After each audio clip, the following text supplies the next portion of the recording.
ಶ್ರೀಗುರುತಂಚ ತ್ರೈಗುಣ್ಯವರ್ಜಿತಮಜಂ ವಿಭುಮಾದ್ಯಮೀಶಂ ವಂದೇ ಭವಘ್ನಮರಾಸುರಸಿದ್ಧವಂದ್ಯಂ ನಾರಾಯಣಂ ನಮಸ್ಕೃತ್ಯ ನರಂ ಚೈವ ನರೋತ್ತಮಂ ದೇವೀಂ ಸರಸ್ವತೀಂ ವ್ಯಾಸಂ ತತೋ ಜಯಮುದೀರಯೇ. ಸ್ವಸ್ತ್ಯಸ್ತು ಸತಾಂ. ಹರಿ ಓಂ.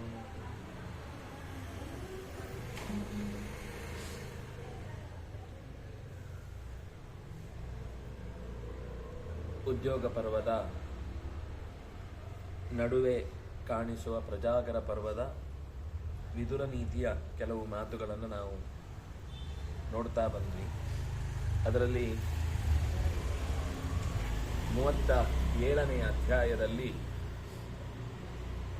ಮನು ಇಂದ್ರನ ಬಳಿ ಹೇಳಿದ ಕೆಲವು ಸಂಗತಿಗಳನ್ನು ಹೇಳಿ 17 ಮಂದಿ ಇವರು ನರಕಕ್ಕಾಗಿ ಹೋಗುವುದಕ್ಕೆ ಸಿದ್ಧರಾದ ಮಂದಿ, ಅದರಿಂದಾಗಿ ಯಾವ ರೀತಿ ವರ್ತಿಸ್ತಾರೋ ಅವರ ಹತ್ರ ಅದೇ ರೀತಿ ಬದುಕಬೇಕಾದದ್ದು ಧರ್ಮ. ಮೋಸಗಾರನಾದರೆ ತಾನು ಮೋಸ ಹೊಂದಿದವನಂತೆ ಇರಬೇಕಾದದ್ದು, ಸಜ್ಜನನಾದರೆ ಅವನಿಗೆ ಸಾಧು ರೀತಿಯಲ್ಲಿ ವರ್ತಿಸುವಂಥದ್ದು ಮುಖ್ಯ ಅಂತ ಹೇಳಿ, ಮುದಿತನ ಅನ್ನುವುದು ದೇಹದ ರೂಪವನ್ನು ನಾಶ ಮಾಡುತ್ತೆ, ಕೆಟ್ಟ ಆಸೆಗಳು ಆತನ ಧೈರ್ಯವನ್ನು ಹಾಳು ಮಾಡುತ್ತೆ, ತಂದುಕೊಂಡ ಮೃತ್ಯುಗಳು ಪ್ರಾಣವನ್ನೇ ಲೆಕ್ಕಕ್ಕಿಲ್ಲದಂತೆ ದುರ್ಬಲಗೊಳಿಸುತ್ತೆ, ಇನ್ನೊಬ್ಬರ ಬಗ್ಗೆ ಪಟ್ಟ ಅಸೂಯೆ ನಮ್ಮ ಧರ್ಮಾಚರಣೆಗಳನ್ನು ನಾಶ ಮಾಡುತ್ತೆ, ಬೇಡದ ಬಯಕೆಗಳು ನಾಚಿಕೆಯನ್ನು ಬಿಟ್ಟು ಬಿಡುತ್ತೆ, ಕೆಟ್ಟವರ ಸೇವೆ ಅಂತನ್ನುವುದು ನಮ್ಮ ನಡತೆಯನ್ನೇ ನಾಶ ಮಾಡಿಬಿಡುತ್ತೆ, ಕೋಪ ಅನ್ನುವಂಥದ್ದು ನಮ್ಮಲ್ಲಿರುವ ಸಂಪತ್ತನ್ನು, ಕೊನೆಗೆ ದುರಭಿಮಾನ ಅನ್ನುವುದು ಸಮಸ್ತವನ್ನೂ ಕಳೆಯುವಂತಹ ಸ್ಥಿತಿಯಲ್ಲಿ ಇರುತ್ತೆ ಅನ್ನೋದನ್ನು ಹೇಳಿ ಧೃತರಾಷ್ಟ್ರ ಮತ್ತೆ ಪ್ರಶ್ನೆ ಕೇಳ್ತಾನೆ. ಎಲ್ಲ ವೇದಗಳಲ್ಲಿ ಮನುಷ್ಯನ ಆಯುಷ್ಯದ ಬಗ್ಗೆ ಲೆಕ್ಕ ಹಾಕುವುದು 100 ವರ್ಷ ಅಂತ. ಶತಾಯು ಪುರುಷ ಶತೇಂದ್ರಿಯ ಆಯುಷ್ಯೇವೇಂದ್ರಿಯೇ ಪ್ರತಿಷ್ಠತಿ ಅಂತ. ಆದರೆ ಯಾರು 100 ವರ್ಷ ಯಾಕೆ ಬದುಕಲ್ಲ? ಯಾಕೆ ಎಲ್ಲ ಬೇಗನೆ ಅಂದರೆ ಆಗಲೇ ಏನದು ಕೊರೋನಾ ಎಲ್ಲ ಇತ್ತ ಅಂತ ಆ ರೀತಿ ಶತಾಯುಗಳಾಗಿ ಯಾಕೆ ಬದುಕ್ತಾ ಇಲ್ಲ ಯಾರು? ಬೇಗನೆ ಯಾಕೆ ಗೊಟಕ್ಕಂತ ಇರ್ತಾರೆ? ನಾಪ್ನೋತಿ ಅಥ ತತ್ಸರ್ವಂ ಆಯುಃಕೇನೇಹ ಹೇತುನ. ಯಾಕೆ ಎಲ್ರಿಗೂ 100 ಅಂದರೆ ಎಲ್ರಿಗೂ ಕಾಮನ್ ಆಗಿ 100 ವರ್ಷ ಅಂತ ಹೇಳಿದ್ದಾದ್ರೆ 100 ವರ್ಷದ ಬದುಕನ್ನು ಎಲ್ಲರೂ ಪೂರ್ತಿ ಯಾಕೆ ಕಳೆಯುವುದಿಲ್ಲ? ದೇವರು ಹೋಗುವಾಗ ಎಲ್ರಿಗೂ 100 ವರ್ಷ ಅಂತ ಡಿಕ್ಲೇರ್ ಮಾಡಿದ ಹಾಗೆ ವೇದದಲ್ಲಿ ಹೇಳುದು. ಅವನು ಹೇಳಿದ್ದೆ ವಾಯು ಶಬ್ದ ಶತಾಯುರುಕ್ತ ಪುರುಷ ಸರ್ವವೇದೇಶು ಸರ್ವದ, ಎಲ್ಲದರಲ್ಲೂ 100 ವರ್ಷದ ಬದುಕು ಅಂತ ಹೇಳ್ತಾರೆ. ಆದರೆ ಯಾಕೆ ಮನುಷ್ಯ 100 ವರ್ಷ ಬದುಕುವುದಿಲ್ಲ? ನೀನು ಹೇಳಬೇಕಿದ್ರ ವಿಷಯವನ್ನು ನನಗೆ ತಿಳಿಸ್ಬೇಕು. ಯಾಕೆ ಈ ಡಿಫರೆನ್ಸು? ಬಹಳ ಬೇಗ ಕೆಲವರು ಸಾಯ್ತಾರೆ, ಕೆಲವರು ಬಹಳ ಕಾಲ ಬಾಳ್ತಾರೆ. ಈ ವ್ಯತ್ಯಾಸ ಯಾಕೆ? ಅದಕ್ಕೆ ವಿದುರ ಅದರ ಉತ್ತರವನ್ನು ಕೊಡ್ತಾ ಹೋಗ್ತಾನೆ. ಅತಿಮಾನಃ, ಅತಿಯಾದ ಅಭಿಮಾನ. ಅತಿಮಾನೋತಿವಾದಶ್ಚ ತಥಾ ತ್ಯಾಗೋ ನರಾಧಿಪ ಕ್ರೋಧಶ್ಚಾತ್ಮವಿತ್ಸಾ ಆತ್ಮವಿಧಿತ್ಸಾ ಚ ಮಿತ್ರದ್ರೋಹಶ್ಚ ತಾನಿಷಟ್. ಒಂದು ಅತಿಮಾನ, ಅತಿಯಾದ ದುರಭಿಮಾನ.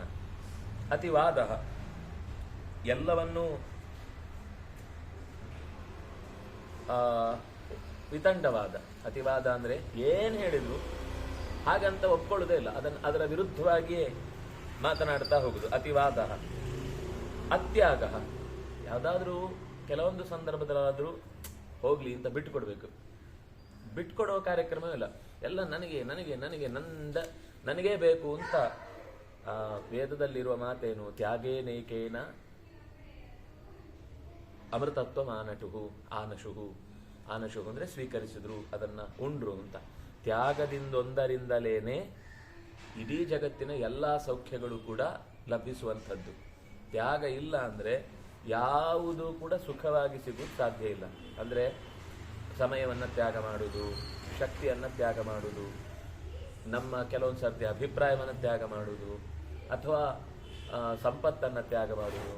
ಈಗ ಸನ್ಯಾಸಿಗಳೆಲ್ಲ ಅವರ ಬದುಕನ್ನೇ ತ್ಯಾಗ ಮಾಡ್ತಾರೆ. ಸಮಾಜದ ದೃಷ್ಟಿಯಿಂದ ಅವರು ಎಳೆಯ ಹೊತ್ತಿನಲ್ಲೇ ಬೇರೆಯವರು ಏನೇನು ಸಂತೋಷ ಅನುಭವಿಸ್ಬೇಕೋ ಅದು ಬಿಟ್ಟೇ ಬದುಕ್ತಾರೆ. ಅವರಿಗೆ 3 ಹೊತ್ತು ನಿರಂತರ ಜಪ ಆಗಲೇಬೇಕು. ಅದು ನೋಡಿ, ಅವರಿಗೆ ಸ್ವಾತಂತ್ರ್ಯ ಇಲ್ಲ. ಅವನು ಶಿಷ್ಯ ತಂದು ನೀರು ಕೊಟ್ಟರೆ ಅವನಿಗೆ ನೀರುಂಟು. ಶಿಷ್ಯ ನೀರು ಅವನಿಗೆ ಬೇಯಿಸಿ ಹಾಕಲಿಲ್ಲ, ಉಣ್ಲಿಕ್ಕೆ ಹಾಕಲಿಲ್ಲ ಅಂದರೆ ಅವನು ಉಪವಾಸ. ಅವರೇ ಹೋಗಿ ಅಗ್ನಿ ಮುಂದೆ ಕೂತು ಒಲೆ ಹಚ್ಚಿ ಪಾತ್ರೆಯಿಂದ ನೀರು ತುಂಬಿಟ್ಟು ಸ್ನಾನ ಮಾಡಲಿಕ್ಕಿಲ್ಲ ಅವರಿಗೆ. ಅವ್ನು ಮಾಡಿಸ್ಬೇಕು. ಅವನು ಸ್ನಾನ ಮೈ ಮೇಲೆ ನೀರು ಹಾಕಿದ್ರೆ ಅವ್ರಿಗೆ ಸ್ನಾನ. ಅವನು ಹಾಕಲಿಲ್ಲ ಅಂದರೆ ಅವನಿಗೆ ನೀರು ಇಲ್ಲ. ಸನ್ಯಾಸ ಅವ್ರು ತೆಗೆದು ಸ್ನಾನ ಮಾಡುವಂಗಿಲ್ಲ. ಸನ್ಯಾಸದ ಧರ್ಮ ಹಾಗೆ.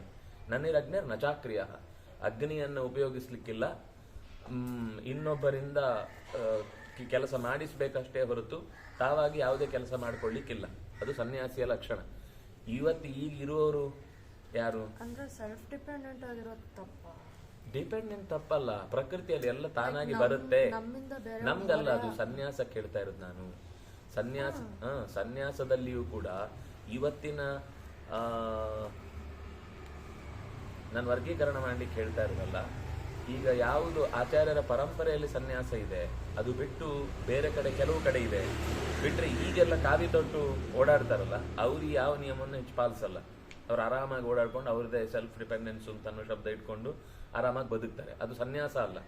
ಏನು ಅಂದ್ರೆ ಕಾವಿ ತೊಟ್ಟಿದ್ದಾರೆ ಅನ್ನೋ ಒಂದು ವಸ್ತ್ರ ಬದಲಾವಣೆ ಅಷ್ಟೇ.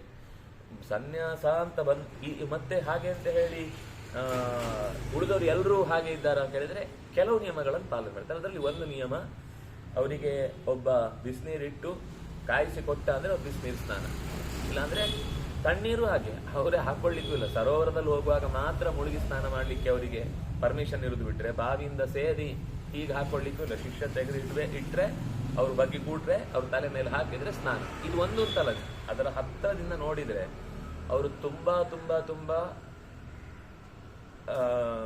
ನಾವು ಯಾವುದು ಸ್ವಾತಂತ್ರ್ಯ ಅಂತ ಸೆಲ್ಫ್ ವರ್ಕ್ ಅಂತ ಮಾಡ್ಕೊಳ್ತೀವೋ ಅದು ಯಾವುದನ್ನು ಅವ್ರು ಮಾಡ್ಕೊಳ್ಳಿಕ್ಕಿಲ್ಲ, ಆಶ್ರಿತರವರು.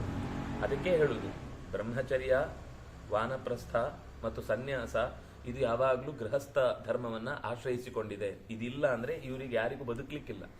ಅದರಲ್ಲಿ ಬ್ರಹ್ಮಚರ್ಯ ಇದ್ದವನಿಗೆ ದುಡಿಮೆ ಇಲ್ಲ ಅನ್ನುವ ಕಾರಣಕ್ಕೆ ಅವನಿಗೆ ದುಡಿಮೆ ಇಲ್ಲ. ಅವನೇ ಅರ್ನ್ ಮಾಡುವುದು. ಇವತ್ತು ಅರ್ನಿಂಗ್ ಲರ್ನಿಂಗ್ ಇದೆಲ್ಲ ಹೊಸ ಯುಗದ ಮಾತುಗಳು. ಅದು ಅರ್ನಿಂಗ್ ಆಗುದೇ ಇಲ್ಲ, ಒಂದು ಲರ್ನಿಂಗ್ ಆಗುದೇ ಇಲ್ಲ. ಒಂದಾಗ್ಲಿಕ್ಕೆ ಸಾಧ್ಯ, ಒಂದು ಅರ್ನ್ ಆಗುತ್ತೆ, ಒಂದು ಲರ್ನ್ ಆಗುತ್ತೆ. ನಾವು ಅರ್ನೂ ಮಾಡ್ತೇವೆ ಲರ್ನೂ ಮಾಡ್ತೇವೆ ಅನ್ನೋದು ಒಂದು ಬೋಗ ಸ್ಟೇಟ್ಮೆಂಟ್ ಅಷ್ಟೇ. ಎರಡು ಒಟ್ಟಿಗೆ ಮಾಡ್ಲಿಕ್ಕೆ ಆಗುದೇ ಇಲ್ಲ. ಯಾಕಂದ್ರೆ ಸರ್ವಸ್ವವನ್ನು ಕೊಟ್ಟು ಓದುವವನಿಗೆ ದುಡಿಮೆ ಅಂತ ಅನ್ನೋದು ಅದು ತೊಂದರೆ, ಅವನ ಅಧ್ಯಯನಕ್ಕೆ ತೊಂದರೆ. ಅದು ಯಾವಾಗ ಅವನು ಅದು ಇದು ಎರಡು ಒಟ್ಟು ಮಾಡ್ತಾನೆ. ಲೌಕಿಕ ವಿದ್ಯೆಯ ಬಗ್ಗೆ ನಾನು ಹೇಳ್ತಿಲ್ಲ. ಲೌಕಿಕ ವಿದ್ಯೆ ಅನ್ನೋದು ಅದು ವಿದ್ಯೆ ಅಂತ ಶಬ್ದವನ್ನ ನಾವು ಇವತ್ತು ಪ್ರಯೋಗ ಮಾಡುವುದು ಯಾಕೆಂದ್ರೆ ಹೊಟ್ಟೆಗೆ ಅನ್ನ ಹಾಕುತ್ತೆ ಅನ್ನೋ ದೃಷ್ಟಿಯಿಂದ ಹೊರತು ಮನಸ್ಸಿಗೆ ಜೀವಕ್ಕೆ ಅನ್ನ ಹಾಕುತ್ತೆ ಅನ್ನೋ ದೃಷ್ಟಿಯಿಂದ ಅಲ್ಲ. ಹಾಗಾಗಿ ಅವನು ಅಧ್ಯಯನಶೀಲ ಆದ್ರಿಂದಾಗಿ ಸನ್ಯಾಸ ಅಥವಾ ವಾನಪ್ರಸ್ಥ ಆಶ್ರಮಿ ಆದವನು ಯಾರೋ ಒಬ್ಬ ತಂದು ಭಿಕ್ಷೆ ಕೊಟ್ರೆ ಅವನು ಊಟ ಮಾಡ್ಲಿಕ್ಕೆ, ಭಿಕ್ಷೆ ಅಂತ ಇರುದು ನೋಡಿ. ಅವರಿಗೆ ಯಾರೋ ಬೇಯಿಸಿ ಕೊಟ್ರೆ ಉಂಟು, ಅವ್ರು ಬೇಯಿಸ್ಕೊಳ್ಳಿಕ್ಕಿಲ್ಲ. ಆದ್ರೆ ಅದು ಇವತ್ತೇನಾಯ್ತು ಅಂದ್ರೆ ಯಾರ್ಯಾರೋ ತಂದು ಹಾಕುದವರಿಗೆ ಶುದ್ಧಿ ಇರುವುದಿಲ್ಲ ಅನ್ನೋದಕ್ಕೋಸ್ಕರ ಕೊನೆಗೆ ಅವರಿಗೊಬ್ಬ ಬೇಯಿಸಿ ಹಾಕೋನು ಅಂತ ಬಂತು.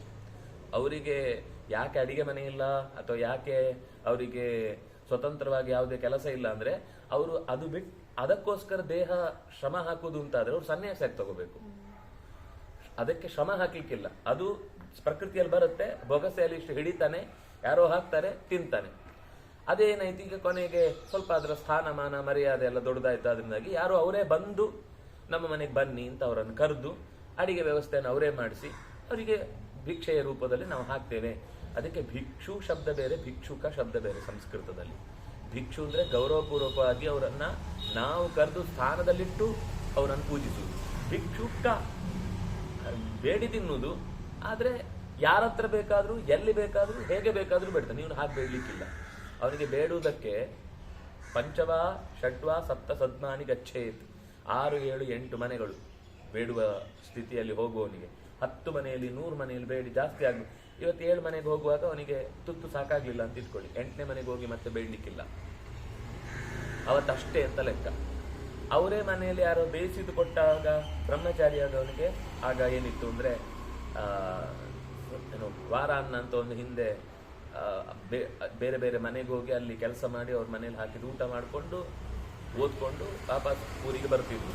ಅಂದ್ರೆ ಬೇರೆ ಊರಲ್ಲಿದ್ದರೆ ಯಾರೋ ಮನೆಯಲ್ಲಿ ಹಿತ್ತಲ ಜಾಗ ಒಂದಿಷ್ಟು ಜಾಗ ಕೊಡ್ತಾರೆ ಅವರಿಗೆ, ಆ ಮನೆಯಲ್ಲಿ ಇರ್ತಾನೆ, ಅಲ್ಲಿ ಕೆಲಸ ಮಾಡ್ತಾನೆ.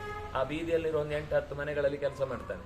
ಕೆಲಸ ಮಾಡಿ ಅವ್ರು ಹಾಕಿದ ಊಟಕ್ಕೆ ಸರಿಯಾಗಿ ಮತ್ತೆ ಓದಿ ಅವನು ಉತ್ತಮ, ಅಂದರೆ ಆಗ ಅನುಭವ ಒಂದು ಇರ್ತಿತ್ತು. ಕೆಲಸ ಮಾಡಿದ ಅನುಭವ ಅವನಿಗೆ ಜೀವನದಲ್ಲಿ ಎಂತೆಂಥ ಕಷ್ಟಗಳಿರ್ತಾರೆ, ಅದರಿಂದಾಗಿ ನಾವು ಹೇಗೆ ಜೀವನದಲ್ಲಿ ದುಂದು ವೆಚ್ಚ ಮಾಡಬಾರ್ದು, ದುಡಿಮೆಯನ್ನ ಹೇಗೆ ಪೋಲು ಮಾಡಬಾರ್ದು ಅಂತ ಗೊತ್ತಾಗ್ತಿತ್ತು.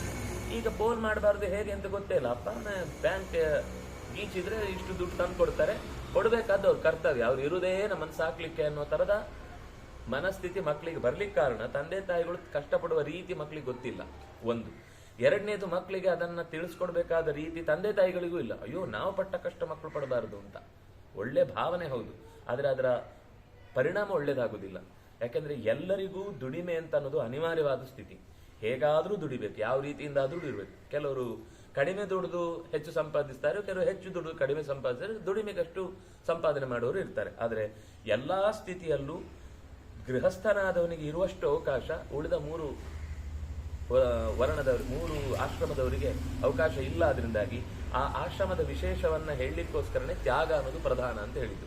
ಅದಕ್ಕೇನೆ ತ್ಯಾಗೇನೈಕೇನ ಅಮೃತತ್ವಂ ಆನಶುಹು. ಇನ್ನು ಇಲ್ಲಿ ತ್ಯಾಗ ಅಂದ್ರೆ ಕೇವಲ ಸನ್ಯಾಸ ಅಂತ ಒಂದು ಅರ್ಥ ಅಲ್ಲ. ಈ ವೇದ ಮಂತ್ರದಲ್ಲಿ ಅದು ಪ್ರಧಾನವಾಗಿ ಅವರ ಅಭಿಪ್ರಾಯಕ್ಕೂ ಸೇರುತ್ತೆ. ಆದ್ರೆ ತ್ಯಾಗ ಅಂತನ್ನೋದು ಅದಕ್ಕೋಸ್ಕರ ಬೇರೆ ಎಲ್ಲವನ್ನು ನಾನು ಲೆಕ್ಕಕ್ಕೆ ತಗೊಳ್ಳೋದಿಲ್ಲ. ಪರತತ್ವಕ್ಕೋಸ್ಕರ ನಾನು ನನ್ನನ್ನ ಒಪ್ಪಿಸಿಕೊಳ್ತೇನೆ ಅಂತಂದಾಗ ಪ್ರಾಕೃತಿಕ ಯಾವ ವಸ್ತುವಿಗೂ ನಾನು ಪ್ರಾಧಾನ್ಯ ನೀಡಲ್ಲ. ನನಗೆ ಅದೇ ಮುಖ್ಯ. ಅದಕ್ಕಾಗಿ ಇದಿದೆ ಹೊರತು ಇದಕ್ಕಾಗಿ ಅದಿದೆ ಅಂತ ಅವನು ಹೋಗಲ್ಲ. ಅದು ಒಂದು ರೀತಿಯ ತ್ಯಾಗ. ಅದು ಬ್ರಹ್ಮಚಾರಿಗೂ ಇದೆ, ವಾನಪ್ರಸ್ಥಾಶ್ರಮಿಗೂ ಇದೆ, ಗೃಹಸ್ಥನಿಗೂ ಇದೆ, ಎಲ್ಲರಿಗೂ ಇದೆ. ಆ ರೀತಿಯ ತ್ಯಾಗ ಎಲ್ಲರಿಗೂ ಬೇಕೇ ಬೇಕು. ಇಲ್ಲಿ ಅವನು ಅತ್ಯಾಗ.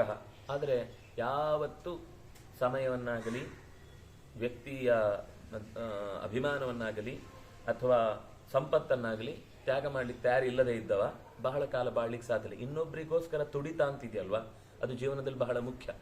ಎಲ್ಲರಿಗೂ ಶ್ರೇಯಸ್ಸಾಗಬೇಕು ಅಂತ ಅನ್ನೋ ಬಯಕೆ ಇಲ್ಲದೆ ಇದ್ರಿಂದ ಅವನ ಅತ್ಯಾಗ. ಅವನೊಬ್ಬ ಈ ಶತಾಯು ಅನ್ನೋದಕ್ಕೆ ಅಧಿಕಾರವನ್ನು ಕಳ್ಕೊಂಡ ವ್ಯಕ್ತಿ. ಕ್ರೋಧ ಆತ್ಮ ವಿಭಿತ್ಸಾಚ. ಕ್ರೋಧ ಇದು ಹಿಂದೆಯೂ ಬಂತು. ಕೋಪ, ಅತಿಯಾದ ಕೋಪವು ಕೂಡ ಅವರ ದೇಹದ ದೌರ್ಬಲ್ಯವನ್ನು ಹೆಚ್ಚಿಸ್ತಾ ಹೋಗುತ್ತೆ. ಆತ್ಮವಿಧಿತ್ಸ ಅಂತಂದ್ರೆ ಸ್ವಾರ್ಥಿ, ಪರಮಸ್ವಾರ್ಥಿ. ಕೇವಲ ತಾನು ಅಂತ ಒಂದು ನೋಡ್ತಿರ್ತಾನೆ, ಬೇರೆ ಯಾರನ್ನು ಗಮನಿಸುವುದಿಲ್ಲ. ತನ್ಗೇನಾಗಬೇಕು ಅಂತಿದೆಯೋ ಅದಕ್ಕೆ ಯಾರನ್ನು ಬೇಕಾದ್ರೂ ಬಲಿ ಕೊಡ್ಲಿಕ್ಕೆ ಸಿದ್ಧ ಇರ್ತಾನೆ. ಅದು ಯಾವ ವಿಷಯಕ್ಕೆ ಎಷ್ಟರ ಮಟ್ಟಿಗೆ ಬೇಕಾದ್ರೂ ಹೋಗ್ಲಿಕ್ಕೆ ತಯಾರಿರ್ತಾನೆ. ಅಂತಹ ವ್ಯಕ್ತಿಯನ್ನ ಆತ್ಮವಿಧಿತ್ಸ. ಯಾರು ಆತ್ಮದ ವಿಧಿಯನ್ನೇ, ಆತ್ಮ ಅಂದ್ರೆ ಇಲ್ಲಿ ಜೀವ ಅಂತ ಅರ್ಥ ಅಲ್ಲ, ಅಥವಾ ಪರಮಾತ್ಮ ಅಂತ ಅರ್ಥ. ಆತ್ಮ ಅಂದ್ರೆ ದೇಹ. ದೇಹದ ಹಸಿವಿಗಾಗಿ, ಭೌತಿಕ ಸುಖಕ್ಕಾಗಿ ಯಾರನ್ನು ಎಷ್ಟು ಬೇಕಾದ್ರೂ ಬಿಟ್ಟು ಬಿಡ್ಲಿಕ್ಕೆ, ಅಂದ್ರೆ ಅವರನ್ನ ಲೆಕ್ಕಕ್ಕೆ ತೆಗೆದುಕೊಳ್ಳದೆ ಮನುಷ್ಯತ್ವವನ್ನು ಮೀರಿ ತನ್ನ ಸ್ವಾರ್ಥವನ್ನು ಬಳಸಿಕೊಳ್ಳುವಂತಹ ವ್ಯಕ್ತಿ ಒಬ್ಬ ಇರ್ತಾನೆ. ಅವನು ಆತ್ಮ ವಿಧಿತ್ಸ. ಕೊನೆಯವನು ಮಿತ್ರದ್ರೋಹ.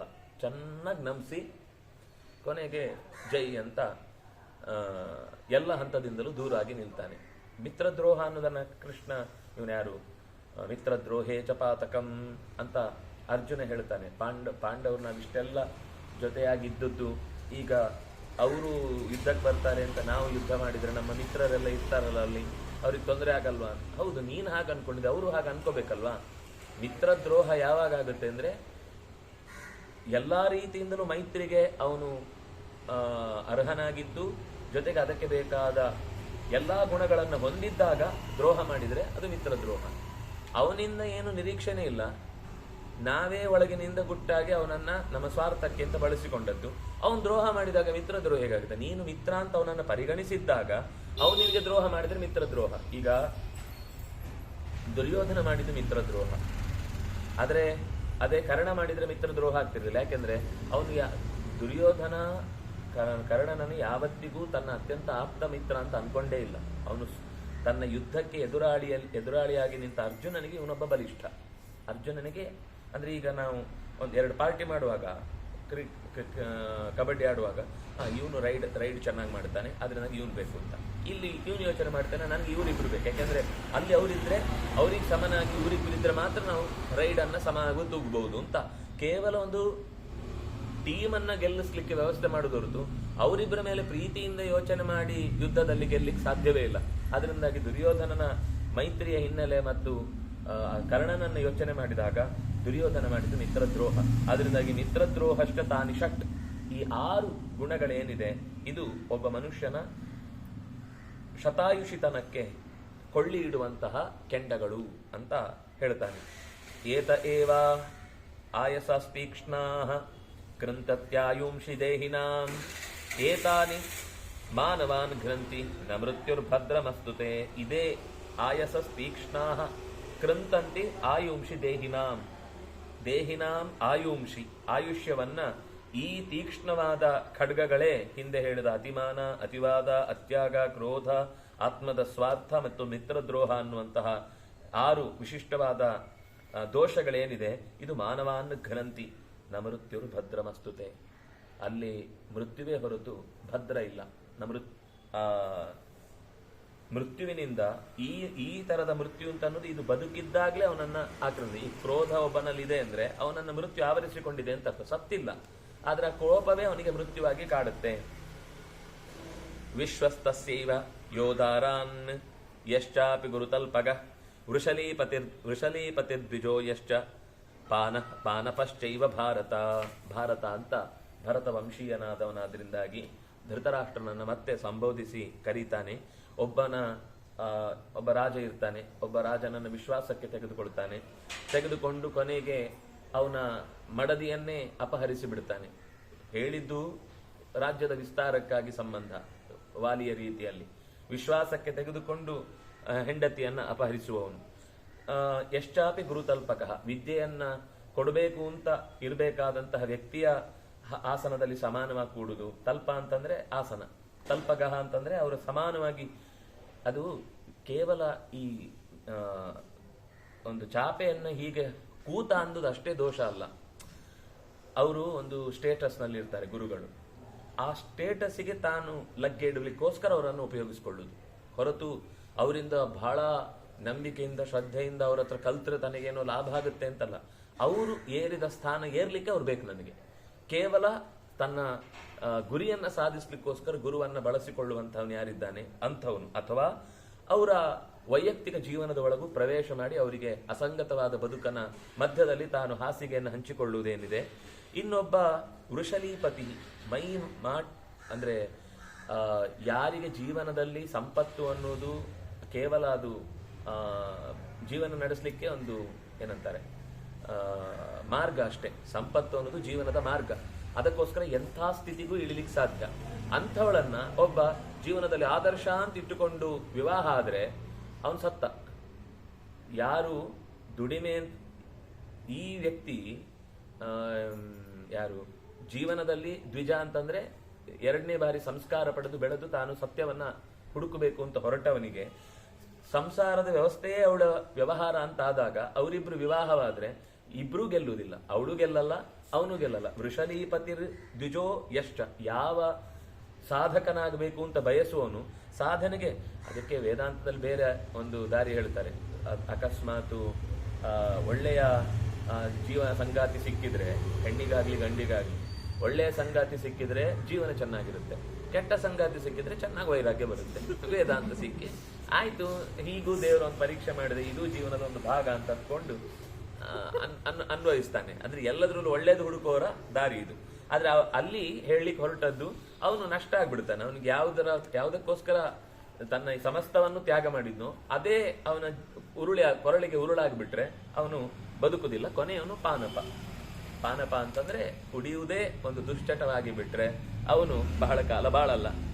ಆದೇಶ ಕೃದ್ವೃತ್ತಿ ಹಂತ, ಬಹಳ ದೊಡ್ಡ ಸ್ಥಾನದಲ್ಲಿರ್ತಾನೆ, ಎಲ್ಲರಿಗೂ ಕೆಲಸ ಕೊಡಬಹುದಾದಷ್ಟು ದೊಡ್ಡ ಶ್ರೀಮಂತ ಅಥವಾ ಒಬ್ಬ ಕಂಪನಿಯ ಓನರ್. ಅವನೇ ತನ್ನ ಕೈ ಕೆಳಗೆ ಕೆಲಸ ಮಾಡುತ್ತಾ ಇರುವವನ ಏಳಿಗೆಯನ್ನು ಸಹಿಸದೆ ವೃತ್ತಿ ಹಂತ, ಅವನನ್ನ ಕೆಲಸದಿಂದ ತೆಗೆದು ಹಾಕುದು, ಅಥವಾ ಅವನಿಗೆ ಕೆಲಸದಲ್ಲಿ ಪ್ರೆಷರ್ ಕೊಡುದು, ಅಥವಾ ಅವನ ಕೆಲಸವನ್ನ ಅವನಿಗೊಂಥರ ಅನುಕೂಲ ಆಗದಂತೆ ಪರಿಸ್ಥಿತಿಯನ್ನು ಕೆಡಿಸುವುದು ವೃತ್ತಿ ಹಂತ, ಅದು ಯಾವ ರೀತಿಯಿಂದನೂ ಆಗ್ಬೋದು.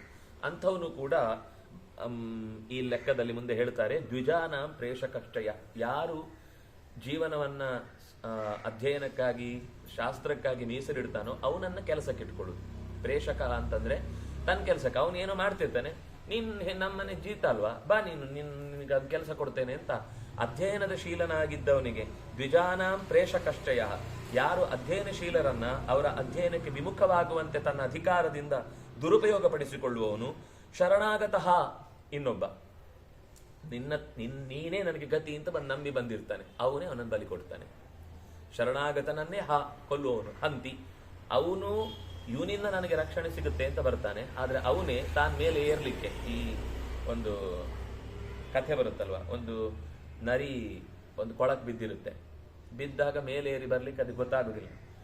ಇದು ಮೇಲೆ ಒಂದು ಆಡು ಅದರ ಹತ್ರ ಬಂದು ನೋಡುವಾಗ, ಏನ್ ನೀನ್ ಇಲ್ಲಿದಿ, ಅಯ್ಯೋ ನಿಂಗೆ ಗೊತ್ತಿಲ್ವಾ ಈ ನೀರು ಅಮೃತ ಅಮೃತ, ಅದನ್ನು ಕುಡಿಲಿಕ್ಕೆ ಅಂತ ಬಂದ್ರೆ ನಂಗೆ ಹೊರಗೆ ಬರ್ಲಿಕ್ಕೆ ಮನ್ಸಾಗ್ತಾ ಇಲ್ಲ. ಹೌದಾ, ನೀವು ಇಷ್ಟು ಇದರಲ್ಲಿ ಹೇಳ್ತಾ ಇರ್ಬೇಕಾದ್ರೆ ನಾನು ಕುಡಿ, ಬಾಬಾ ಬಾಬಾ ನಿನ್ಗೋಸ್ಕರನೇ ತೆಗೆದಿಟ್ಟು ಅಂತ ಹೇಳಿ ಅದನ್ನು ಇಳಿಸಿ ಅದು ಕುಡಿಯಾಗ ಅದು ಇದ್ರ ತಲೆ ಮೇಲೆ ಕಾಲಿಟ್ಟು ಹಾರ್ಕೊಂಡು ಹೋಗ್ಬಿಡುತ್ತೆ ನರಿ. ಅಂದ್ರೆ ಇನ್ನೊಬ್ಬನನ್ನ ಒಂದು ತನ್ನ ಸ್ವಂತಕ್ಕೋಸ್ಕರ ಬಳಸಿಕೊಂಡು ತಾನು ಪಾರಾಗುವಂತಹ ನರಿಬುದ್ಧಿಯ ವ್ಯಕ್ತಿ ಇವನು. ಶರಣಾಗತಃ ಚೈವ ಸರ್ವೇ ಬ್ರಹ್ಮ ಹಣ ಸಮಾಹ, ಬ್ರಹ್ಮನನ್ನ ಕೊಂದ್ರೆ ಯಾವ ಪಾಪಕ್ಕೀಡಾಗ್ತಾನೋ, ಬ್ರಹ್ಮನನ್ನ ಅವರ ಸ್ಥಾನದಿಂದ ಚ್ಯುತಿಗೊಳಿಸಿದ್ರೆ ಅವನಲ್ಲಿ ಗುಣ ಇಲ್ಲ ಅಂತ ಹೇಳಬಹುದು, ಅಥವಾ ಅವನ ಸ್ಥಾನವನ್ನೇ ಚ್ಯುತಿಗೊಳಿಸಿ ನಾನೇ ಅವನು ಅಂತ ಹೊಗಳಿಕೊಳ್ಳುವುದಿರಬಹುದು. ಇದೆಲ್ಲದಕ್ಕೂ ಕೂಡ ಸಮಾನವಾದಂಥ ಸ್ಥಿತಿಯಲ್ಲಿ ವಿಶ್ವಾಸಕ್ಕೆ ತೆಗೆದುಕೊಂಡು ಅವರ ಮನೆಯನ್ನೇ ನಾಶ ಮಾಡುವುದು, ವಿದ್ಯೆಯನ್ನು ಪಡೆಯುವ ನೆಪದಲ್ಲಿ ಅವರ ದಿಕ್ಕನ್ನು ತಪ್ಪಿಸುವುದು, ಅಥವಾ ವಿದ್ಯೆಯನ್ನು ಪಡಿಬೇಕಾದವನು ಇನ್ಯಾರದ್ದೋ ಜೊತೆಗೆ ತನ್ನ ತಾತ್ಕಾಲಿಕ ಸೌಖ್ಯಕ್ಕಾಗಿ ಅದನ್ನು ಮರೆತು ಬಿಡುವುದು, ಕುಡಿತಕ್ಕೆ ಒಳಗಾಗಿ ಜೀವನವನ್ನು ಕಳ್ಕೊಳ್ಳುವುದು, ಆದೇಶವನ್ನ ಮಾಡಬೇಕಾದವನೇ ವೃತ್ತಿಯನ್ನ ಹಾನಿ ಮಾಡುವುದು, ಆದೇಶ ಮಾಡುವ ನೆಪದಲ್ಲಿ ಅಧ್ಯಯನಶೀಲನನ್ನ ದಾರಿಗೆಡಿಸುವುದು, ಈ ಎಲ್ಲ ರೀತಿಯ ಶರಣಾಗತನಾದವನನ್ನ ಜೀವನದಲ್ಲಿ ಬಲಿ ಕೊಡುವುದು, ಇದಿಷ್ಟು ಕೂಡ ಬ್ರಹ್ಮ ಹತ್ಯೆಗೆ ಸಮಾನವಾದದ್ದು. ಕೊನೆಗೊಂದು ಮಾತು ಹೇಳ್ತಾರೆ, ಏತೈ ಸಮೇತ ಕರ್ತವ್ಯಂ ಪ್ರಾಯಶ್ಚಿತ್ತಾನಿ ಇದೆ ಶ್ರುತಿ. ಇಂಥವ್ರ ಜೊತೆಗೆ ಸೇರ್ಕೊಂಡವನಿಗೂ ಕೂಡ ಇದೇ ಗತಿ. ಅವರ ನಾನಂತದ್ದೆಲ್ಲ ಮಾಡಿಲ್ಲಪ್ಪ, ನಾನು ಸ್ವಲ್ಪ ಶಿಸ್ತು, ನಾನು ಅದರಲ್ಲೇ ಇಲ್ಲ ಅಂದ್ರೆ ನೀನಿಲ್ಲ ಸರಿ, ಇದ್ದವನ ಜೊತೆಗೆ ಓಡಾಡಿದ್ಯಾ ಮುಗೀತು, ಅವನ ಪಾಲು ನಿನಗೂ ಸಿಕ್ಕ ಹಾಗೆ ಲೆಕ್ಕ. ಅವನು ಏನ್ ತಪ್ಪು ಮಾಡಿದ್ರು ನಾನು ಶಿಸ್ತು, ನನ್ನ ಜೀವನದಲ್ಲಿ ಅಂತದ್ದಕ್ಕೆ ಅವಕಾಶವೇ ಕೊಟ್ಟಿಲ್ಲ ಅಂತಂದ್ರು, ಅವರನ್ನ ಬೆಳಿಲಿಕ್ಕೆ, ಅವರನ್ನ ಉಳಿಸ್ಲಿಕ್ಕೆ, ಅಥವಾ ಅವರ ಜೊತೆಗೆ ಆ ವೃತ್ತಿಯಲ್ಲಿ ಸಹಾಯಕ್ಕೆ ಅಂತ ನೀನು ನಿಂತಿ ಅಂದ್ರೆ ಅವನೂ ಕೂಡ ಆ ತಪ್ಪಿನಲ್ಲಿ ಪಾಲುದಾರನಾಗ್ತಾರೆ. ಆದ್ರೆ ಒಂದೇನು ಅಂದ್ರೆ ಅವನಿಗೆ ಪ್ರಾಯಶ್ಚಿತ್ತ ಇದೆ, ಪ್ರಾಯಶ್ಚಿತ್ತ ಮಿತಿ ಶ್ರುತಿ. ಆ ದೋಷಕ್ಕೆ ಒಳಗಾಗ್ತಾನೆ, ಅದಕ್ಕೆ ಪರಿಹಾರವನ್ನೇನಾದ್ರೂ ಮಾಡ್ಕೊಂಡ ಅಂದ್ರೆ ಆ ಹತ್ಯೆಯ ದೋಷ ಅವನನ್ನು ದೂರ ಮಾಡುತ್ತೆ. ಆದ್ರೆ ಅವನದು ಏನು ಗೊತ್ತಿಲ್ಲದೆ ಅಥವಾ ಏನಾಗಲ್ಲ ನಾನೇನ್ ತಪ್ಪು ಮಾಡಿಲ್ಲ ಅಂತ ಅನ್ಕೊಂಡ್ರೆ ಅವನೇನ್ ಅನುಭವಿಸ್ತಾನೋ ಅಷ್ಟನ್ನು ಇವನು ಅನುಭವಿಸ್ಬೇಕಾಗುತ್ತೆ. ಗೃಹೀತ ವಾಕ್ಯೋ ನಯವಿತ್ ವದಾನ್ಯ ಶೇಷಾನ್ನ ಭೋಕ್ತ ಹ್ಯವಿಹಿಂಸಕಶ್ಚ ನಾನರ್ಥಕೃತ್ಯ ಕುಲಿತಃ ಕೃತಜ್ಞಃ ಸತ್ಯೋ ಮೃದು ಸ್ವರ್ಗಮುಪೈತಿ ವಿದ್ವಾನ್. ಗೃಹೀತ ವಾಕ್ಯ, ಇನ್ನೊಬ್ಬರು ಏನಾದ್ರೂ ಒಂದು ಮಾತಾಡ್ತಾ ಇದ್ರೆ ಅದರ ಸಾರವನ್ನ ಹಿಡಿದಿಡುವವ. ಯಾರಾದ್ರೂ ಈ ಕೆಲವೊಮ್ಮೆ ಹೇಳುದುಂಟಲ್ಲ, ಅಂದ್ರೆ ಒಳ್ಳೆ ದೃಷ್ಟಿಯಿಂದಲೂ ಹೇಳ್ಬಹುದು, ಕೆಲವೊಮ್ಮೆ ನಾವು ಹೇಳುದುಂಟು ಬೆರಳು ತೋರಿಸಿದ್ರೆ ಕೈ ನುಂಗ್ಬಿಡ್ತಾನೆ ಅಂತ. ಆದ್ರೆ ಅದು ಜ್ಞಾನದ ವಿಷಯದಲ್ಲಿ ಗುರುಗಳು ಸ್ವಲ್ಪ ಹೇಳಿದ ತಕ್ಷಣ ಅದರ ಬೇರೆ ಬೇರೆ ಆಸ್ಪೆಕ್ಟ್ಗಳನ್ನು ಅವನು ತಿಳ್ಕೊಳ್ಳುವಷ್ಟು ಸಮರ್ಥ ಆದ್ರೆ ಅದು ಜ್ಞಾನದ ದಾರಿಯಲ್ಲಿ ಅದು ಹಿತ. ಆದ್ರೆ ಜ್ಞಾನ ಬಿಟ್ಟು ಬೇರೆ ವಿಷಯದಲ್ಲಿ ಅವರ ಸಂಪತ್ತನ್ನೇ ನುಂಗುದು ಅಂತ ಅನ್ನೋದು ಹಾನಿಕಾರಕ. ಇಲ್ಲಿ ವಾಕ್ಯ ಅಂತ ಹೇಳಿದ, ಅದಕ್ಕೆ ಗೃಹೀತ ವಾಕ್ಯ, ವಾಕ್ಯವನ್ನ ಬೇಗನೆ ಗ್ರಾಸ್ ಮಾಡೋನು, ಸರಿಯಾದ ವಿಷಯವನ್ನ ಕೂಡಲೇ ಅರ್ಥ ಮಾಡೋದು. ಅದು ತುಂಬಾ ಅದು ಯಾರಿಂದಲೋ ನೀವು ಟ್ರೈನ್ ಆಗಿ ಪಡೆಯುವ ಶಕ್ತಿ ಅಲ್ಲ, ಅದು ನಮ್ಮೊಳಗೆ ಜೀವದ ಸಹಜವಾದ ಗುಣ ಇದ್ರೆ ಮಾತ್ರ ಅದು ಬರುತ್ತೆ. ನಾನು ಅದನ್ನು ಪ್ರಾಕ್ಟೀಸ್ ಮಾಡಿಕೊಂಡು ಈ ಕ್ವಾಲಿಟಿಯನ್ನು ನನಗೆ ಯಾವ ಸಂಸ್ಥೆಯಲ್ಲಿ ಹೇಳ್ಕೊಡ್ತೀರಿ, ನನಗೆ ನಿಮಗೆ ₹1,00,00,000 ಕೊಡ್ತೇನೆ ಅಂದ್ರೂ ಅದು ಆಗಲ್ಲ. ಇನ್ನು ಅಂಥ ಒಬ್ಬ ಗುರು ಸಿಗಬೇಕು. ಈ ನಮಗೆ ಪಂಚತಂತ್ರ ಉಪದೇಶ ಕೊಟ್ಟಂತಹ ವಿಷ್ಣು ಶರ್ಮನಂಥವನು ಯಾರಾದರೂ ಸಿಗಬೇಕು. ಅದು ಕೂಡ ಅವನ ಕಾನ್ಫಿಡೆನ್ಸ್ ಬೇರೆ. ಎಲ್ಲರಿಗೂ ಹಾಗೆ ಮಾಡ್ಲಿಕ್ಕಾಗತ್ತೆ ಅಂತ ಹೇಳಲಿಕ್ಕೆ ಬರಲ್ಲ. ಆದ್ರೆ ಅದರಲ್ಲೊಂದು ಚುರುಕುತನ ಇದೆ. ಅದು ತತ್ಕಾಲಕ್ಕಂತಾದ್ರೂ ಫಲ ಕೊಡುತ್ತೆ. ದೀರ್ಘಕಾಲಕ್ಕೆ ಅವನಲ್ಲಿ ಉಳಿಯುತ್ತೋ ಬಿಡುತ್ತೋ ಗೊತ್ತಿಲ್ಲ. ಗೃಹೀತ ವಾಕ್ಯ, ಒಂದು ಮಾತು ಹೇಳಿದ ತಕ್ಷಣ ಇದು ಎಲ್ಲೆಲ್ಲಿ ಅಪ್ಲೈ ಆಗುತ್ತೆ ಒಂದು ತಲೆಯಲ್ಲಿ ಅದರ ವಿಷಯ ಎಲ್ಲ ಒಂದ್ಸರ್ತಿ ಇಮ್ಯಾಜಿನ್ ಒಳಗಿನಿಂದ ಅದರ ತಿಳುವಳಿಕೆ ಅವನಿಗೆ ಬರುತ್ತೆ. ಗೃಹೀತ ವಾಕ್ಯ. ಆಮೇಲೆ ನಯವಿತ್. ನಯ ಅಂದ್ರೆ ನ್ಯಾಯ, ದಾರಿ. ಈ ದಾರಿಯಲ್ಲಿ ಹೋದ್ರೆ ಇವನನ್ನ ಮಟ್ಟ ಹಾಕಬಹುದು. ರಾಜನಾದವನಿಗೆ ನಾನು ಹೇಳಿದ್ದು. ಉಳಿದಂತೆ ನಾವು ಬದುಕಿನಲ್ಲಿ ಹೀಗೆ ಅಪ್ರೋಚ್ ಮಾಡಿದ್ರೆ ನಮ್ಗೆ ವಿಷಯವನ್ನ ಗ್ರಹಿಸ್ಲಿಕ್ಕಾಗತ್ತೆ, ಅಂದ್ರೆ ಕೆಲಸ ಮಾಡ್ಕೊಳ್ಳಿಕ್ಕಾಗತ್ತೆ. ನಯವಿತ್, ಯಾರ ಹತ್ರ ಯಾವ ಕೆಲಸ ಹೇಗೆ ತೆಗಿಬೇಕು ಅಥವಾ ನಮ್ಗೆ ಹೇಗೆ ಕೆಲಸ ಮಾಡಿಸ್ಕೊಳ್ಬೇಕು ಅನ್ನೋದು ಒಂದು ಗೊತ್ತಿರಬೇಕು. ಅದು ದುಷ್ಟತನ ಅಲ್ಲ. ಇದರ ಜೊತೆಗೆ ದುಷ್ಟತನ ಸೇರಿದ್ರೆ ಅದು ನಮ್ಮ ಕೆಟ್ಟ ರಾಜಕಾರಣಿಗಳಾಗ್ತಾರೆ. ಆದ್ರೆ ಸಮಯ ಸಾಧಕತನ ಅಲ್ಲ ಇದು. ಒಳ್ಳೇದಾಗುವುದಕ್ಕೋಸ್ಕರ ಏನ್ ಮಾಡ್ಬೋದು. ಕೆಲವೊಂದ್ ಸರ್ತಿ ದುರುಳರ ಮಧ್ಯದಲ್ಲೇ ಇರಬೇಕಾಗತ್ತೆ. ಆದ್ರೆ ಒಳ್ಳೆ ಕೆಲಸ ಮಾಡ್ಲಿಕ್ಕೆ ಅದೊಂದೇ ಆಪ್ಷನ್ ಇರುದು.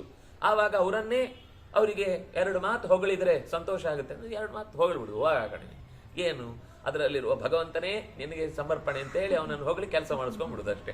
ನಯವಿತ್, ನೀತಿಯನ್ನ, ನಯ ಅಂದ್ರೆ ನೀತಿ ಅಂತ ಅರ್ಥ. ಯಾವ ನೀತಿಯನ್ನ ಬಳಸಿದ್ರೆ, ಸಾಮವ, ದಾನವ, ಭೇದವೋ, ದಂಡವು, ಯಾವುದನ್ನು ಬಳಸಿದ್ರೆ ಇಲ್ಲಿ ಕೆಲಸ ಆಗತ್ತೆ, ಅದು ಮುಖ್ಯ. ನಯವಿತ್. ವದಾನ್ಯ. ವದಾನ್ಯ ಅಂದ್ರೆ ಒಂಥರ ಗಾಂಭೀರ್ಯ, ತಿಳುವಳಿಕೆಯಿಂದ, ಒಳ್ಳೆಯ ಜ್ಞಾನದ ಶಕ್ತಿಯಿಂದ ಬೆಳೆದು ನಿಂತವನು. ಶೇಷಾನ್ನ ಭೋಕ್ತ. ಯಾವಾಗ್ಲೂ ತಿನ್ನುವಾಗ ಕೊಟ್ಟು ತಿನ್ನುವುದು ಒಂದು ಗುಣ. ನಮ್ಗೆ ಇರ್ಲಿ ಇಲ್ಲದೆ ಇರ್ಲಿ, ಮೊದ್ಲು ಯಾರಾದ್ರೂ ತಿನ್ಲಿಕ್ಕೆ ಹಸಿವಿದ್ದವರು, ಅಗತ್ಯ ಇದ್ದವರು ಅಂತ ಗೊತ್ತಾದ್ರೆ ಕೊಟ್ಟು ಶೇಷ. ಶೇಷ ಅಂದ್ರೆ ಉಳಿದದ್ದನ್ನು. ಶೇಷ ಅನ್ನ ಭೋಕ್ತ. ಅದು ಅನ್ನ ಅಂದ್ರೆ ನೀವು ಅನ್ನ ಬೇಯಿಸಿದ್ದೇ ಆಗ್ಬೇಕು ಅಂತಲ್ಲ. ಅನ್ನ ಅಂದ್ರೆ ಹಸಿವಿಗೆ ಯಾವ್ದಾಗುತ್ತೋ ಅದೆಲ್ಲವೂ ಇನ್ನೊಬ್ಬನಿಗೆ ಕೊಟ್ಟು ತಿನ್ನುವುದು ಅಂತ. ಇದು ನಾನು ಜನರಲೈಸ್ ಮಾಡಿದ ವಿಷಯ. ಆದ್ರೆ ಇದರ ಇನ್ನೊಂದು ಒಳ ಅರ್ಥ ಬೇರೆ ಇದೆ. ಯಾವುದಿದ್ರೂ ಕೂಡ ನಾವು ದೇವರಿಗೆ ಸಮರ್ಪಣೆ ಮಾಡಿಯೇ ತಿನ್ಬೇಕು. ಸಮರ್ಪಣೆ ಮಾಡುವುದು ಅಂದ್ರೆ ಒಂದು ದೊಡ್ಡ ದೇವರ ಕೋಣೆ ಮುಂದೆ ಎದುರುಗಡೆ ಇಟ್ಟು ಓಂ ಅಂತ ಒಂದು ಶಬ್ದಗಳನ್ನು ಒಂದಿಷ್ಟು ಹೇಳಿ ಅದು ಹೌದು. ಅದಿಲ್ಲ ಅಂತ ಇಟ್ಕೊಂಡು ನೀವೆಲ್ಲೋ ಹೋಗಿರ್ತೀವಿ, ಅಲ್ಲಿ ಹೋಗಿ ದೇವರ ಕೋಣೆನೇ ಇರುವುದಿಲ್ಲ. ಆದ್ರೆ ಅನಿವಾರ್ಯ ಬಂಧುಗಳು, ಆವಾಗ ನಾವು ಉಣ್ಲೇಬೇಕು ಅನಿವಾರ್ಯವಾಗಿ. ಆಗ ತಟ್ಟೆ ನಮ್ಗೆ ಅಂತ ಬಡಿಸಿದಷ್ಟು ತಟ್ಟೆ ಇದೆಯಲ್ಲ, ಅದನ್ನಾದ್ರೂ ಎದುರುಗಡೆ ಇಟ್ಕೊಂಡು ನಮಸ್ಕಾರ ಮಾಡಿ, ದೇವರೇ ಇವತ್ತು ಈ ಅನ್ನವನ್ನು ನನಗೋಸ್ಕರ ಹುಟ್ಟಿಸಿದ್ದಿ, ನನಗೋಸ್ಕರ ಈ ಅನ್ನವನ್ನು ಕೊಟ್ಟಿದ್ದಿ. ಕೊಟ್ಟ ಅನ್ನವನ್ನ ನಿನ್ನ ಪ್ರೀತಿಗೋಸ್ಕರ, ನಿನ್ನ ಮೇಲೆ ನಾನು ಇನ್ನಷ್ಟು ನಿನ್ನ ಹತ್ತಿರ ಆಗುವುದಕ್ಕೆ, ನಿನ್ನ ಮೇಲೆ ನನಗೆ ಪ್ರೀತಿ ಬರುವುದಕ್ಕೆ ಕಾರಣವಾಗುವಂತೆ ಈ ಅನ್ನ ನನ್ನನ್ನು ರಕ್ಷಿಸ್ಲಿ. ಅನ್ನಂ ರಕ್ಷಸ್ವ ಅಂತಾನೆ ಪ್ರಾರ್ಥನೆ. ವಿಷ್ಣು ಅನ್ನಂ ರಕ್ಷಸ್ವ, ಎಲೆ ಭಗವಂತನೇ ಈ ಅನ್ನವನ್ನ ರಕ್ಷಿಸು. ಇದರಲ್ಲಿ ಅನೇಕ ತರದ ಮಾನಸಿಕ ಸಂಬಂಧಗಳು ಬೆಳೆದಿರ್ತಾರೆ. ಯಾರೋ ಒಬ್ಬ ದುಡಿಮೆಗೋಸ್ಕರ ಈ ಅನ್ನದ ಕರ್ಮ ಮಾಡ್ತಾ ಇದ್ದ ಅಂದ್ರೆ ಸಂಬಳ ಸಿಕ್ಕಿಲ್ಲ ಅಂತ ಯಜಮಾನನ ಬೈಕೊಂಡೇ ಮಾಡಿರ್ತಾನೆ. ಅಥವಾ ಎಲ್ಲೋ ಒಂದು ರೀತಿಯಲ್ಲಿ ಅಂತ ಮಾನಸಿಕವಾದ ಹಿಂಸೆಗಳು ಅಲ್ಲಿ ಸೇರ್ಕೊಂಡಿರುತ್ತೆ. ಅವನಿಗೆ ಮಾಡುವಾಗ ಆ ಅನ್ನ ಹಾಳಾಗ್ಬೇಕು ಅಂತಲ್ಲ, ಆದ್ರೆ ಅವನ ನೋವು ಆ ಕೆಲಸ ಮಾಡುವಾಗ ಎದ್ದು ಬಂದ್ರೆ ಆ ಪರಿಣಾಮ ಅನ್ನದಲ್ಲಿ ಇರುತ್ತೆ. ಅದನಿಗೆ ಅಂತ ದೋಷಗಳನ್ನ ಕಲೀಲಿಕ್ಕೋಸ್ಕರ ಭಗವಂತನಿಗೆ ಕೊಟ್ಟ ಮೇಲೇನೆ ಅದು ಶೇಷ. ಶೇಷ ನಾವು ಈ ರಾಯರ ಗುಡಿಗೆ ಹೋದ್ರೆ ಶೇಷವಸ್ತ್ರ ಅಂತ ಕೊಡ್ತಾರೆ. ಶೇಷವಸ್ತ್ರ ಅಂದ್ರೆ ದೇವರಿಗೆ ಉಡಿಸಿ ಕೊಡುವುದು ಅಂತ ಅರ್ಥ. ಈಗ ತಿಮ್ಮಪ್ಪನಿಗೆ ನೀವು ಹೋದಾಗ ಅಲ್ಲಿ ಶೇಷವಸ್ತ್ರ ಅಂತ ಕೊಡ್ತಾರೆ, ಅಂದ್ರೆ ದೇವರಿಗೆ ಉಡಿಸಿದ್ದು ಕೊಡುವುದು ಅಂತ ಅರ್ಥ. ಹಾಗೆ ಶೇಷ ಅನ್ನ ಅಂದ್ರೆ ದೇವರಿಗೆ ಕೊಟ್ಟದ್ದನ್ನ ತಿನ್ನುವುದನ್ನು ಶೇಷ ಅನ್ನ ಅಂತ ಹೇಳುದು. ನಾವು ಯಾವುದೇ ಪದಾರ್ಥ ತಗೊಳ್ಳುದಾದ್ರೂ ಕೂಡ ಅದು ಭಗವಂತನಿಗೆ ಒಪ್ಪಿಸಿಯೇ ತಗೊಳ್ಬೇಕು. ಸಾಧ್ಯವಾದ್ರೆ ನಿತ್ಯದಲ್ಲಿ ಒಂದು ಕ್ರಮ ಇಟ್ಟುಕೊಳ್ಬೇಕು. ಇಲ್ಲ ಆ ಕ್ರಮದಲ್ಲಿ ನಮ್ಗೆಲ್ಲಾ ಕಡೆ ವ್ಯವಸ್ಥೆ ಮಾಡ್ಕೊಳ್ಲಿಕ್ಕೆ ಆಗುದಿಲ್ಲ, ಹೋದಲ್ಲಿ ಬಂದಲ್ಲಿ.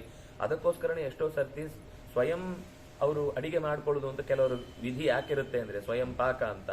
ಅವರು ಬೇರೆಯವರು ಹೇಗ್ ಮಾಡ್ತಾರೆ ಏನ್ ಮಾಡ್ತಾರೆ ಗೊತ್ತಿಲ್ಲ, ನೈವೇದ್ಯ ಮಾಡ್ತಾರೋ ಇಲ್ಲೋ ಗೊತ್ತಿಲ್ಲ ಅನ್ನೋದಕ್ಕೋಸ್ಕರ ಅವರು ಹಾಗೆ ಬದುಕ್ತಾರೆ. ಅದು ಅವರ ವಿಧಿ, ಬದುಕಿನ ಅವರೇ ಕಂಡುಕೊಂಡ ಒಂದು ದಾರಿ. ಸರಿ, ಶುದ್ಧ ಅನ್ನವನ್ನ ಸ್ವೀಕರಿಸ್ಲಿಕ್ಕೋಸ್ಕರ ಅವರು ಕೊಂಡುಕೊಂಡ ದಾರಿ ಹೊರತು ಅದು ಒಂದು ಪ್ರೈಡ್ ಅಲ್ಲ. ನಾನು ಸ್ವಯಂ ಪಾಕ ಅಂತ ಅನ್ನೋ ದೊಡ್ಡ ಪ್ರೈಡ್ ಅಲ್ಲ. ನಾನು ನನ್ನ ಅನ್ನವನ್ನ ಶುದ್ಧ ಮಾಡ್ಕೊಳ್ಳಿಕ್ಕಿರೋ ಒಂದು ದಾರಿ. ಅದು ಕೊನೆಗೆ ಏನಾಗುತ್ತೆ ಅಂದ್ರೆ ಅನ್ನ ಮಾಡ್ಕೊಳ್ಳೋದೇ ಒಂದು ದೊಡ್ಡ ಪ್ರೊಸೀಜರ್. ಅಲ್ಲಿಗೆ ನಿಂತು ಬಿಟ್ರೆ ದೋಷ ಆಗುತ್ತೆ. ಆದ್ರೆ ಅದರಲ್ಲಿ ಇರುವುದು ಒಳ್ಳೆ ಇಂಟೆನ್ಷನ್. ನಿಜವಾಗಿ ಎಲ್ಲೆಲ್ಲಿಂದಲೂ ಅನ್ನ ದೇಹಕ್ಕೆ ಸೇರದಂತೆ ನನ್ನ ಅಧ್ಯಯನಕ್ಕೆ ಬೇಕಾದ ಶುದ್ಧ ಮನಸ್ಸವನ್ನು ಸಂಪಾದಿಸಲಿಕ್ಕೆ, ಭಗವಂತನಲ್ಲಿ ಭಕ್ತಿಯನ್ನು ಹೆಚ್ಚಿಸಿಕೊಳ್ಳಿಕ್ಕೆ ಬೇಕಾದ ಒಂದು ದಾರಿಯಲ್ಲಿ ಭಗವಂತನಿಗೆ ನಿವೇದಿಸಿ ತಿನ್ನುವುದು ಅಂತ. ಶೇಷ ಅನ್ನ ಭೋಕ್ತ. ಅವನು ಬದುಕಿನಲ್ಲಿ ಯಾವತ್ತೂ ಕೂಡ ಅನ್ನಂ ಬ್ರಹ್ಮೇತಿ ವ್ಯಜಾನಾತ್ ಅಂದ್ರೆ ನಾವು ಆ ದೇವರನ್ನೇ ತಿನ್ನುವುದು ಅಂತ ಅರ್ಥನ? ಅನ್ನದಲ್ಲಿ ದೇವರಿದ್ದಾನೆ ಅಂತ ಅರ್ಥ. ಹೇಗೆ ಪ್ರತಿಮೆಯಲ್ಲಿ ದೇವರಿದ್ದಾನೋ ಹಾಗೆ ಅನ್ನದಲ್ಲಿ ದೇವರಿದ್ದಾನೆ. ಆ ಅನ್ನ ಒಳಗೆ ಹೋಗಿ ಅದು ಮೃತ್ಯುವೂ ಆಗ್ಬೋದು, ಜೀವವೂ ಕೊಡ್ಬೋದು. ದೇವರ ಹತ್ರ ಕೇಳೋದಿಷ್ಟೇ, ಅನ್ನ ನನಗೆ ಮೃತ್ಯು ಆಗಬೇಡ, ನನ್ನನ್ನು ಬದುಕಿಸು. ನಾನು ತಿಂತಾ ಇರೋದು ಬದುಕಿ 4 ಜನರ ಬದುಕಿಗೆ ಬೆಳಕಾಗ್ಲಿಕ್ಕೋಸ್ಕರ, ಅದಕ್ಕೋಸ್ಕರ ನೀನನ್ನು ತಿಂತಾ ಇದ್ದೀನಿ. ನಿನ್ನ ಮೇಲೆ ನನಗೆ ಹತೋಟಿ ಇದೆ, ನಾನು ದುಡ್ದಿದ್ದು ಈ ಹಮ್ಮ ಬಾರದಂತೆ ನನಗೆ ಅನ್ನ ಹೊಟ್ಟೆ ಒಳಗೆ ಹೋಗ್ಲಿ ಅನ್ನೋದು ಪ್ರಾರ್ಥನೆ. ಯಾವಾಗ ಈ ಸರೆಂಡರ್ನೆಸ್ ಇರುತ್ತೆ, ಈ ತರದ ಒಪ್ಪಿಸುವಿಕೆ ಇರುತ್ತೆ, ಅದು ಶೇಷಾನ್ನ. ಅನ್ನವನ್ನ ತಿನ್ನುವಾಗ ಇದು ಭಗವಂತ ನನಗೆ ಇಕ್ಕ ಭಿಕ್ಷೆ, ಇದು ಇವತ್ತಿದೆ, ನಾಳೆ ಏನು ಗೊತ್ತಿಲ್ಲ, ಇದೆ ಎಷ್ಟೋ ಜನಕ್ಕಿಲ್ಲ, ನನಗೆ ದೇವರು ವಿಶೇಷವಾಗಿ ಕೊಟ್ಟಿದ್ದಾನೆ. ಆದ್ರಿಂದಾಗಿ ನಾನು ಇದರ ಮೇಲೆ ನನ್ನ ಹತೋಟಿಯನ್ನ ಅಥವಾ ನನ್ನ ಇದು ನಾನು ದುಡಿದದ್ದು ಅಂತ ನನ್ನ ಒಂದು ಮುದ್ರೆ ಒತ್ತುದುಂಟಲ್ಲ, ಇದಿಲ್ಲ ಅನ್ನೋದು ಶೇಷಾನ್ನ ಭೋಕ್ತ. ಇನ್ನು ಅವಿಹಿಂಸಕಶ್ಚ. ವಿಹಿಂಸಕ ಅಂತಂದ್ರೆ ವಿವಿಧ ರೀತಿಯ, ಕೆಲವರಿಗೆ ಟಾರ್ಚರ್ ಮಾಡುವುದು ಅಂದ್ರೆ ಒಂದು ವಿಶೇಷ ಖುಷಿ. ಯಾವ ರೀತಿಯಿಂದಲೂ, ಮಾತಿನಿಂದ ಇರ್ಬೋದು, ಮನಸ್ಸಿನಿಂದ ಇರ್ಬೋದು, ನೋಟದಿಂದ ಇರ್ಬೋದು, ನಡೆಯಿಂದ ಇರ್ಬೋದು. ಏನು ನಡೆಯಲು ಬೇಕಾದಷ್ಟು ಗುಡಿಸುವಾಗ್ಲೂ ಜೋರಾಗಿ ಗುಡಿಸಿ ಬಿಡಿಸುಡಿ ಏನೋ ಒಂದ್ಸರ್ತಿ ತೋರಿಸಿ ಇಡುದು ಕೆಳಗಡೆ, ನೇರ ಇಡ್ಲಿಕ್ಕೆ ಬರುದೇ ಇಲ್ಲ. ಅಂದ್ರೆ ನನ್ನ ಕೈಯಲ್ಲಿದೆ, ಈ ಮನೆಯಲ್ಲೆಲ್ಲ ನೀವೇನು ಅನ್ನೋ ರೀತಿಯಲ್ಲಿ ಒಂದು ಆಟಿಟ್ಯೂಡ್ ಏನಿದೆ, ಇದು ಒಂಥರ ಮಾನಸಿಕವಾಗಿ ಒಬ್ಬರನ್ನ ತಾಗಿಸಬಾರದು ಅಂತ. ಆ ಪದಾರ್ಥ ಅಂತ ಅನ್ನೋದು ಕಸವನ್ನ ಗುಡಿಸ್ಲಿಕ್ಕಿರೋದು ಹೊರತು ನಾವು ಬೇರೆ ವಸ್ತುವನ್ನ ಕಸ ಅಂತ ತಿಳ್ಕೊಂಡಿಲ್ಲ ಅಂತ ಅರ್ಥ. ತಾಗಿಸೋದು ಏನು ಮೈಲಿಗೆ ಆಗ್ಬಿಡುತ್ತಾ, ಏನಾದ್ರೂ ಅವರು ಗುಡಿಸ್ಕೊಂಡು ಹೊರಟೋಗ್ಬಿಡ್ತಾರ ತಾಗಿದ್ರೆ? ಹಾಗಲ್ಲ ಅದರ ಅಭಿಪ್ರಾಯ. ಅದು ಇರುವುದೇ ಕಸ ತೊಳಿಲಿಕ್ಕೆ. ಬ್ರಷ್ ಅಲ್ವಾ, ಮೋರಿ ಕ್ಲೀನ್ ಮಾಡಿದಲ್ಲಿ ಯಾಕೆ ಹಲ್ಲುಜ್ಜಬಾರ್ದು ಪ್ರಶ್ನೆ ಕೇಳ್ತೀವ? ಇಲ್ಲ ಅಲ್ವಾ? ಸೇಮ್ ಅಷ್ಟೇ, ಕಸ ಬರಿಗೆ ಅಂತ ಅನ್ನೋದು ಕಸ ತೆಗಿಲಿಕ್ಕೆ ಇರುದು. ಆಗ ಅದನ್ನ ಒಬ್ಬ ಯಾರೋ ವ್ಯಕ್ತಿ ಓಡಾಡ್ತಾ ಇದ್ದಾಗ ಅವನಿಗೆ ತಾಗಿಸ್ಬಾರ್ದು. ಯಾಕೆಂದ್ರೆ ಅದು ದೈವಿಕ ಪ್ರತೀಕ. ಅದು ಚರ ಚಲಿಸುವ ವ್ಯಕ್ತಿ. ನೀವು ಹಾಗಂತೇಳಿ ಮನುಷ್ಯ ಅಂತ ಹೇಳ್ತಿಲ್ಲ ನಾನು, ಬೆಕ್ಕು ನಾಯಿ ಮಲಗಿದ್ರು ಕೂಡ ತಾಗಿಸಬಾರದು. ಯಾಕಂದ್ರೆ ಅದು ಕೂಡ ಶುನಿಚೈವ ಶ್ವಪಾಕೇಚ ಪಂಡಿತ ಸಮದರ್ಶಿನ, ಅವುಗಳಲ್ಲೂ ಭಗವಂತನ ಸನ್ನಿಧಾನ ಇದೆ. ಹಾಗಾಗಿ ಹಾಗಂತ ಭಗವಂತನ ಸನ್ನಿಧಾನ ಇದೆ ಅಂತ ನಮ್ಮ ಮನೆಯಲ್ಲಿ ಒಂದು ಮಲ್ಕೊಳ್ಳುವ ಜಾಗದ ಮೇಲ್ಗಡೆ ಒಂದು ಮಾಡಿ ಅದರ ಮೇಲೆ ಗೂಡು ಮಾಡಿಟ್ಟು ದೇವರ ಜಾಗದಲ್ಲಿ ಇಡ್ಲಿಕ್ಕಾಗತ್ತಾ ನಾಯಿಯನ್ನೋ ಬೆಕ್ಕನ್ನೋ? ಅದನ್ನು ಸಾಕುವ ಜಾಗದಲ್ಲಿ ಸಾಕ್ಬೇಕು. ಅದರಲ್ಲಿ ಭಗವಂತ ಇದ್ದಾನೆ ಅನ್ನೋದು ಸತ್ಯ. ಆದ್ರೆ ಅದರ ಉಪಯೋಗ ಎಷ್ಟು ಅಷ್ಟಕ್ಕೆ ನಾವು ಅದನ್ನ ಪ್ರೀತಿಸ್ಬೇಕು ಹೊರತು ಅದನ್ನ ಮನುಷ್ಯರನ್ನು ಪ್ರೀತಿಸುವಲ್ಲಿ ಪ್ರಾಣಿಯನ್ನು ಪ್ರೀತಿಸ್ತಾರೆ, ಪ್ರಾಣಿಯನ್ನು ಪ್ರೀತಿಸುವಲ್ಲಿ ಮನುಷ್ಯರನ್ನು ಪ್ರೀತಿಸ್ತಾರೆ. ಇದು ಅಪಾಯಕಾರಿ. ಅದಕ್ಕೆ ನಾನು ಹೇಳಿದ್ದು, ಬಾತ್ರೂಮ್ ಇದ್ದು ಬಾತ್ರೂಮ್ ಅಲ್ಲೇ ಇರುತ್ತೆ, ಹಲ್ಲುಜ್ಜುವಲ್ಲೇ ಇರುತ್ತೆ. ಅದಕ್ಕೆ ವ್ಯತ್ಯಾಸ ಇರುತ್ತೆ. ಹಾಗಂತ ಹೇಳಿ ಯಾವುದು ಬೇಡ ನೀವು ಎಸೆಯುವಂಗಿಲ್ಲ. ಎಷ್ಟು ನಾಳೆ ಬಾತ್ರೂಮ್ ಅಲ್ಲಿ ನೀವೇ ನಿಲ್ಲಿಕ್ಕಾಗಲ್ಲ. ಅಂದಾಗ ಅದೂ ಬೇಕು, ಇದೂ ಬೇಕು. ಹಲ್ಲುಜ್ಜಲಿಲ್ಲ ಅಂದ್ರೆ ಪಕ್ಕದವ್ರು ನಿಲ್ಲಿಕ್ಕಾಗಲ್ಲ, ಬಾತ್ರೂಮ್ ಉಜ್ಜಲಿಲ್ಲ ಅಂದ್ರೆ ನೀವು ನಿಲ್ಲಿಕ್ಕಾಗಲ್ಲ. ಆದ್ರಿಂದಾಗಿ ಎರಡೂ ಉಜ್ಜುವುದು ಅನ್ನೋ ಕೆಲಸ ಒಂದೇ ಆದ್ರೂ ಕೂಡ ಅದರ ಸ್ಥಾನ ಬೇರೆ ಬೇರೆ ಅನ್ನೋದು ಹೇಗೋ ಹಾಗೆ ಜಗತ್ತಿನಲ್ಲಿ ಆಯಾ ಪ್ರಾಣಿಗಳು ಪಕ್ಷಿಗಳು ಅಲ್ಲಲ್ಲಿಗೆ ಬೇಕು, ಆದ್ರೆ ಅಲ್ಲಲ್ಲಿಯೇ ಅದರ ಸ್ಥಾನಮಾನವನ್ನು ಗೌರವಿಸಬೇಕು ಅನ್ನುವುದು ಮುಖ್ಯ. ನಾನಾರ್ಥ ಕೃತ್ಯಾಕುಲಿತ ನ ಅನರ್ಥ ಕೃತ್ಯಾಕುಲಿತ. ಅನರ್ಥ ಕೃತ್ಯ ಅಂತಲೇ ಕೆಟ್ಟ ಕೆಲಸವನ್ನ ಮಾಡುವುದು ಅನ್ನೋದು ಅವನಿಗೆ ಸರಿ ಹೋಗುದಿಲ್ಲ. ಅದರಿಂದ ದೂರ ನಿಲ್ತಾನವನು. ಕುಕೃತ್ಯದಲ್ಲಿ ತಾನು ತೊಡಗದಂತೆ ತನ್ನನ್ನು ದೂರಕ್ಕೆ ನಿಲ್ಲಿಸಿಕೊಳ್ಳೋನು.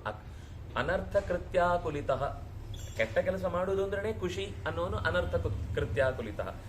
ನಾನರ್ಥ ಕೃತ್ಯಾಕುಲಿತ. ಆ ರೀತಿ ಕೆಟ್ಟ ಕೆಲಸದಲ್ಲಿ ತನ್ನ ಖುಷಿಯನ್ನ ಕಾಣದವನು. ಕೃತಜ್ಞ. ಕೃತಂ ಜಾನಾತಿ. ಯಾರು ನಮಗೆ ಉಪಕಾರ ಮಾಡಿರ್ತಾರೋ ಅದನ್ನ ಸರಿಯಾಗಿ ನೆನಪಿಸಿಕೊಡ್ತಾನೆ. ಕೃತೇ ನೈಕೇನ ತುಷ್ಯತಿ ಅಂತ ರಾಮನ ಗುಣವನ್ನ ಹೇಳುವಾಗ ಅವನಿಗೆ 100 ಅಪಕಾರ ಮಾಡಿದ್ರು ಅವನು ಒಂದು ದಿವಸ ಒಂದು ಲೋಟೆ ನೀರು ಕೊಟ್ಟಿದ್ದಾನೆ ಅಂದ್ರೆ ರಾಮಚಂದ್ರನ 10 ವರ್ಷ ಮುಗಿದ ಮೇಲೂ ಒಂದ್ ದಿವಸ ಅವನು ಭೇಟಿಯಾದಾಗ, ಇವನು ಯಾರು ಗೊತ್ತಾ, ನಾನು ಅವತ್ತು ನಗರ ಪ್ರದಕ್ಷಿಣೆಗೆ ಅಂತ ಹೋದಾಗ ತುಂಬಾ ದೃಶ್ಯ ಆಯ್ತು ಅಂತ ನಿಂತು ತಲೆ ತಿರುಗುತ್ತೆ ಅಂತ ಅನ್ಕೊಂಡು ಪಕ್ಕಕ್ಕೆ ನೋಡಿದಾಗ ಇವನಿದ್ದ. ಗೊತ್ತಾಯ್ತು ಅವನಿಗೆ. ತಕ್ಷಣ ನನಗೆ ಒಂದು ಲೋಟ ನೀರು ಕೊಟ್ಟ. ಅವತ್ತು ಕುಡಿದ ನೀರಿನ ರುಚಿ ಇದೆಯಲ್ವ ನನಗೆ ಇನ್ನೂ ನೆನಪಿದೆ ಅಂತ 10 ವರ್ಷ ಆದ್ಮೇಲೂ ನೆನಪಿಸಿಕೊಳ್ಳುವ ಗುಣ ರಾಮನದ್ದಂತೆ. ಕೃತೇನ ಏಕೇನ ತುಷ್ಯತಿ. ಶತಮಪಿ 100 ಅಪಕಾರ ಮಾಡಿದ್ರು ಕೂಡ ಗುಣವನ್ನೇ ಅನುಕೂಲವನ್ನೇ ನೆನಪಿಸಿಕೊಂಡು ಅವನು ಆ ವ್ಯಕ್ತಿಯ ಜೊತೆಗೆ ತನ್ನ ಸಂಬಂಧವನ್ನು ಬೆಳೆಸಿದ್ದಾದ್ನಾಗೆ ಕೃತಂ ಜಾನಾತಿ ಇತಿ ಕೃತಜ್ಞ. ಕೃತಜ್ಞ ಅಂದ್ರೆ ಉಪಕಾರವನ್ನ ಸ್ಮರಿಸುವ ಗುಣ. ಕೃತಂ ಜಾನಾತಿ. ಆಮೇಲೆ ಸತ್ಯ, ಪ್ರಾಮಾಣಿಕತೆ, ಮೃದು, ಮೆದುವಾಗಿ ಮಾತಾಡುವುದು. ಇದೆಲ್ಲವೂ ಕೂಡ ಒಬ್ಬ ವಿದ್ವಾನ್ ಸ್ವರ್ಗ ಉಪೈತಿ. ಇದು ಒಬ್ಬ ವ್ಯಕ್ತಿಯನ್ನ ಎತ್ತರಕ್ಕೆ ಏರಿಸುತ್ತೆ, ಉತ್ತಮವಾದ ಗತಿಯನ್ನ ಮುಟ್ಟಿಸತ್ತೆ. ಸುಲಭ ಪುರುಷಾರಾಜನ್ ಸತತಂ ಪ್ರಿಯವಾದಿನ, ಪ್ರಿಯವಾದ ಮಾತುಗಳನ್ನಾಡುವವರು ನಿನ್ನ ಸುತ್ತ 100 ಜನ ಸಿಗ್ತಾರಪ್ಪ. ಸುಲಭ ಪುರುಷಾರಾಜನ್, ಉಧೋ ಉಧೋ ಜಿ ಹುಜೂರ್, ನೀವೇ ದೊಡ್ಡೋರು, ನೀವೇ ಇಂದ್ರ, ನೀವೇ ಚಂದ್ರ, ನಿಮ್ಮನ್ನು ಬಿಟ್ರೆ ಒಂದು ಕಡ್ಡಿ ಅಲ್ಲಾಡುವುದಿಲ್ಲ ಸ್ವಾಮಿ ಅಂತ ಇವನೇ ಕಡ್ಡಿ ಅಲ್ಲಾಡಿಸ್ತಿರ್ತಾನೆ. ಅಲ್ಲಿ ಇಡೀ ಸಮಸ್ಯೆ ಮೂಲವೇ ಅವನೇ ಹುಟ್ಟಿಸ್ತಾ ಇರ್ತಾನೆ. ಸುಲಭ ಪುರುಷಾರಾಜನ್ ಸತತಂ ಪ್ರಿಯವಾದಿನಃ, ಬಿಡದೆ ಸುಳ್ಳಿನಿಂದಲೇ ಪ್ರಪಂಚವನ್ನ ಕಟ್ಟಿ ನೀನು ಅದರ ಬಲೆಯೊಳಗೆ ಸಿಲುಕಿ ಪ್ರಪಂಚ ಸತ್ಯ ಏನಿದೆ ಅಂತ ಕಾಣುವ ದೊಡ್ಡ ಪರದೆಯಾಗಿ ನಿಲ್ತಾರೆ ಇವರು. ಸುಲಭ ಪುರುಷಾರಾಜನ್ ಸತತಂ ಪ್ರಿಯವಾದಿನಃ, ಆದ್ರೆ ಅಪ್ರಿಯಸ್ಯ ಚ ಪಥ್ಯಸ್ಯ ವಕ್ತಾ ಶ್ರೋತಾ ಚ ದುರ್ಲಭ. ಅಪ್ರಿಯಸ್ಯ ಚ ಪಥ್ಯಸ್ಯ, ಪಥ್ಯ ಅಂದ್ರೆ ಯೋಗ್ಯವಾದದ್ದು. ಈಗ ಪಥ್ಯ ಅಂದ್ರೆ ನಿಮ್ಗೆ ಶಬ್ದ ಅರ್ಥ ಆಗ್ಬೇಕು ಅಂದ್ರೆ, ಯಾವುದೋ ಒಂದು ರೋಗ ಬಂದಿರುತ್ತೆ, ರೋಗಕ್ಕೆ ಒಬ್ಬ ವೈದ್ಯ ಒಂದು ಮದ್ದು ಕೊಡ್ತಾನೆ. ಮದ್ದು ಕೊಟ್ಟ ಮೇಲೂ ಹೇಳ್ತಾನೆ ತುಂಬಾ ಎಣ್ಣೆ ಪದಾರ್ಥ ತಿನ್ಬೇಡಿ, ಕರಿದ ಪದಾರ್ಥ. ಎಣ್ಣೆ ಪದಾರ್ಥ ಅಂತಂದ್ರೆ ನೀವು ನೇರ ಎಣ್ಣೆಯನ್ನೇ ಆಹಾರಕ್ಕೆ ನೇರವಾಗಿ ಬಳಸ್ತೀರಿ ಅಂದ್ರೆ ಅದು ದೋಷ ಅಲ್ಲ, ಅದನ್ನ ಸುಟ್ಟು ಬಳಸ್ತೀರಿ ಅಂತಂದಾಗ ಅದು ಅಪಾಯಕಾರಿ ದೇಹಕ್ಕೆ. ಹಾಗಾಗಿ ಆಗ ಹೇಳ್ತಾರೆ ಇದು ನೀವು ಮದ್ದು ಕೊಟ್ಟದ್ದು ಯಾಕೆ, ಎಣ್ಣೆ ಪದಾರ್ಥ ತಿಂದಾಗ ನನಗೆ ಕಫ ಆಗುತ್ತೆ ಅನ್ನೋದನ್ನು ತಪ್ಪಿಸ್ಲಿಕ್ಕೋಸ್ಕರ ನೀವು ಮದ್ದು ಕೊಡುದು. ನೀವು ಮದ್ದು ಅದು ಸೇರಿಸಿ ಕೊಡಬೇಕು, ಅದಾಗುದು. ನಾವು ಮದ್ದು ಕೊಡ್ತೇವೆ, ಆಮೇಲೆ ಕೆಲವು ಮಾಡಬಾರ್ದು ಅಂತ ಹೇಳಿದ್ರೆ ನಾನು ಮಾಡಬಾರ್ದು, ಅದನ್ನ ಪಥ್ಯ ಅಂತ ಹೇಳ್ತೇವೆ. ಅದು ಅಪ್ರಿಯವಾಗಿರುತ್ತೆ ನಮ್ಗೆ. ಹುರುಗಡ್ಲೆ ಅಂದ್ರೆ ಅಥವಾ ಹುರಿದ ನೆಲಗಡ್ಲೆ ಅಂದ್ರೆ ಭಾರಿ ಇಷ್ಟ, ಅದು ಹೇಳ್ತಾರೆ ತಿನ್ಬಾರ್ದು ಅಂತ. ಅದು ಕಂಡ್ರೆ ಎಲ್ಲ ಹೇಳಿದ್ದಾರೆ ಕಡ್ಲೆ ಪರೀಕ್ಷೆಯಲ್ಲಿ ತಿಂದ್ರೆ ಏನಾಗಲ್ಲ ಅಂತ ಹೇಳ್ಕೊಂಡು ಬುಟ್ಟಿಗಟ್ಲೆ ಹಾಕೊಂಡು ಪಾತ್ರೆಗಟ್ಲೆ ತಿನ್ನುವ ಸ್ಥಿತಿ ಬಂದಾಗ, ಹೆಚ್ಚು ಕಮ್ಮಿ ಆದಾಗ ಯಾರು ತಡಿಲಿಕ್ಕೆ ನಿಲ್ಲಿಕ್ಕೆ ಆಗುದಿಲ್ಲ. ಆದ್ರಿಂದಾಗಿ ಅಪ್ರಿಯಸ್ಯ ಚ ಪಥ್ಯಸ್ಯ ಸತ್ಯಂ ಬ್ರೂಯಾತ್ ಪ್ರಿಯಂ ಬ್ರೂಯಾತ್ ನ ಬ್ರೂಯಾತ್ ಸತ್ಯಂ ಅಪ್ರಿಯಂ ಪ್ರಿಯಂಚ ನಾನೃತಂ ಬ್ರೂಯಾತ್ ಏಷ ಧರ್ಮ ಸನಾತನ ಅಂತ ಮಾತು. ಆದ್ರಿಂದಾಗಿ ಕೆಲವೊಮ್ಮೆ ಸತ್ಯವೇ ಆಗಿದ್ರು ಅದು ಸಮಾಜದ ಹಿತವನ್ನ ಕಾಯುವುದಿಲ್ಲ ಅಂತಾದಾಗ ಅದನ್ನು ಹೇಳಬಾರ್ದು. ಹಾಗಂತೇಳಿ ಸುಳ್ಳು ಹೇಳ್ಬೇಕಾ? ಸುಳ್ಳು ಹೇಳಬಾರ್ದು. ಸತ್ಯವನ್ನೇ ಪ್ರಿಯವೂ ಆಗುವಂತೆ ಹಿತವೂ ಆಗುವಂತೆ ಹೇಳ್ಬೇಕು. ಅದು ತುಂಬಾ ದೊಡ್ಡ ಚಾಲೆಂಜ್, ಅದು ಸುಲಭ ಅಲ್ಲ. ನಾನು ಸತ್ಯ ಹೇಳೋನು, ಏನ್ ಬೇಕಾದ್ರೂ ಹೇಳ್ತೇನೆ ಅಂತಂದ್ರೆ ಒಂದ್ ದಿವಸ ಅದೇ ನಿಮ್ಗೆ ಉರುಳಾಗುತ್ತೆ. ಅವಾಗ ಅಯ್ಯೋ ನಾನು ಹೇಳಿದ್ದು ನನಗೆ ಬಂತಲ್ವಾ ಅಂತ ಗೊತ್ತಾಗೋಷ್ಟು ಸಮಯ ಮೀರಿ ಹೋಗಿರುತ್ತೆ. ಪಥ್ಯ ಅಂದ್ರೆ ಯಾವುದು ಸಮಾಜಕ್ಕೆ ಇಷ್ಟ ಆಗುದಿಲ್ಲ ಅದ್ರದ್ದು ಪಥ್ಯ ಆಗಿರುತ್ತೆ. ರೋಗ ಪರಿಹಾರಕ್ಕೆ ಅದೊಂದೇ ದಾರಿ. ಅಪ್ರಿಯಸ್ಯ ಚ ತುಂಬಾ ಕಡೆ ಬಳಸ್ತಾರೆ ಈ ಶ್ಲೋಕವನ್ನ, ಈ ಮಾತನ್ನ ತುಂಬಾ ಜನ ಬಳಸ್ಕೊಂಡಿದ್ದಾರೆ ತಮ್ಮ ಗ್ರಂಥಗಳಲ್ಲಿಯೂ ಕೂಡ. ಅಪ್ರಿಯಸ್ಯ ಚ ಪಥ್ಯಸ್ಯ ವಕ್ತ ತುಂಬಾ ದುರ್ಲಭ ಅಲ್ಲ, ವಕ್ತ ಆದ್ರೂ ಸಿಗ್ತಾನೆ, ಶ್ರೋತ ಇನ್ನೂ ದುರ್ಲಭ. ಹೇಳಲಿಕ್ಕಾದ್ರೂ ಕೆಲವರು ಸಿಗ್ತಾರೆ, ಆದ್ರೆ ಹೇಳಿದ್ದನ್ನ ಕೇಳ್ಕೊಂಡು ಇವ್ರು ನಮ್ಗೆ ಹೇಳುವುದು ಒಳ್ಳೇದಕ್ಕೆ ಅಂತ ಅರ್ಥ ಮಾಡ್ಕೊಳ್ಳೋರು ಸಿಗುವುದು ಇನ್ನೂ ಕಷ್ಟ. ಆದ್ರಿಂದಾಗಿ ಇದು ಬಹಳ ನಮಗೆ ಮಾರ್ಮಿಕವಾದ ಎಚ್ಚರಿಕೆಯನ್ನು ಕೊಡುವಂಥದ್ದೇನು ಅಂದ್ರೆ, ಯಾವುದು ಪಥ್ಯವೋ ಅದು ಅಪ್ರಿಯವೇ ಆಗಿರುತ್ತೆ ಹೆಚ್ಚು ಕಮ್ಮಿ. ಈಗ ಆಯುರ್ವೇದದಲ್ಲಿ ಹೇಳುವಾಗ ಯಾವುದು ನಾಲಿಗೆಗೆ ಹಿತವೋ ಅದು ದೇಹಕ್ಕೆ ಅಹಿತ, ಯಾವುದು ದೇಹಕ್ಕೆ ಹಿತವೋ ಅದು ನಾಲಿಗೆಗೆ ಅಹಿತ. ದೇಹಕ್ಕೆ ಒಳ್ಳೇದು ಅಂತ ಯಾವುದಿರುತ್ತೋ ಅದು ನಾಲಿಗೆಗೆ ರುಚಿ ಆಗುದೇ ಇಲ್ಲ ಪಕ್ಕ. ಯಾವುದು ನಾಲಿಗೆಗೆ ಬಹಳ ರುಚಿ ಅನಿಸುತ್ತೋ ಅದು ದೇಹಕ್ಕೆ ಬಹಳ ಹಿತ ಆಗುದೇ ಇಲ್ಲ. ಅದರಿಂದ ಅದೆರಡು ಒಂಥರ ವಿರುದ್ಧ ಧರ್ಮ ಇದ್ದ ಹಾಗೆ. ಅದನ್ನು ಅರ್ಥ ಮಾಡ್ಕೊಂಡ್ರೆ ಬೇರೆ, ನೇರ ಬರೀ ಇಷ್ಟ ಆಗುದಿಲ್ಲ ಅಂದ್ರೆ ಬಿಟ್ಬಿಡ್ಬೇಕು ಸರಿ, ಆದ್ರೆ ಅದು ಅಲರ್ಜಿ ಅನ್ನೋ ದೃಷ್ಟಿಯಲ್ಲಾದ್ರೆ ಬಿಡಿ. ಇಷ್ಟ ಆಗುದಿಲ್ಲ ಕಾರಣ ಇಲ್ಲ, ಅದೆಲ್ಲ ನಾವು ತಿನ್ನುವುದಿಲ್ಲ, ಅದೆಲ್ಲ ನಮ್ಗೆ ಆಗುದಿಲ್ಲ ಅಂತಾರಲ್ಲ, ಅದು ಅವರ ಪಥ್ಯ ಸ್ವಭಾವವನ್ನು ವಿರೋಧಿಸುವ ಗುಣ ಅಂತ ಅರ್ಥ, ಪಥ್ಯವನ್ನು ಒಪ್ಪದ ಗುಣ ಅಂತ ಅರ್ಥ. ಇನ್ನೂ ಒಂದು ಒಳ್ಳೆ ಮಾತು ಹೇಳ್ತಾನೆ, ಯೋ ಹಿ ಧರ್ಮಂ ಸಮಾಶ್ರಿತ್ಯ ಹಿತ್ವಾ ಭರ್ತು ಪ್ರಿಯಾ ಪ್ರಿಯೇ ಪ್ರಿಯಾಣ್ಯಾಹ ಅಪ್ರಿಯಾಣ್ಯಾಹ ಪಥ್ಯಾನಿ ತೇನ ರಾಜ ಸಹಾಯವಾನ್. ಯೋ ಹಿ ಧರ್ಮಂ ಸಮಾಶ್ರಿತ್ಯ, ಧರ್ಮವನ್ನ ಆಶ್ರಯಿಸಿ, ಪ್ರಭು ಪ್ರಿಯಾ ಪ್ರಿಯೇ ಹಿತ್ವ, ಪ್ರಭುಗಿದು ಪ್ರಿಯ ಆಗುತ್ತೋ ಅಪ್ರಿಯ ಆಗುತ್ತೋ ಅಂತ ಯೋಚಿಸದೆ, ಒಬ್ಬ ಗೂಢಚರ ಇದ್ದಾನೆ ಅಂತ ಇಟ್ಕೊಳ್ಳಿ, ಅಥವಾ ನಾನು ಇದೊಂದು ಒಂದು ದೃಷ್ಟಿಯಿಂದ ಹೇಳ್ತಾ ಇದ್ದೇನೆ, ಗೂಢಚರ ಆಗಿದ್ರೆ ಹೇಗೆ ಅಂತ. ಒಬ್ಬ ಗೂಢಚರ ಇದ್ದಾನೆ, ಅವನ ಯಜಮಾನನಿಗೆ ಒಂದು ವಿಷಯ ಹೇಳಬೇಕಾಗಿದೆ, ಇದು ಯಜಮಾನನಿಗೆ ಪ್ರಿಯವಾಗುತ್ತೋ ಅಪ್ರಿಯವಾಗುತ್ತೋ ಹಾಗೆ ಯೋಚನೆ ಮಾಡ್ಲಿಕ್ಕಿಲ್ಲ. ಅವನು ಗೂಢಚರ ಆದದ್ದೇ ಯಾಕೆ ಅಂದ್ರೆ, ಒಳ್ಳೇದಿದ್ರು ಕೆಟ್ಟದಿದ್ರು ಎರಡೂ ರಾಜನ ಕಿವಿಗೆ ಬೀಳ್ಬೇಕು. ಒಳ್ಳೇದು ಬಿದ್ರೆ ಸರಿ ಇದೆ ಅಂತ ಅರ್ಥ, ರಾಮನ ಗುಣವನ್ನ ನಾವು ಮತ್ತೆ ಚಿಂತನೆ ಮಾಡಬಹುದು. ಅದು ಅಪ್ರಿಯವಾಗಿದ್ರೆ ಆದ್ರೂ ರಾಜನಿಗೆ ಹೇಳಬೇಕು.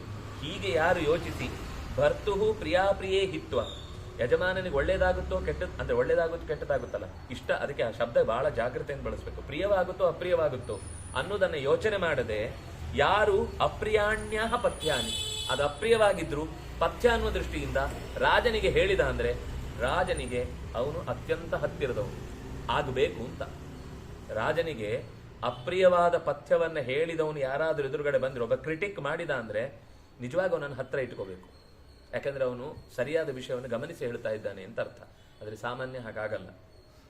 ಯಾರಾದ್ರೂ ನಮ್ಮನ್ನ ದೂರಿದ್ರೆ, ನಮ್ಮನ್ನ ಆಕ್ಷೇಪ ಮಾಡಿದ್ರೆ ಅವರನ್ನು ಮೊದಲು ತೆಗೆದು ಹೊರಗಾಗ್ತಾರೆ. ಅವನ ಕೆಲಸದ ವಲಯದಲ್ಲೇ ಸಿಗುದಿಲ್ಲ ಆಮೇಲೆ. ಯಾಕಂದ್ರೆ ಅವನು ಎಲ್ಲದಕ್ಕೂ ನಮ್ಮಲ್ಲಿ ದೋಷನೇ ಹುಡುಕಿ ಹೇಳ್ತಾನೆ. ಎರಡು ತರದ ಜನ ಇದ್ದಾರೆ, ದೋಷವನ್ನು ಗುಣವನ್ನು ಎರಡನ್ನೂ ಹೇಳೋರು ಇರ್ತಾರೆ. ಕೆಲವರು ದೋಷೈಕ ದೃಕ್, ದೋಷ ಬಿಟ್ಟರೆ ಬೇರೆ ಏನು ಕಾಣೋದೇ ಇಲ್ಲ, ಅವರನ್ನು ಎತ್ತಿ ಹೊರಗಾಗಿಂತ ಮುಂದೆ ವಿದುರನೇ ಹೇಳ್ತಾನೆ ಅಂತವನನ್ನು ಯಾವತ್ತೂ ಹತ್ತಿರ ಇಟ್ಕೊಳ್ಬೇಡ ಅಂತ. ಆದ್ರೆ ದೋಷವನ್ನೂ ಹೇಳ್ತಾನೆ, ಗುಣವನ್ನೂ ಹೇಳ್ತಾನೆ. ಆದ್ರೆ ದೋಷ ಹೇಳುವಾಗ ನೇರವಾಗಿ ಹೇಳ್ತಾನೆ, ನಿಂಗೆ ಬೇಜಾರಾಯ್ತು, ನಿಂಗೆ ಅಪ್ರಿಯವಾಯಿತು ಅಂತ ಬಿಡಲ್ಲ. ಅಪ್ರಿಯಾಣ್ಯಾಹ ಪಥ್ಯಾನಿ, ಪಥ್ಯವೇ ಆದ ಅಪ್ರಿಯವನ್ನ ಹೇಳ್ತಾನೆ ಅಂದ್ರೆ ಅವನು ನಿಜವಾಗಿ ರಾಜನಿಗೆ ಸಹಾಯವಾನ್, ಅವನು ರಾಜನಿಗೆ ಅತ್ಯಂತ ಹತ್ತಿರದವನು. ಇದು ರಾಜ ಅಂತ ಬಿಡಿ. ಈಗ ನಮ್ಮ ಬದುಕಿನಲ್ಲಿ ನಾವು ಇಂಥದ್ದನ್ನ ಆಲೋಚನೆ ಮಾಡುವಾಗ ನಮ್ಮ ಹಿತದೃಷ್ಟಿಯಿಂದ ಕೆಲವು ಮಾತು ಹೇಳಿದಾಗ ನಮಗದು ಒಳಗಿನಿಂದ ಗೊತ್ತಿರುತ್ತೆ, ನಮ್ಮಿಂದ ಆ ಅಪರಾಧ ನಡೆದಿದೆ ಅಂತ.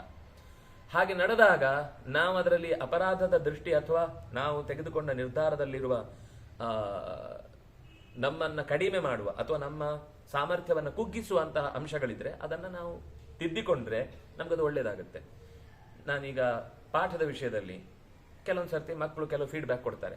ಕೊಡುವಾಗ, ಸರ್ ನೀವು ಇದು ಹೇಳಿದ್ದ ಅರ್ಥ ಆಗಲ್ಲ, ನೀವು ಬೇಗ ಬೇಗ ಹೇಳಿಬಿಡ್ತೀರಿ, ನಾವು ಅರ್ಥ ಮಾಡ್ಕೊಳ್ಳೋಷ್ಟರಲ್ಲಿ ಪಾಠನೇ ಹೋಗಿರುತ್ತೆ.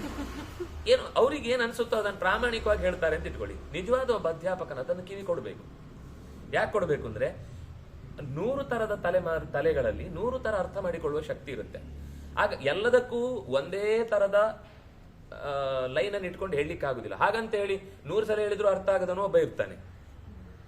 ಆದ್ರೆ ಎವರೇಜ್ ಕನಿಷ್ಠ ಪಕ್ಷ ಇಷ್ಟು ಒಬ್ಬ ಸಾಮಾನ್ಯ ಮನುಷ್ಯ ಆ ಲೆವೆಲಿಗೆ ಬರುವಾಗ ಅಷ್ಟು ಬುದ್ಧಿ ಆದ್ರೂ ಇರಬೇಕು. 1ನೇ ಕ್ಲಾಸಲ್ಲಿ ಇರಬೇಕಾದ ಬುದ್ಧಿ ಇಟ್ಕೊಂಡು ಬಂದು ಮಾಸ್ಟರ್ ಡಿಗ್ರಿಯಲ್ಲಿ ಕೂತಿದ್ದಾನೆ ಅಂದ್ರೆ ಅವನನ್ನು ಅಲ್ಲಿಗೆ ಕಳಿಸ್ಬೇಕು ವಾಪಸ್. ನೀನು ವಯಸ್ಸು ನೋಡಿ ಹೇಳುದಲ್ಲಪ್ಪ, ಬುದ್ಧಿಯ ವಯಸ್ಸು ನೋಡಿ ಹೇಳ್ಬೇಕು, ಅಲ್ಲಿ ಹೋಗು ಅಂತ. ಅದರಿಂದಾಗಿ ಅಲ್ಲಿ ಹೇಳಿದ್ದಲ್ಲ. ಆದ್ರೆ ಸಾಮಾನ್ಯವಾಗಿ ಕೆಲವೊಂದು ಸರ್ತಿ ಫೀಡ್ಬ್ಯಾಕ್ ಬರುತ್ತೆ. ಇದು ಒಬ್ಬ ಅಧ್ಯಾಪಕನಿಗೆ ಹೇಳಿದ್ದು. ಅಥವಾ ಒಬ್ಬ ಯಾರೋ ಅಡಿಗೆ ಮಾಡುವವನು ಇರ್ತಾನೆ, ಅವನು ಹೇಳ್ತಾನೆ ನೀವು ಎಲ್ಲ ಚೆನ್ನಾಗಿತ್ತು, ಆದ್ರೆ ಯಾವುದೋ ಒಂದು ಪದಾರ್ಥ ನೀವು ಜಾಸ್ತಿ ಹಾಕಿದಿರಿ, ಅದರಿಂದ ಅದರ ಇಡೀ ಟೇಸ್ಟ್ ಅದೇ ಎಳ್ಕೊಂಡ್ ಬಿಡುತ್ತೆ. ಯಾವುದೋ ಒಂದು ಜೀರಿಗೆನ ಜಾಸ್ತಿ ಆದ್ರೆ ಅದೇ ಟೇಸ್ಟ್, ಒಂದು ಧನಿಯಾ ಜಾಸ್ತಿ ಆದ್ರೆ ಅದೇ ಟೇಸ್ಟ್, ಅಥವಾ ಏನು ಮೆಂತೆ ಜಾಸ್ತಿ ಅದೇ ಟೇಸ್ಟ್, ಅದು ಇಡೀ ಪದಾರ್ಥದ ಸ್ವರೂಪವನ್ನೇ ಬದಲಾಯಿಸುತ್ತೆ ಅಂತವನು ಏನಾದ್ರೂ ಒಂದು ತನ್ನ ವಿಮರ್ಶೆಯನ್ನು ಕೊಟ್ಟ ಅಂದ್ರೆ ಒಬ್ಬ ಒಳ್ಳೆ ಅಡಿಗೆವನಾದ್ರೆ ಅದನ್ನು ತಗೊಳ್ತಾನೆ. ಏನ್ರಿ 70 ವರ್ಷದಿಂದ, ಇವನು ಹುಟ್ಟಿ 70 ಆಗಿರುವುದಿಲ್ಲ, ಈ ಸಂಸ್ಥೆ ನಡೀತಾ ಇದೆ, ಹೀಗೆ ನಡೀತಾ ಇದೆ, ಇದೇ ರೆಸಿಪಿಯಲ್ಲಿ ನಡೀತಾ ಇದೆ, ನೀವೇನು ಅದಕ್ಕೆ ಆಕ್ಷೇಪ ಮಾಡುದು ಅಂತ ಹೇಳಿದ ಅವನೇನು ಅನ್ನಲ್ಲ. ಆಯ್ತು, ನೆಕ್ಸ್ಟ್ ಸರ್ತಿ ಹೇಳ್ತಾನೆ, ಇಲ್ಲ ರೀ ಮೊದಲಿನ ಕ್ವಾಲಿಟಿ ಇಲ್ಲ, ಆಗ ಅವರಿದ್ದಾಗ ಅವ್ರ ಅಜ್ಜ ಇದ್ದಾಗ ತುಂಬಾ ಚೆನ್ನಾಗಿತ್ತು, ಈಗ ಅದು ಹೋಯ್ತು. ನಿಧಾನಕ್ಕೆ ಅದರ ಫೇಮು ಫೇಡ್ ಆಗ್ತಾ ಬರುತ್ತೆ, ನಿಧಾನಕ್ಕೆ ಹಾಳಾಗ್ತಾ ಬರುತ್ತೆ. ಇದು ಒಂದು ದೃಷ್ಟಿಯಿಂದ ವ್ಯಾಪಾರಕ್ಕೆ ಎಂದು ಇಟ್ಟುಕೊಂಡ್ರೆ, ಇನ್ನು ವೈಯಕ್ತಿಕವಾಗಿ ನಮ್ಮ ಜೀವನದಲ್ಲಿ ನಮ್ಮ ಗುರುಗಳು ಅಥವಾ ತಂದೆ ತಾಯಿಗಳು ಅಥವಾ ಬಂಧುಗಳು ಅಥವಾ ಮಿತ್ರರು ನಾವು ಆಡುವ ಮಾತಿನಲ್ಲಿ ಆ ಮಿತ್ರ ಶಬ್ದವನ್ನು ಹೇಳುವಾಗ್ಲೂ ನಮ್ಮ ದೋಷಗಳ ನಮ್ಮ ಹತ್ರ ಹೇಳಿ ಬೇರೆಯವ್ರ ಹತ್ರ ಹೇಳದೆ, ನಮ್ಮ ಗುಣವನ್ನ ನಮ್ಮ ಹತ್ರ ಹೇಳದೆ ಬೇರೆಯವ್ರ ಹತ್ರ ಹೇಳ್ತಾ ಇದ್ದಾನೆ ಅಂತ ಅವ್ರು ನಿಜವಾದ ಮಿತ್ರ ಅಂತ. ನಮ್ಮ ಅಂದ್ರೆ ಗುಣವನ್ನ ಹೇಳುವುದಿಲ್ಲ ಅಂತ ಅರ್ಥಲ್ಲ, ಬೇರೆಯವ್ರ ಹತ್ರ ಪರ್ಟಿಕ್ಯುಲರ್ ಹೇಳೇ ಹೇಳ್ತಾನೆ, ಆದ್ರೆ ದೋಷವನ್ನ ಬೇರೆಯವ್ರ ಹತ್ರ ಹೇಳುವುದೇ ಇಲ್ಲ. ಇದು ಒಬ್ಬ ಮಿತ್ರನ ಲಕ್ಷಣ ಅಂತ ಹೇಳುವಾಗ ಇದು ಇದರ ಇನ್ನೊಂದು ಮುಖ. ಇದು ಅಂದ್ರೆ ಇದು ಸಣ್ಣ ವಿಷಯಕ್ಕೆ ಬಂದ್ರು ಮಿತ್ರ ಅಂತ, ಆದ್ರೆ ಇದು ಸಮಾಜದ ಎಲ್ಲಾ ವ್ಯಕ್ತಿಗಳ ಭಾವನೆಗಳಿಗೂ ಕೂಡ ನಾವು ಪ್ರತಿಸ್ಪಂದನೆ ಕೊಡಬೇಕಾದದ್ದು ರಾಜನಾಗಿ ನಮ್ಮ ಕರ್ತವ್ಯ. ರಾಜ ಕೇವಲ ಒಬ್ಬನ ರಾಜ ಅಲ್ಲ ಅವನು, ಯಾಕೆಂದ್ರೆ ಎಲ್ಲರಿಂದಲೂ ಕರವನ್ನ ಟ್ಯಾಕ್ಸ್ ಅನ್ನ ಪಡ್ಕೊಳ್ತಾನೆ ಎಂದಲೇ ಎಲ್ಲರಿಗೂ ಪ್ರತಿಯಾಗಿ ಅವನು ಯೋಜನೆಗಳ ಮೂಲಕ ಸಂಪತ್ತನ್ನ ಮತ್ತೆ ಮರು ವಿನಿಯೋಗ ಮಾಡುವುದಕ್ಕೆ ಅವನಿಗೆ ಅಧಿಕಾರ ಇದೆ, ಅದು ಅವಶ್ಯಕ ಕರ್ತವ್ಯವೂ ಕೂಡ. ಆ ಹಿನ್ನೆಲೆಯಲ್ಲಿ ನೀನು ನಿನ್ನ ರಾಜ್ಯಭಾರದಲ್ಲಿ ಏನಾದರೂ ದೋಷ ಇದೆ ಅಂತ ಹೇಳಿದ್ರೆ ನೀನು ತಕ್ಷಣ ಅದಕ್ಕೆ ಕಿವಿ ಕೊಡಬೇಕು. ಅವನೇನೋ ಹೇಳ್ತಿದ್ದಾನೆ, ರಾಮ ಕೊನೆಯ ಉತ್ತರಕಾಂಡದ ಪ್ರಸಂಗದಲ್ಲಿ ದೂತನನ್ನ ಕಳಿಸಿರ್ತಾನೆ, ಅಂದ್ರೆ ಒಬ್ಬ ಗೂಢಚರನನ್ನ ಕಳಿಸಿದ್ದಾಗ ಅವನೆಲ್ಲ ಹೇಳ್ತಾನೆ, ನಿಮ್ಮ ರಾಜ್ಯ ಹಾಗಿದೆ, ನಿಮ್ಮ ರಾಜ್ಯ ಹೀಗಿದೆ, ಯಾರು ಭಿಕ್ಷುಕರಾಗಿ ಬದುಕ್ತಾ ಇಲ್ಲ, ಯಾರಿಗೂ ಜೀವನದಲ್ಲಿ ಕಷ್ಟ ಇಲ್ಲ ಎಲ್ಲ ಹೇಳ್ತಾನೆ. ಹಾಗೆ ರಾಮ ಸುಮ್ಮನೆ ಕೇಳಿಸ್ಕೊಳ್ತಾನೆ, ನಂಗೆ ಅದಲ್ಲ ಬೇಕಾದ್ದು, ನನಗೆ ಆಗ್ತಾ ಇರುವ ಸಮಸ್ಯೆಗಳ ಬಗ್ಗೆ ನಿನ್ನ ಮಾತಿನಲ್ಲಿ ಕನ್ನಡಿ ಹಿಡಿದ ಮಾತುಗಳಿದ್ರೆ ಅದನ್ನು ಹೇಳು. ಅದೆಲ್ಲ ಆಯ್ತು, ನೀ ಅದನ್ನು ಹೇಳಿದಿ, ನಾನು ಅದನ್ನು ನೀನು ಹೇಳುವ ಬಾಯನ್ನು ಮುಚ್ಚಿಸಿದೆ ಅಂತ ಅನ್ಕೊಡೋದು, ಅದೆಲ್ಲ ಹೇಳ್ಯಾದ. ನನಗೆ ನಿಜವಾದ ವಿಷಯ ಬೇಕಾದ್ದು ಯಾವುದು ಋಣಾತ್ಮಕವಾದ ಸಮಸ್ಯೆಗಳನ್ನ ಏನಾದರೂ ಸಮಾಜ ಅನುಭವಿಸ್ತಾ ಇದೆ ಅಂದ್ರೆ ಅದನ್ನು ಹೇಳುವಂತ. ಆ ಟ್ರೆಂಡ್ ಅಂತಲ್ಲ, ಸಮಸ್ಯೆಯಾಗಿ ಯಾವುದು ಕಾಡ್ತಾ ಇದೆ ಸಮಾಜಕ್ಕೆ. ಆದ್ರೆ ಈ ಸಮಸ್ಯೆ ಹೇಳಿದ್ರೆ ರಾಜ ಎಲ್ಲೋ ತನ್ನ ಅಧಿಕಾರವನ್ನ ದುರ್ಬಲ ಅನ್ಕೊಳ್ತಾನೋ ಅಂತ ಅನ್ನುವ ವ್ಯಥೆಯಿಂದ ನೀನು ಹಿಂಜರಿಬೇಡ. ದೋಷ ಏನಾದ್ರೂ ಸಮಾಜದಲ್ಲಿ ಕಾಣ್ತಾ ಇದ್ರೆ ನನ್ನ ವಿಷಯದಲ್ಲಿ ಅದನ್ನು ಹೇಳು. ಆಗ ಹೇಳ್ತಾನೆ, ಅಲ್ಲ ಇದು ನಿನ್ನ ಅರಮನೆಗೆ ಸಂಬಂಧಪಟ್ಟ ವಿಷಯ ಆಗ್ಲಿ, ಅರಮನೆಗೆ ಸಂಬಂಧಪಟ್ಟ ವಿಷಯ ಆದ್ರೂ ಅದನ್ನು ಹೇಳಬೇಕು. ಅಲ್ಲ ಇದು ನೇರ ನಿನ್ನ ಕುಟುಂಬಕ್ಕೆ ಸಂಬಂಧಪಟ್ಟ ವಿಷಯ, ಅದು ಆದ್ರೂ ಸರಿ. ಪ್ರಜೆಗಳ ಮಧ್ಯದಲ್ಲಿ ನನ್ನ ಕುಟುಂಬದಿಂದ ಏನಾದ್ರೂ ಒಂದು ಕೆಟ್ಟ ಆದರ್ಶ ಹೋಗಿದೆ ಅಂದ್ರೆ ಅದನ್ನ ಪರಿಹರಿಸಬೇಕು. ಅಲ್ಲ ಇದು ನೇರ ನಿನ್ನ ಜೀವನಕ್ಕೆ ಸಂಬಂಧಪಟ್ಟದ್ದು, ಅದಾದ್ರೂ ಯಾಕೆ ಬೇಡ, ಅದನ್ನಾದ್ರೂ ಹೇಳಲೇಬೇಕು. ಇಲ್ಲ ಹೀಗೆ ಯಾರೋ ಒಬ್ಬ ಬೀದಿಯಲ್ಲಿ ಅವನ ಹೆಂಡತಿಯ ಬಗ್ಗೆ ಮಾತಾಡುವಾಗ ಅವಳು ಎಲ್ಲೋ ಬಿಟ್ಟು ದೂರದಿಂದ ಕೆಲವು ದಿವಸ ಆದ್ಮೇಲೆ ಬಂದದ್ದಕ್ಕೆ ನಾನೇನು ರಾಮ ಅಲ್ಲ, ರಾವಣನ ಮನೆಯಲ್ಲಿ 1 ವರ್ಷ ಬಿದ್ದಿದ್ರು ಕೂಡ ಮತ್ತೆ ವಾಪಸ್ ಕರ್ಕೊಳ್ಳುವಷ್ಟು ಹೆಣ್ಮರಳಲ್ಲ ನಾನು ಅಂತ ಮಾತಾಡ್ತಿದ್ದಾನೆ. ಅದು ಅವನು ಮಾತಾಡ್ತಿದ್ದಾನೆ ಮಾತ್ರ ಅಲ್ಲ, ಅದು ಬೀದಿ ಬೀದಿಗಳಲ್ಲಿ ಬಹಳ ಬೇಗ ಅಂತ ವಿಷಯಗಳು ಪಸರಿಸ್ತಾ ಇವೆ. ಇದು ಕರೆಕ್ಟ್. ಈ ವಿಷಯ ಅವನು ಈಗ ತಕ್ಷಣ ಸಾಮಾನ್ಯ ಬೇರೆ ರಾಜರಿಗಾದ್ರೆ ಏನಾಗ್ತಿತ್ತು, ಏನು ನಮ್ಮನೆ ಬಗ್ಗೆನೇ ಹೀಗೆ ಮಾತಾಡ್ತಾರ, ಏನ್ ಅನ್ಕೊಂಡಿದ್ದಾರೆ, ನಮ್ಮನೆ ಅನ್ನ ತಿಂದು ನಮ್ಗೆ ವಾಪಸ್ ಮಾತಾಡ್ತಾರ, ಅವ್ರನ್ನ ಕರ್ಬ ಬನ್ನಿ ಹಾಗೆ ಜೈಲಿಗೆ ಅಂತ ಬೈತಿದ್ರು. ರಾಮ ಕೂಡ್ಲೆ ಹಾಗೆ ಹೇಳಲಿಲ್ಲ, ಹೌದಾ? ಈ ತರ ಮಾತು ಬರ್ಲಿಕ್ಕೆ ನನ್ನ ಮನೆಯ ಒಂದು ಹಿಂದಿನ ಅದು ಬಹಳ ಗಮನಿಸಬೇಕಾದ ಅಂಶ ರಾಮಾಯಣದಲ್ಲಿ. ಈ ಘಟನೆ ನಡೆದು ಅಂದ್ರೆ ಅಗ್ನಿ ಪ್ರವೇಶ ಆಗಿ ವಾಪಸ್ಸು ಬಂದಾಗ ಆಗ ಇಡೀ ದೇಶ ಒಪ್ಪಿಕೊಂಡಿದೆ ಅವಳನ್ನ ರಾಣಿ ಅಂತ. ಸುಮಾರು 11,000 ವರ್ಷದ ನಂತರದ ಘಟನೆ ಇದು. ನಮಗೆ ಮತ್ತೆ ಈ ಪ್ರಶ್ನೆ 11,000 ವರ್ಷ ಹೇಗೆ ಅಂತ. ಅದು ನಾನು ಹೇಳ್ತಾ ಇರೋದು ತ್ರೇತೆಯ ಬದುಕಿದು. ಕೃತದ ಬದುಕು 1,00,000 ವರ್ಷ, 100 ವರ್ಷ ಅಂದ್ರೆ.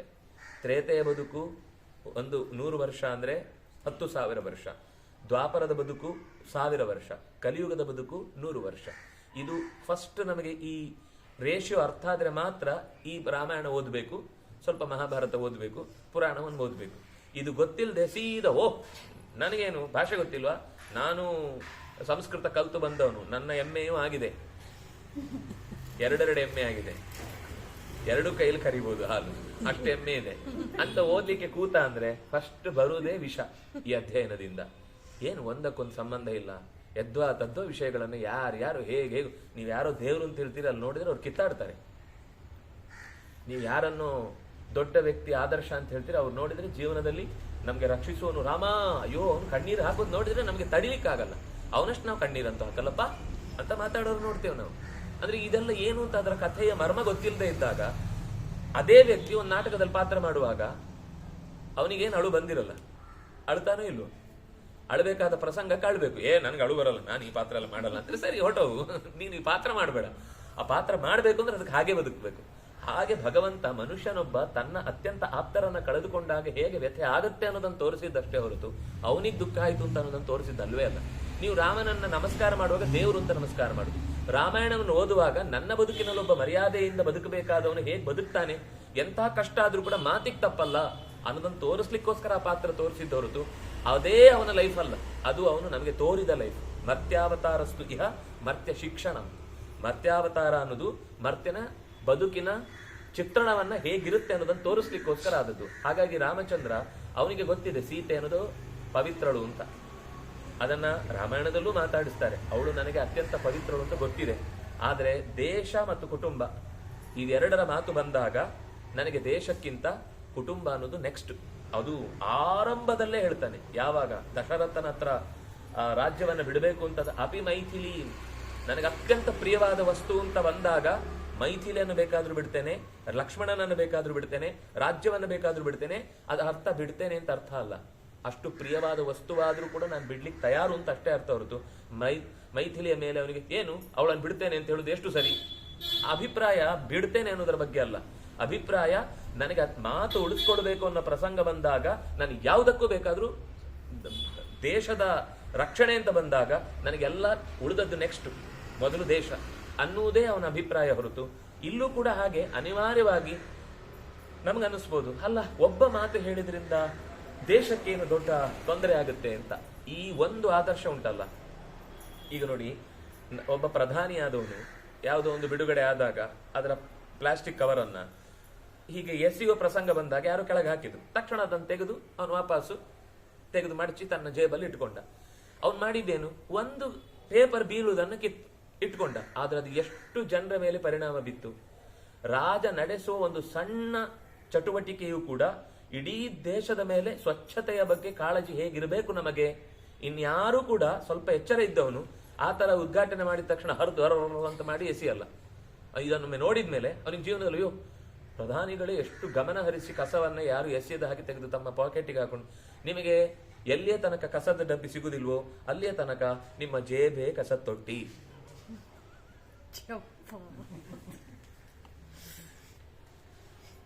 ನಾವೇನಂದ್ರೆ ತೆಗೆಯುವುದು, ಈ ಕಾರಲ್ಲಿ ಹೋಗುವಾಗಂತೂ ಪ್ರಸಾದ ಬರ್ತಾ ಇರುತ್ತೆ ಹಿಂದಿನಿಂದ ಕೂತವರಿಗೆ.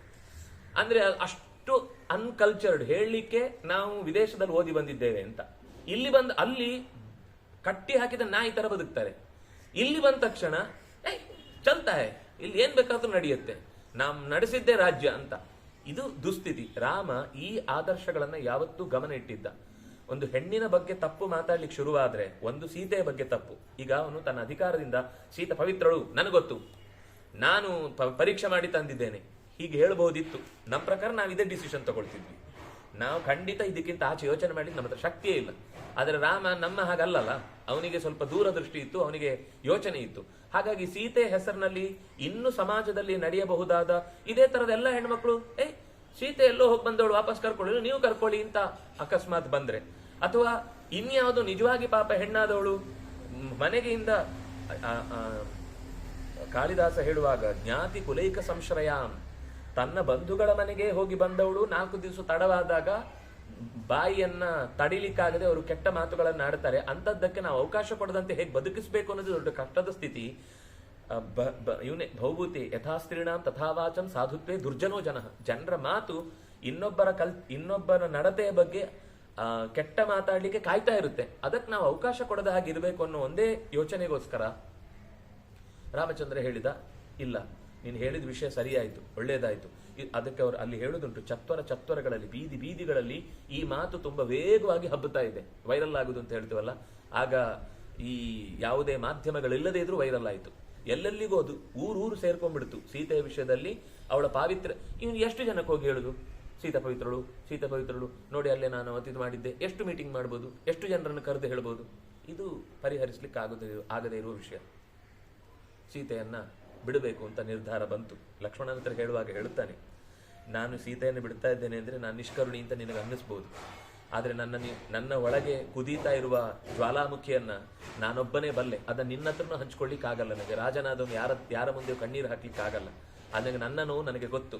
ಆದ್ರೆ ಅನಿವಾರ್ಯವಾಗಿ ದೇಶದ ವ್ಯವಸ್ಥೆಯ ಅಗತ್ಯವನ್ನ ಕಂಡು ನಾನೀಗ ಅವಳನ್ನು ಕಳುಹಿಸಬೇಕಾಗಿದೆ. ಅದನ್ನ ಭರ್ತೃಹರಿ ಹೇಳುವಾಗ, ನಿನಗೆ ಬರೀ ಹೆಂಡತಿ, ನನಗೆ ಅವಳು ತಾಯಿ. ಯಾಕೆಂದ್ರೆ ಸುಮಿತ್ರೆ ಕಳಿಸುವಾಗ ಹೇಳಿರ್ತಾನೆ, ಮಾಂ ವಿದ್ಧಿ ಜನಕಾತ್ಮಜಾಂ, ದಿನಾ ತಂದೆ ತಾಯಿಗೆ ನಮಸ್ಕಾರ ಮಾಡಬೇಕು ಅನ್ನುವ ಕ್ರಿಯೆಯನ್ನು ನಡೆಸಲಿಕ್ಕೋಸ್ಕರ ನೀನು ರಾಮನಲ್ಲಿ ದಶರಥನನ್ನ ಕಾಣು, ಸೀತೆಯಲ್ಲಿ ಸುಮಿತ್ರೆಯನ್ನ ಕಾಣು ಅಂತ 14 ವರ್ಷ ಅವನು ಸೀತೆಯನ್ನ ಸುಮಿತ್ರೆ ಅಂತ ಅನ್ಕೊಂಡು ನಮಸ್ಕಾರ ಮಾಡಿದ್ದಾನೆ. ಅಂಥದ್ರಲ್ಲಿ ಈಗ ಬಿಡಬೇಕಾದ ಯಾರನ್ನ? ನನ್ನ ತಾಯಿಯ ಸ್ಥಾನದಲ್ಲಿರುವಂತಹ ಸೀತೆಯನ್ನು ಬಿಡಬೇಕಾಗುತ್ತೆ ಅಂತ ಅವನು ಮಾತಾಡ್ತಾನೆ. ಏನೇ ಆದ್ರೂ ಇದು ಅನಿವಾರ್ಯ, ಈಗ ಕಳಿಸ್ಬೇಕು. ಆದ್ರೆ ಒಂದು ಎಚ್ಚರ ಕೊಡ್ತಾನೆ, ವಾಲ್ಮೀಕಿಗಳ ಆಶ್ರಮದ ಹತ್ತಿರ ಅವಳ ಬದುಕಿಗೆ, ತುಂಬು ಗರ್ಭಿಣಿಯ ಬದುಕಿಗೆ ಯಾವತ್ತೂ ತೊಂದರೆ ಆಗದಂತೆ ವ್ಯವಸ್ಥೆಯನ್ನು ಮಾಡಿ ಬಾ, ಇದು ನಿನಗೆ ಕೊಡುವ ಸೂಚನೆ ಅಂತ ಹೇಳಿ ಕೊನೆಗೆ ಆಶ್ರಮದ ಹತ್ರ ಬಿಟ್ಟು ಅವನು ಹೊರಗಡೆ ಕಾದು ಕಣ್ಣೀರು ಹಾಕ್ತಾ ಕೂತಿರ್ತಾನೆ ಲಕ್ಷ್ಮಣ. ಕೊನೆಗೆ ಯಾರೋ ಆಶ್ರಮದ ಮಕ್ಕಳು ಬಂದಾಗ, ನಮ್ಗೆ ಇದನ್ನೆಲ್ಲ ಅರ್ಥ ಮಾಡ್ಕೊಳ್ಳಿಕ್ಕೆ ಸ್ವಲ್ಪ ಮನಸ್ಸು ತುಂಬಾ ವಿಸ್ತಾರವಾಗಿರ್ಬೇಕು, ಇಲ್ಲಾಂದ್ರೆ ಇದು ಅಷ್ಟು ಸುಲಭದಲ್ಲಿ ಕಥೆ ಅರ್ಥ ಆಗಲ್ಲ. ಈ ಕಥೆ ಅರ್ಥ ಆಗುವುದಕ್ಕೆ ನಾವು ನಮ್ಮತನವನ್ನು ಬಿಟ್ಟು ಕಥೆ ಹೇಗೆ ನಡೆದಿದೆಯೋ ಅದನ್ನ ಅರ್ಥ ಮಾಡಿಕೊಂಡು ರಾಮ ಎಷ್ಟು ದೂರದೃಷ್ಟಿಯಿಂದ ಈ ಕೆಲಸ ಮಾಡಿದ್ದಾನೆ ಅಂತ ತಿಳ್ಕೊಂಡ್ರೆ ಮಾತ್ರ ರಾಮನ ದೂರದೃಷ್ಟಿ, ರಾಮನ ಅನಿವಾರ್ಯತೆ, ರಾಮನ ಕಷ್ಟ ಅಂದ್ರೆ ನಾನು ಹೇಳ್ತಾ ಇದ್ದು, ಒಬ್ಬ ವ್ಯಕ್ತಿಯಾಗಿ ಅವನು ಎಷ್ಟು ಅದನ್ನ ಮುಖ್ಯಗಳನ್ನ ಆಯ್ಕೆ ಮಾಡ್ಕೊಳ್ಳುವಾಗ ನಮ್ಗೆ ಆ ಜೀವನದಲ್ಲಿ ನಮ್ಗಂತ ಸ್ಥಿತಿ ಬಂದಾಗ್ಲೇ ಗೊತ್ತಾಗುತ್ತೆ. ನಾವು ಎಡುತ್ತೇವೆ, ಆದ್ರೆ ಆ ಸ್ಥಿತಿ ಹೇಗಿರುತ್ತೆ ಅನ್ನೋದು ಗೊತ್ತಾಗೋದು ಆಗ ಮಾತ್ರ. ಕೊನೆಗೆ ಆಶ್ರಮದ ಮಕ್ಕಳು ಕರ್ಕೊಂಡು ಹೋದ್ಮೇಲೆ ಲಕ್ಷ್ಮಣ ವಾಪಸ್ ಬಂದ. ಮತ್ತೆ ಆ ಲವಕುಶರನ್ನ ಹೆರುವಾಗಲೂ ಶತ್ರುಘ್ನ ಆ ದಿವಸ ಅಲ್ಲಿ ಇದ್ದ. ಹೆತ್ತ ದಿವಸ ಅಂದ್ರೆ ಅವನ ಕಣ್ಗಾಗಲಲ್ಲೇ ಆ ಮಕ್ಕಳು ಹುಟ್ಟಿದ್ದಾವೆ. ರಾಮ ಯಾವತ್ತೂ ಕೂಡ ಬಿಟ್ಟು ಹೋದ್ಮೇಲೆ ನಂಗೇನು ಸಂಬಂಧ ಇಲ್ಲ ಅಂತ ಇರಲಿಲ್ಲ. ಬೇಕಾದ ವ್ಯವಸ್ಥೆಯನ್ನು ಅಲ್ಲಿಗೆ ಆಶ್ರಮಕ್ಕೆ ಬೇಕಾದಂತಹ ಅಗತ್ಯ ವಸ್ತುಗಳನ್ನು ಕಳುಹಿಸುವುದು, ಅವಳಿಗೆ ಅಗತ್ಯ ಇರಬಹುದಾದ ಸಂಪತ್ತನ್ನು ಕಳುಹಿಸುವುದು ಎಲ್ಲವನ್ನೂ ಮಾಡಿದ್ದಾನೆ. ಮಾಡಿ ತನ್ನ ಜವಾಬ್ದಾರಿಯನ್ನು ನಡೆಸಿದ್ದಾನೆ ಗಂಡನಾಗಿ. ಜೊತೆಗೆ ದೇಶದ ರಾಜನಾಗಿ ಪ್ರಜೆಗಳು ನಮ್ಗೆ ಇಷ್ಟು ಕತೆ ಮಾತ್ರ ಕೇಳಿರ್ತೇವೆ, ಆದ್ರಿಂದ ನಮ್ಗೆ ಈ ಕತೆ ಅರ್ಥ ಆಗಲ್ಲ. ಮುಂದೆ ಏನಾಗುತ್ತೆ ಅಂದ್ರೆ ವಾಲ್ಮೀಕಿಗಳು ವಾಪಸ್ಸು ಸೀತೆಯನ್ನ ಮಕ್ಕಳ ಜೊತೆಗೆ ಕರ್ಕೊಂಡು ಬರ್ತಾರೆ. ಯಾವಾಗ ಈ ಮಕ್ಕಳು 24,000 ಪದ್ಯಗಳನ್ನ ಬೀದಿ ಬೀದಿಗಳಲ್ಲಿ ಹಾಡ್ಲಿಕ್ಕೆ ಶುರು ಮಾಡುತ್ತಾರೆ. ರಾಮಾಯಣದ ಕೊನೆಯ ಘಟ್ಟ ಅದನ್ನು ಹೇಳುತ್ತೆ. ಬೀದಿ ಬೀದಿಗಳಲ್ಲಿ ರಾಮನ ಈ ಕಥೆಯನ್ನ ಕೇಳಿದಾಗ ಯಾರೆಲ್ಲ ಸೀತೆಯ ಬಗ್ಗೆ ಅಪವಾದದ ಮಾತನ್ನ ಹಾಕಿದ್ರು ಅವರೆಲ್ಲ ಕಣ್ಣೀರು ಹಾಕ್ತಾರಂತೆ. ನಾವು ಎಂಥ ದೊಡ್ಡ ತಪ್ಪು ಮಾಡಿದ್ವಿ. ನಮ್ಮ ರಾಜ ತನ್ನ ಮಡದಿಯನ್ನ ಮಡದಿಗಿಂತ ನಮ್ಮನ್ನು ಹೆಚ್ಚು ಪ್ರೀತಿಸುವ ಒಂದೇ ಕಾರಣಕ್ಕೆ ತನ್ನ ಅತ್ಯಂತ ಮೆಚ್ಚಿನ ತನಗೆ ನಂಬಿಕೆ ಇದ್ದ ಹೆಣ್ಣನ್ನು ಕೂಡ ಬಿಟ್ಟು ದೂರ ಇದ್ದು ಬಿಟ್ಟ ಅಲ್ವಾ. ಎಂತ ತಪ್ಪು ಮಾಡಿದ್ದೇವೆ ಅಂತ ಪ್ರಜೆಗಳೆಲ್ಲ ಕಣ್ಣೀರಾದ್ರು. ಮೊದಲು ಆ ಅಪವಾದ ಎತ್ತಿದವನೊಬ್ಬ ಮೂರ್ಖ, ಅವನೊಬ್ಬ ಯಾರೋ ದುಷ್ಟನೇ. ಅವನಿಗೆ ಇನ್ನೊಬ್ಬರ ಕಣ್ಣೀರು ಹಾಕ್ತಾರೆ ಅಂದ್ರೆ ಖುಷಿ ಪಡುವಂತ ಸ್ವಭಾವದವನು. ಆದ್ರೆ ಈ ವೈರಲ್ ಆಗುದು ಯಾವಾಗ್ಲೂ ಸಾಮಾನ್ಯರ ಮಧ್ಯದಲ್ಲಿ. ಹೇಳುವಾಗ ಒಂದ್ ಸರ್ತಿ ಅದು ಒಬ್ಬ ದುಷ್ಟ ಬೆಂಕಿ ಹಚ್ಚಿ ಬಿಡ್ತಾನೆ. ಆಮೇಲೆ ಅದು ಇಡೀ ಭಗಭಗ ಅಂತ ಉರಿಯುವಾಗ ಸಾಯುವುದು ಉಳಿದ ಸಣ್ಣ ಪುಟ್ಟ ಕ್ರಿಮಿಕೀಟಗಳು, ಪ್ರಾಣಿಗಳು, ತರಗೆಲೆಯ ಮಧ್ಯದಲ್ಲಿ ಸೇರಿಕೊಂಡಂತ ಉಳಿದ ಪ್ರಾಣಿಗಳು. ಹಾಗೆ ನಾವು ಎಂಥ ದೊಡ್ಡ ತಪ್ಪು ಮಾಡಿದ್ದೇವೆ. ಸೀತೆಯಂತಹ ಅಮ್ಮನನ್ನು ಕಳ್ಕೊಂಡು ಬಿಟ್ಟು ಇಂಥ ಮಮ್ಮಲ ಮರುತ್ತಾರೆ. ವಾಲ್ಮೀಕಿಗೆ ತುಂಬಾ ಕೃತಜ್ಞತೆ ಇರುತ್ತೆ. ನೀನು ಹೇಳಿದ ಮಾತಿನಿಂದ ನಮ್ಗೆ ಇವತ್ತು ಸೀತೆಯ ಮಹಾತ್ಮ ದೊಡ್ಡತನ ಏನು ಅಂತ ನಮ್ಗೆ ಗೊತ್ತಾಯಿತು. ಇಲ್ಲಾಂದ್ರೆ ನಾವು ಇವತ್ತಿಗೂ ಕೂಡ ಸೀತೆಯ ಬಗ್ಗೆ ಅಪವಾದದ ಪ್ರಜ್ಞೆಯನ್ನೇ ಇಟ್ಟುಕೊಂಡು ಬಳಲ್ತಾ ಇದ್ವಿ. ದೊಡ್ಡ ಅಪಾಯದಿಂದ ನಮ್ಮನ್ನು ಪಾರು ಮಾಡಿದೆ. ರಾಮನ ವಿಷಯದಲ್ಲಿ ನಾವು ಆಡಿದ ಮಾತಿಗೆ ನಮ್ಗೆ ಕ್ಷಮೆನೇ ಇಲ್ಲ ಅಂತ ರಾಜನ ಹತ್ರ ಬಂದು ತಮ್ಮ ದುಃಖವನ್ನು ತೋಡಿಕೊಂಡು ಕ್ಷಮೆಯನ್ನು ಕೇಳ್ತಾರೆ. ಇದು ಅಂದ್ರೆ ನೋಡಿ, ಈಗ ಇಡೀ ಪ್ರಜೆಗಳಲ್ಲಿ ತನ್ನಿಂದ ತಾನೇ ಒಂದು ಮಾಸ್ ಬದಲಾವಣೆ ಆಗಿದೆ. ಕೆಟ್ಟ ವಿಷಯವನ್ನು ನಾವು ಹಬ್ಬುವಾಗ ಒಂದೇ ನಿಮಿಷದಲ್ಲಿ ಎಲ್ಲ ಕಡೆ ಹಬ್ಬುತ್ತೆ. ಅದನ್ನ ನಾವು ಪ್ರತಿಯೊಬ್ಬರ ಹತ್ರ ಹೋಗಿ ನಾನು ಇನ್ನು ಹೇಳಿದ್ದು ಈ ಅಭಿಪ್ರಾಯದಲ್ಲಲ್ಲ, ಈ ಅಭಿಪ್ರಾಯದಲ್ಲಲ್ಲ ಅಂತ ನಾವು ಹೇಳಿದ್ರೆ ಅದೇನು ಬದಲಾಗಲ್ಲ. ಆದ್ರೆ ಅದು ಒಮ್ಮೆ ಹಾನಿ ಆದದ್ದು ಹಾನಿ ಆಯ್ತು. ಅದಕ್ಕೆ ರಾಮನಿಗೆ ಬೇರೆ ದಾರಿ ತೋರ್ಲಿಲ್ಲ. ಇದನ್ನು ಸರಿ ಮಾಡ್ಲಿಕ್ಕೆ ಆಗಲ್ಲ ಅಂತ ಗೊತ್ತಾಯ್ತು.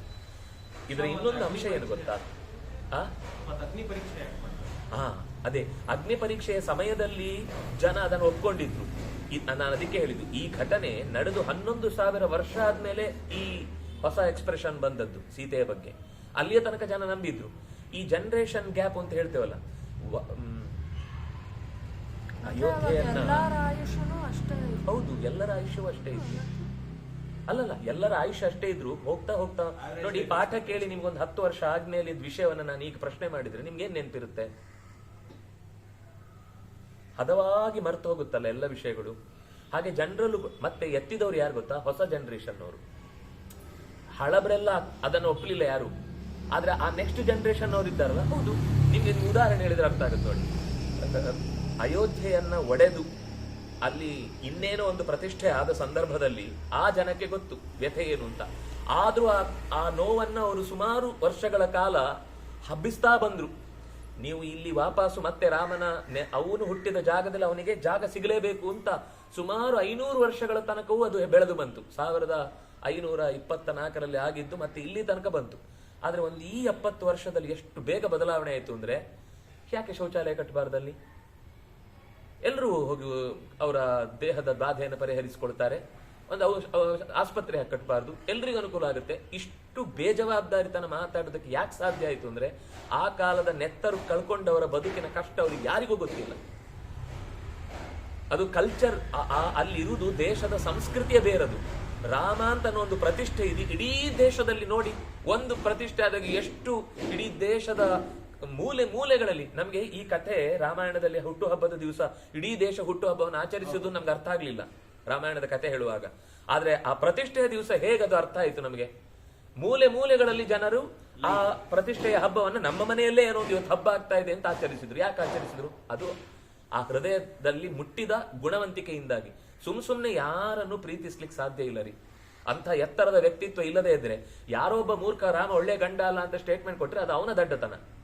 ಆದ್ರೆ ಅಲ್ಲಿಯ ತನಕ ಮುಟ್ಟಿ ಜನರ ಜೀವನಕ್ಕೆ ಅಷ್ಟೊಂದು ರಕ್ಷೆಯ ಭರವಸೆಯನ್ನು ಮುಟ್ಟಿಸಿದ್ದಾನೆ ಅಂತ ಅನ್ನೋದು ತ್ರೇತಾಯುಗ ಯಾವ ಕಾಲದ್ದು. ರಾಮ ಇವತ್ತು ಎಲ್ಲಿಯವ? ನಾವು 50 ವರ್ಷದ ಹಿಂದಿನ ರಾಜಕಾರಣಿಗಳನ್ನು ಇವತ್ತು ನೆನ್ಪಿಟ್ಕೊಳ್ಳಿಕ್ ಆಗ್ತಿಲ್ಲ ನಮ್ಗೆ. ಬೇಡ, 20 ವರ್ಷದ ಹಿಂದಿನವನು ಗೊತ್ತಿಲ್ಲ, 100 ವರ್ಷದ ಹಿಂದಿನವನಲ್ಲ, 10 ವರ್ಷದ ಹಿಂದಿನವನು ನಮ್ಗೆ ಗೊತ್ತಿಲ್ಲ. ಆಯ್ತು, ನಿಧಾನಕ್ಕೆ ಮರೀತೇವಲ್ವ ನಾವು ವಾಜಪೇಯಿಯನ್ನ. ನೆನ್ಪಿಟ್ಕೊಳ್ಳಿಕ್ಕೆ ಅಷ್ಟು ನೆನಪಾಗುತ್ತಾ? ಯಾರೋ ರಾಜಕಾರಣದಲ್ಲಿ ಸಕ್ರಿಯರಾಗಿದ್ದವ್ರು ನೆನ್ಪಿಟ್ಕೊಳ್ತಾರೆ, ಉಳಿದವ್ರಿಗೆ ಎಲ್ಲಿ ನೆನಪಿರುತ್ತೆ? ಆದ್ರೆ ಅಂಥ ಒಂದು ರಾಜಕಾರಣವನ್ನ ನಡೆಸಿ ಜನರ ಮನಸ್ಸಿನಲ್ಲಿ ಇವತ್ತಿಗೂ ಉಳಿದಿದ್ದಾನೆ ಅಂದ್ರೆ ರಾಮ ಎಂಥ ಗುಣವಂತ. ಅದಕ್ಕೋಸ್ಕರನೇ ಮೊದಲ ಅಧ್ಯಾಯದಲ್ಲಿ ನಾರದರು ಅಷ್ಟು ಗುಣಗಳನ್ನೇ ಹೇಳುವುದು. ರಾಮ ಗುಣಾದರ್ಶ ಅಂತ ಯಾಕೆ ಪರಿಚಯಿಸ್ತಾರೆ ಅಂದ್ರೆ ಅಷ್ಟು ರೀತಿಯಿಂದ ಪ್ರಜೆಗಳಿಗೆ ಹತ್ತಿರನಾದವನು ಅಂತ. ಹಾಗೆ ನೋಡಿದ್ರೆ ರಾಜನಾಗಿ ಕೃಷ್ಣನು ಕೂಡ ಅಪರಿಚಿತ. ಕೃಷ್ಣ ಇನ್ನೊಂದು ರೀತಿಯಿಂದ ಪರಿಚಿತನಾಗಿ ಉಳಿದ, ಅಂದ್ರೆ ಜನರ ಕಷ್ಟ ಸುಖಗಳಿಗೆ ಹಬ್ಬಿದ ಅಂತ. ಆದ್ರೆ ರಾಜ ಅಂತ ಬಂದಾಗ ಯಾರು ಕೃಷ್ಣನನ್ನು ನೆನೆಸಲ್ಲ, ಯಾಕಂದ್ರೆ ಎಲ್ಲಿಯೂ ರಾಜನಾಗಿ ತಾನು ಕಾಣಿಸ್ಕೊಳ್ಳಿಕ್ಕೆ ಇಷ್ಟಪಡ್ಲಿಲ್ಲ. ಆದ್ರೆ ರಾಮರಾಜ್ಯ ಅಂತ ಇವತ್ತಿಗೂ ನೆನಪಿಸಿಕೊಂಡು ರಾಮನ ಆಡಳಿತದ ಬಗ್ಗೆ ಇವತ್ತಿಗೂ ಆ ಭಾವನೆಯನ್ನು ತಾಳ್ತಾರೆ. ಅಂದ್ರೆ ಈಗ ಯಾವುದೇ ಒಬ್ಬ ವ್ಯಕ್ತಿಯ ಬಗ್ಗೆ ಪ್ರಸಿದ್ಧಿ ಜನರ ಮನಸ್ಸಿನಲ್ಲಿ ಆಳವಾಗಿ ಉಳಿಬೇಕು ಅಂದ್ರೆ ಒಳಗಿಂದ ಕಂಟೆಂಟ್ ಇರಬೇಕು. ಕಂಟೆಂಟ್ ಇಲ್ಲದೆ ಅದು ಇಲ್ಲಿ ತನಕ ಹಬ್ಬಿ ಬರ್ಲಿಕ್ಕೆ ಸಾಧ್ಯ ಇಲ್ಲ. ಅಂತಹ ಒಂದು ವ್ಯಕ್ತಿತ್ವವನ್ನು ರಾಮ ಹೊಂದಿದ್ರಿಂದಾಗಿ ಇಲ್ಲಿ ಹೇಳಲಿಕ್ಕೆ ಹೊರಟ ಮಾತು ಎರಡು ರೀತಿಯಲ್ಲಿ. ರಾಜನಿಗೆ ಅಪ್ರಿಯವಾಗಬಹುದು ಅಂತ ಮುಚ್ಚಿಡುವುದು ಗೂಢಚರನ ಕೆಲಸದಲ್ಲಿ ತಪ್ಪು. ಗೂಢಚರ ಒಂದು ಅಪಥ್ಯವಾದ ವಿಷಯವನ್ನು ಹೇಳಿದಾಗ ಇದು ನನಗೇನು ನೀನು ಇಷ್ಟಪಡದೇ ಇರುವಂತದ್ದನ್ನು ಹೇಳ್ತಿ ಅಂತ ಅನಾದರ ತೋರಿಸುವುದು ತಪ್ಪು. ಇಬ್ರು ಜೊತೆಯಾದ್ರೆ ಮಾತ್ರ. ದೋಷ ಇದ್ರೆ ಅವನು ದೋಷವನ್ನು ಹೇಳ್ತಾನೆ, ಅವನು ದೋಷ ಹೇಳ್ತಾ ಇರುವುದು ನನ್ನ ಒಳಿತಿಗೋಸ್ಕರ ಅಂತ ಎಚ್ಚರದಿಂದ ರಾಜ ಬದುಕಬೇಕು. ರಾಜನಲ್ಲಿ ನನಗೆ ಒಂದು ಕೇವಲ ಇವನು ಬಕೆಟ್ ಗಿರಾಕಿ ಆಗಿ ಬಿಟ್ಟ ಅಂದ್ರೆ, ರಾಜನಿಗೆ ಹೊಗಳಿದ ತಕ್ಷಣ ನನಗೆ ತೈಲಿ ಕೊಡ್ತಾನೆ ಅಂತ ಅಷ್ಟೇ ಕಾರಣಕ್ಕೆ ಅವನನ್ನ ಅಲ್ಲಿರುವ ಸಂಪತ್ತನ್ನ ಸರಿಯಾಗಿ ವಿನಿಯೋಗ ಆಗ್ತಾ ಇಲ್ಲ ಅನ್ನೋದನ್ನ ಹೇಳದೆ ನನಗೆ ಒಟ್ಟು ಸೊಂಟ ತುಂಬಿದ್ರೆ ಸಾಕು ಅಂತ ಯೋಚನೆ ಮಾಡಿ ಅವನು ಮಾತಾಡ್ತಾ ಇದ್ದಾನೆ ಅಂದ್ರೆ ಅವನು ಕೂಡ ಶ್ರೇಯಸ್ಸಿಗೆ ಕಾರಣ ಆಗುದಿಲ್ಲ. ರಾಜ್ಯದ ಶ್ರೇಯಸ್ಸಿಗೂ ಕಾರಣ ಆಗುದಿಲ್ಲ, ರಾಜನ ಶ್ರೇಯಸ್ಸಿಗೂ ಕಾರಣ ಆಗುದಿಲ್ಲ. ಕೊನೆಗೊಂದು ದಿವಸ ಗೊತ್ತಾಗುತ್ತೆ ಅವನೇ ಮಾಡಿದ ಅನ್ಯಾಯ ಅಂತ, ಅವನ ಮೇಲೇನೆ ಅದರ ಆಪಾದನೆಗಳು ಬೀಳುವ ಸಾಧ್ಯತೆಗಳು ಇರ್ತವೆ. ಆದ್ರಿಂದಾಗಿ ಎರಡೂ ಕಡೆಯಿಂದ ಮ್ಯೂಚುವಲ್ ಇದು. ಕೆಟ್ಟದ್ದನ್ನ ಯಾರಾದ್ರೂ ಹೇಳಿದಾಗ ಅದನ್ನು ಕೇಳಿಸಿಕೊಳ್ಳುವಷ್ಟು ದೊಡ್ಡ ಕಿವಿ ಅವನಿಗಿರ್ಬೇಕು. ರಾಜನಿಗೆ ಅಪ್ರಿಯವಾಗುತ್ತೆ ಹೇಳದೆ ಉಳಿತೇನೆ ಅಂತ ಅನ್ನುವ ವಂಚನ ಬುದ್ಧಿ ಅದು ಒಬ್ಬ ದೂತನಿಗೂ ಇರಬಾರದು. ಇದು ಎರಡೂ ಪರಸ್ಪರ ಒಬ್ರಿಗೊಬ್ರು ಅರ್ಥ ಮಾಡಿಕೊಂಡು ಬದುಕಿದ್ರೆ ಮಾತ್ರ ರಾಜ್ಯ ಶ್ರೇಯಸ್ಸಿನಲ್ಲಿ ಇರ್ಲಿಕ್ಕೆ ಸಾಧ್ಯ. ನಿನಗೆ ಅಬದ್ಧವನ್ನ ನಾನು ಹೇಳ್ತಾ ಇದ್ದೇನೆ ಅಂತ ನನ್ನ ಬಗ್ಗೆ ನಿನಗೆ ಇಷ್ಟ ಆಗ್ತಾ ಇಲ್ಲ, ಇದು ವಿದುರ ಹೇಳುದು. ನನಗೆ ಪಥ್ಯ ಹೇಳ್ತಾ ಇದ್ದೇನೆ, ಆದ್ರೆ ಪಥ್ಯ ಯಾರಿಗೂ ಇಷ್ಟ ಆಗಲ್ಲ. ಯಾಕೆ? ಯಾರೋ ಒಬ್ರು ಹೇಳಿದ್ರಂತೆ, ನೀವು ಈ ರೋಗ ಪರಿಹಾರ ಆಗಬೇಕು ಅಂತಂದ್ರೆ ಒಂದು ದಿನಕ್ಕೆ ಮಿನಿಮಮ್ ಒಂದು 3-4 ಕಿಲೋಮೀಟರ್ ನಡಿಬೇಕು ಅಂತ. ಅದಕ್ಕವ್ರನ್ನ ಹಾಗಾದ್ರೆ ಏನಾದ್ರು ಮಾತ್ರೆನೇ ಇದ್ರೆ ಹೇಳಿ, ನಡಿಲಿಕ್ಕೆ ಸಾಧ್ಯ ಇಲ್ಲ ಅಂತ. ಮಾತ್ರೆಯಲ್ಲಿ ಏನಾದ್ರೂ ಪರಿಹಾರ ಆಗುದಿದ್ರೆ ಹೇಳಿ ಅಂತ. ಕೆಲವು ಮಾತ್ರೆಯಿಂದ ಆಗದೇ ಇರುವುದನ್ನು ಅನಿವಾರ್ಯವಾಗಿ ಜೀವನದ ಶೈಲಿಯಲ್ಲಿ ನಾವು ಬದಲಾಯಿಸ್ಕೊಳ್ಬೇಕಾಗತ್ತೆ. ಅದ ಇಲ್ಲದೆ ನಾವು ಇಲ್ಲ ಅದು ಸುಲಭದಲ್ಲೇ ಆಗಬೇಕು, ಎಲ್ಲದಕ್ಕೂ ಶಾರ್ಟ್ ಕಟ್ ಅಂದ್ರೆ ಎಲ್ಲದಕ್ಕೂ ಶಾರ್ಟ್ ಕಟ್ ಇಲ್ಲ. ಕೆಲವು ಅಂಶಗಳಿಗೆ ಸುಲಭ ಮಾಡಿಕೊಳ್ಳುವುದು ಹೊರತು ಅದು ಕೆಲಸ ತಪ್ಪಿಸಿಕೊಳ್ಳುವುದು ಅಂತ ಅರ್ಥ ಮಾಡ್ಕೊಳ್ಳಿಕ್ಕೆ ಆಗುದಿಲ್ಲ. ಹೇಗೋ ರಾಜನು ಕೂಡ ತನ್ನ ಸುತ್ತ ಇರುವಂತಹ ವ್ಯಕ್ತಿಗಳಲ್ಲಿ ತನ್ನಲ್ಲಿ ಏನಾದ್ರೂ ದೋಷಗಳನ್ನು ಎತ್ತಿ ಹೇಳ್ತಾ ಇದ್ದಾನೆ ಅಂದ್ರೆ ಸ್ವಲ್ಪ ಕಿವಿ ಕೊಡಬೇಕು. ನಾನ್ ನಿನಗೆ ಹೇಳ್ತಾ ಇರೋದು ಹಿತ ಆಗುದಿಲ್ಲ. ಅದಕ್ಕೋಸ್ಕರ ಒಂದು ಮಾತು ಹೇಳ್ತಾನೆ, ತ್ಯಜೇದೇಕಂ ಕುಲಸ್ಯಾರ್ಥೆ ಗ್ರಾಮಸ್ಯಾರ್ಥೆ ಕುಲಂ ತ್ಯಜೇತ್ ಗ್ರಾಮಂ ಜನಪದಸ್ಯಾರ್ಥೆ ಆತ್ಮಾರ್ಥೆ ಪೃಥಿವೀಂ ತ್ಯಜೇತ್. ಬಹಳ ಪ್ರಸಿದ್ಧವಾದ ಮಾತಿದು. ತ್ಯಜೇದೇಕಂ ಕುಲಸ್ಯಾರ್ಥೆ, ಒಂದು ಕುಲವನ್ನು ಉಳಿಸ್ಲಿಕ್ಕೋಸ್ಕರ. ಇದನ್ನ ಆರಂಭದಲ್ಲೇ ಹೇಳಿರ್ತಾನೆ. ದುರ್ಯೋಧನ ಹುಟ್ಟುವಾಗ ಎಲ್ಲ ನರಿಗಳು ಉಳಿಡ್ತವೆ. ಉಳಿಡುದು ಅಂದ್ರೆ ಅದು ಕೇಳಲಿಕ್ಕೆ ಸಾಧ್ಯ ಇಲ್ಲ. ಅದಕ್ಕೆ ಹೆಸರೇ ಅವನು ಹುಟ್ಟುವಾಗ ಕುತ್ಸಿತವಾದ ರವವನ್ನ ಹುಟ್ಟಿಸಿಯೇ ಹುಟ್ಟಿದವನು. ಕುತ್ಸಿತ ಅಂದ್ರೆ ಕೆಟ್ಟ, ರವ ಅಂದ್ರೆ ಶಬ್ದ. ಸೂರ್ಯನಿಗೆ ರವಿ ಅಂತ ಹೆಸರು ಯಾಕೆ ಅಂದ್ರೆ ಅವನ ಕಿರಣಗಳು ಬರುವಾಗ ಒಂದು ರವ ಇದೆ, ಶಬ್ದ. ಅದನ್ನೇ ಇವತ್ತು ನಾಸದವರು ಓಂ ಅಂತ ಬೊಬ್ಬೆ ಹೊಡಿತಾರೆ. ಅದನ್ನ ಪ್ರಾಚೀನರು ಹೆಸರೇ ಇಡುವ ಮೂಲಕ ಹೇಳಿದ್ರು. ಅವನು ಕಿರಣಗಳನ್ನ ಬೀರುವುದರಿಂದಲೇ ಒಂದು ಶಬ್ದ ಹುಟ್ಟಿಸ್ತಾನೆ. ಅದೇ ನಮ್ಗೆ ಇಲ್ಲಿ ಇಷ್ಟು ಶಬ್ದಗಳು ಹುಟ್ಟಲಿಕ್ಕೆ ಕಾರಣವಾಗುದು ಅಂತ. ಆ ಸಂಪರ್ಕದಿಂದಲೇ ನಮ್ಮಲ್ಲೂ ದೇಹದಲ್ಲಿ ಜನರೇಟ್ ಆಗುತ್ತೆ ಶಬ್ದ ಹೇಳಲಿಕ್ಕೆ ಬೇಕಾದ ಶಕ್ತಿ. ಅದರಿಂದಾಗಿ ಕು ರವ, ಕೆಟ್ಟ ರವವನ್ನ ಹುಟ್ಟಿಸಿದವ, ಅದರಿಂದ ಅವನಿಗೆ ಕೌರವ ಅಂತ ಹೆಸರು ಬಂತು. ಇನ್ನೊಂದು ಅರ್ಥ ಇದೆ, ಕುರುವಂಶೀಯ, ಅದರಿಂದಾಗಿ ಕೌರವ ಅಂತ. ಆದ್ರೆ ಅವನಿಗೆ ಅದು ಪರ್ಟಿಕ್ಯುಲರ್ ಒಪ್ಪಿದ್ದು ಯಾಕೆ ಅಂದ್ರೆ ಕೆಟ್ಟ ನರಿಗಳು ಊಳಿಟ್ಟವಂತೆ. ಹಾಗೆ ಊಳಿಡುವ ಸ್ಥಿತಿಯಲ್ಲಿ ನಾನು ಅವತ್ತೇ ಹೇಳಿದೆ, ಇದೊಂದು ಬೀಜವನ್ನ ಕಿತ್ತು ಸಾಕು, ಉಳಿದ 99 ನಿನಗೆ ನಾಳೆ ದಕ್ಕತ್ತೆ. ಅದು ಬಿಡಿಸಲ್ಲ. ಅದು ಉಳಿಬೇಕು ಅಂತ ಒಂದು ಕೊಳ್ತರೆ ಇಡೀ ಆ ಹಣ್ಣಿನ ಗುಂಪಿನಲ್ಲಿ ಎಲ್ಲವೂ ಕೊಳ್ತು ಹೋಗುತ್ತೆ. ಹೇಗೋ ಹಾಗೆ ಅದು ಕೊಳಿಲಿಕ್ಕೆ ಯೋಗ್ಯವಾದದ್ದೇ ಆಗಿತ್ತ ಅಂದ್ರೆ ಜೊತೆಗಿತ್ತು ಬಿಡಿ, ಅದು ಬೇರೆ ಪ್ರಶ್ನೆ. ಅದರಿಂದ ತ್ಯಜೇದೇಕಂ ಕುಲಸ್ಯಾರ್ಥೆ, ಒಂದನ್ನ ಬಿಡ್ಲೇಬೇಕು. ಒಂದು ಕುಲದ ಉಳಿವಿಗಾಗಿ ಒಂದನ್ನು ಬಿಡ್ಲೇಬೇಕು. ಈಗ ಈ ಗ್ಯಾಂಗ್ರೀನ್ ಅಂತಹ ರೋಗ ಬಂದಾಗ ಅವರ ಕಾಲು ಎಲ್ಲಿಯಾದರೂ ಹಾಗೆ ರೋಗಗ್ರಸ್ತವಾದಾಗ ಅವ್ರು ಹೇಳ್ತಾರೆ, ನಿಮ್ಮನ್ನು ಉಳಿಸ್ಬೇಕು ಅಂದ್ರೆ ಕಾಲು ತೆಗಿಬೇಕು ಅಂತ. ಆ ಸ್ಥಿತಿ ಅವ್ರಿಗೆ ಮಾತ್ರ ಗೊತ್ತು ಕಷ್ಟ ಏನು ಅಂತ. ನಾವು ಸುಲಭದಲ್ಲಿ ಹೇಳ್ತೀವಿ ತೆಗಿಲೇಬೇಕು ಅಂತ, ಆದ್ರೆ ಅವನ ಜೀವನ ಏನು ಮುಂದೆ? ಕಾಲು ಇಲ್ಲದೆ ಬದುಕಬೇಕು ಅಂತ ಅನ್ನುವ ಬದುಕು ಹೇಗೆ? ಆದ್ರೆ ಅವನು ಬದುಕಬೇಕು ಅಂದ್ರೆ ಕಾಲು ಹೋಗ್ಲೇಬೇಕು. ಇದು ಎಷ್ಟು ಕಠೋರವು, ಮುಂದಿನ ಪರಿಣಾಮ ಅಷ್ಟೇ ಕಠೋರ. ಆದ್ರಿಂದಾಗಿ ಈ ಕಠೋರತೆಯನ್ನು ಒಪ್ಕೊಳ್ಳೇಬೇಕಾಗತ್ತೆ. ಹಾಗೆ ತ್ಯಜೇದೇಕಂ, ಒಂದು ಭಾಗವನ್ನು ದೇಹದಿಂದ ತೆಗೆದ್ರೆ ಮಾತ್ರ ಉಳಿತಾನೆ ಎಂದಾಗ ಕುಲಸ್ಯಾರ್ಥೆ ತ್ಯಜೇತ್, ಒಂದು ದೇಹವನ್ನು ಉಳಿಸ್ಲಿಕ್ಕೋಸ್ಕರ ಉಳಿದ ದೇಹದ ಒಂದು ತುಂಡನ್ನು ತೆಗಿಲೇಬೇಕು. ಆದ್ರೆ ಎಷ್ಟು ಒಂದು ಇಡೀ ರಾಜಕಾರಣದ ಅಥವಾ ದೇಶದ ರಕ್ಷಣೆಯ ವ್ಯವಸ್ಥೆಯನ್ನು ಹೇಳುತ್ತೆ ಅಂದ್ರೆ, ಗ್ರಾಮಸ್ಯಾರ್ಥೆ ಕುಲಂ ತ್ಯಜೇತ್. ಒಂದು ಗ್ರಾಮವನ್ನು ಉಳಿಸ್ಲಿಕ್ಕೋಸ್ಕರ ಒಂದು ಮಹಡಿಯಲ್ಲಿ ಉಗ್ರಗಾಮಿಗಳೆಲ್ಲ ಅಡಗಿ ಕೂತಿದ್ದಾರೆ ಅಂತಂದಾಗ ಇಡೀ ಮಹಡಿಯನ್ನೇ ಉಳಿಸ್ ಮಾಡಬೇಕಾಗುತ್ತೆ, ಅನಿವಾರ್ಯ ಅದು. ಗ್ರಾಮಸ್ಯಾರ್ಥೆ ಕುಲಂ ತ್ಯಜೇತ್. ಕುಲಂ ಜನಪದಸ್ಯಾರ್ಥೆ.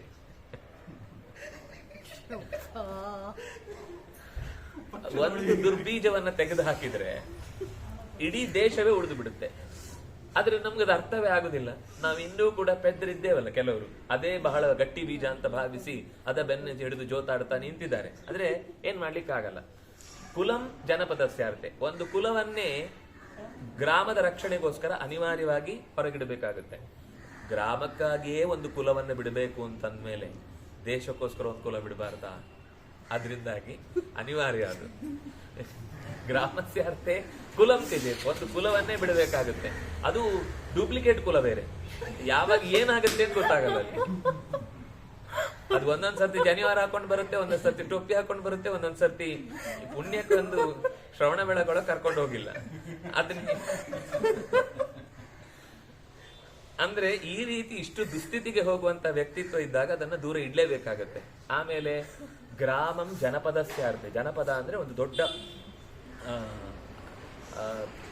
ವ್ಯವಹಾರ ನಡೆಯಬಹುದಾದ ಒಂದು ಸ್ಟೇಟ್ ತರ, ಒಂದು ದೊಡ್ಡ ಸ್ಟೇಟ್ ಅನ್ನ ಉಳಿಸ್ಕೊಳ್ಳಿಕ್ಕೋಸ್ಕರ. ಅಂದ್ರೆ ಇದು ಯುದ್ಧದ ಪ್ರಸಂಗ ಬಂದಾಗ ಅವ್ರು ಹೇಳ್ತಾರೆ, ನೀನು ಈ ಗಡಿಯ ಭಾಗದ ಗ್ರಾಮವನ್ನು ಬಿಟ್ಟುಕೊಟ್ರೆ ನಾವು ಒಪ್ಪಂದಕ್ಕೆ ಸಿದ್ಧ ಇದ್ದೇವೆ ಅಂತ.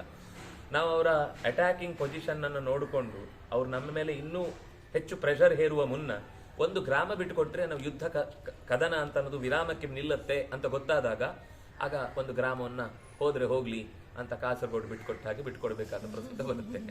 ಅದರಿಂದಾಗಿ ಚೈನಾ ಇದಕ್ಕೆ ಬಿಟ್ಕೊಡ್ನಲ್ಲ, ತೈವಾನ್ ಅಲ್ಲ ಚೈನಾಗೆ ಬಿಟ್ಕೊಟ್ನಲ್ಲ ಸರ್ ನೆಹರು. ಅದು ಗುಣದಿಂದ ಬಿಟ್ಕೊಟ್ಟಿದ್ದಲ್ಲ, ಉಳಿಸ್ಬೇಕು. ಕಳ್ಕೊಳ್ಳೋದೇ ಇಲ್ಲ, ಅದರಿಂದಾಗಿ ಬಿಟ್ಕೊಟ್ಟ ಅಷ್ಟೇ. ಒಳಗೂ ಇರ್ಲಿಲ್ಲ, ಹೊರಗೂ ಇರ್ಲಿಲ್ಲ. ಅಂದ್ರೆ ಯುದ್ಧದ ಪ್ರಸಂಗ ಬಂದಾಗ, ಒಪ್ಪಂದದ ಮಾತುಗಳು ಬಂದಾಗ ಇದು ತುಂಬಾ ಅನಿವಾರ್ಯ ಆಗುತ್ತೆ. ಅಥವಾ ಇನ್ನೊಂದು ರೀತಿಯಿಂದ ಹೇಳುವುದಾದ್ರೆ, ಒಂದು ಇಡೀ ದೇಶಕ್ಕೆ ಹಿಂದೆ ಈಗ ನಮ್ಗೆ ಇದರ ಪರಿಣಾಮ ಗೊತ್ತಾಯ್ತು. ಕೆಲವೊಂದ್ಸರ್ತಿ ಕೊರೋನಾ ಬಂದಾಗ ಇಡೀ ಒಂದು ಬಿಲ್ಡಿಂಗ್ ಅನ್ನೇ ಯಾರು ಹೊರಗೆ ಬರ್ಲಿಕ್ಕಿಲ್ಲ ಅಂತ ಅದನ್ನ ಊರಿಂದ ಹೊರಗೆ ಇಡಬೇಕಾದ ಪ್ರಸಂಗ ಬಂತು. ಏನು ಮಾಡಿದ್ರು ಅದರಲ್ಲಿ ಅದರಲ್ಲಿ ಯಾರೋ ಇಲ್ಲ. ದೊಡ್ಡ ವ್ಯವಸ್ಥೆಯನ್ನು ಸರಿ ಮಾಡ್ಲಿಕ್ಕೋಸ್ಕರ ಒಂದಿಷ್ಟು ಒಳಗೆ ಪಾಪದವರು ಕೂಡ ಅನಿವಾರ್ಯವಾಗಿ ಅದರೊಳಗೆ ಬಲಿ ಆಗ್ಲೇಬೇಕಾಗುತ್ತೆ ಅನ್ನುವ ದುಸ್ಥಿತಿಯಲ್ಲಿ. ಅಥವಾ ಹಿಂದೆ ಕಾಲರ ತರದ ರೋಗಗಳು ಬರ್ತಾ ಇದ್ದಾಗ ಒಂದು ಊರಿಗೆ ಅದು ಹಬ್ಬಿದೆ ಅಂತ ಆದ್ರೆ ಆ ಇಡೀ ಊರಿಗೆ ಹೊರಗಡೆಯಿಂದ ಬಾಗಿಲು ಹಾಕಿ ಮುಚ್ಚಿಟ್ಟು ಅಲ್ಲಿಂದ ಒಬ್ಬರನ್ನು ಹೊರಗೆ ಬರ್ಲಿಕ್ಕೆ ಬಿಡ್ತಿದ್ರು. ಅಷ್ಟೂ ಜನ ಅವರು ಅಲ್ಲೇ ಕೊಳತು ಸಾಯ್ಬೇಕು. ಅವರನ್ನು ಹೊರಗೆ ನಮ್ಗೆ ಅದು ಅಮಾನವೀಯ ಅಂತ ಅನ್ನಿಸ್ಬೋದು ಮೇಲ್ನೋಟಕ್ಕೆ. ಅಂದ್ರೆ ಈ ನಿರ್ಧಾರ ತಗೊಳ್ಳೋ ಮುಂಚೆ ತುಂಬಾ ಯೋಚನೆ ಮಾಡಬೇಕಾಗುತ್ತೆ. ಒಂದು ಕ್ಷಣದ ನಿರ್ಧಾರ ಅಲ್ಲ ಅದು. ಅದಕ್ಕೆ ಪರಿಹಾರ ಇದೆ ಅಂದ್ರೆ, ಚಿಕಿತ್ಸೆ ವ್ಯವಸ್ಥೆ ಇದೆ ಅಂದ್ರೆ ನಾವು ಮಾತಾಡುದು. ಈಗ ನಮ್ಗೆ ಅರ್ಥ ಆಗುದಿಲ್ಲ, ಯಾಕೆಂದ್ರೆ ಕೆಲವೊಂದಕ್ಕೆ ಆಗ ಚಿಕಿತ್ಸೆ ಇರ್ಲಿಲ್ಲ. ಅದು ಹೊರಗೆ ಬಂದ್ರೆ ಇನ್ನೊಂದು ಊರು ಹಾಗೇನೆ ಬಲಿಯಾಗುತ್ತೆ. ಅದಕ್ಕಿಂತ ಉಳಿದ 10 ಊರನ್ನ ಬದುಕಿಸ್ಲಿಕ್ಕೋಸ್ಕರ ಒಂದು ಊರನ್ನ ಬಲಿ ಕೊಡಬೇಕಾದ ಅನಿವಾರ್ಯತೆ ಬಂದಾಗ ಗ್ರಾಮಂ ಜನಪದಸ್ಯಾರ್ಥೆ. ಕೊನೆಗೆ ಇದು ಭೌತಿಕ ಪ್ರಪಂಚದ್ದಾಯಿತು. ಆತ್ಮಾರ್ಥೆ ನಮಗೋಸ್ಕರ ಪೃಥ್ವಿ ತ್ಯಜೇತ್, ಭೂಮಿಯನ್ನೇ ಬಿಟ್ಟು ಹೋಗ್ಬೇಕು. ಅಂದ್ರೆ ಅದರ ಅರ್ಥ ಎಲ್ಲದರ ಮೇಲೂ ಅದರ ಮಿತಿ ಏನು ಅಂತ ಅರ್ಥ ಆಗಿ ವೈರಾಗ್ಯ ತಾಳ್ಬೇಕು ಅಂತ ಅರ್ಥ. ಪೃಥ್ವಿ ತ್ಯಜೇತ್ ಅಂದ್ರೆ ಜೀವ ಬಿಡ್ಬೇಕು ಅಂತಲ್ಲ. ಎಲ್ಲ ವಸ್ತುವಿಗಿಂತ ಆತ್ಮಾರ್ಥೆ, ಪರಮಾತ್ಮನಿಗೋಸ್ಕರ ಈ ಭೂಮಿ ಅಲ್ಲ, ಅಗತ್ಯ ಅಲ್ಲ, ಇದಕ್ಕಿಂತ ಅದು ದೊಡ್ಡದಲ್ಲ. ನಾನು ಭೂಮಿಯನ್ನ ಏನು ಅನ್ಕೊಂಡಿದ್ದೇನೆ ಒಂದು, ನಾವು ಹೇಳುದು ರಿಯಲ್ ಎಸ್ಟೇಟ್ ಅಂತ ಯಾವ್ದನ್ನು ಹೇಳುದು, ನೆಲವನ್ನ. ಆದ್ರೆ ಜ್ಞಾನಿ ಆದವನು ಅದೇ ರಿಯಲ್ ಎಸ್ಟೇಟ್ ಅಂತ ಹೇಳ್ತಾನೆ. ಮೋಕ್ಷವೇ ರಿಯಲ್.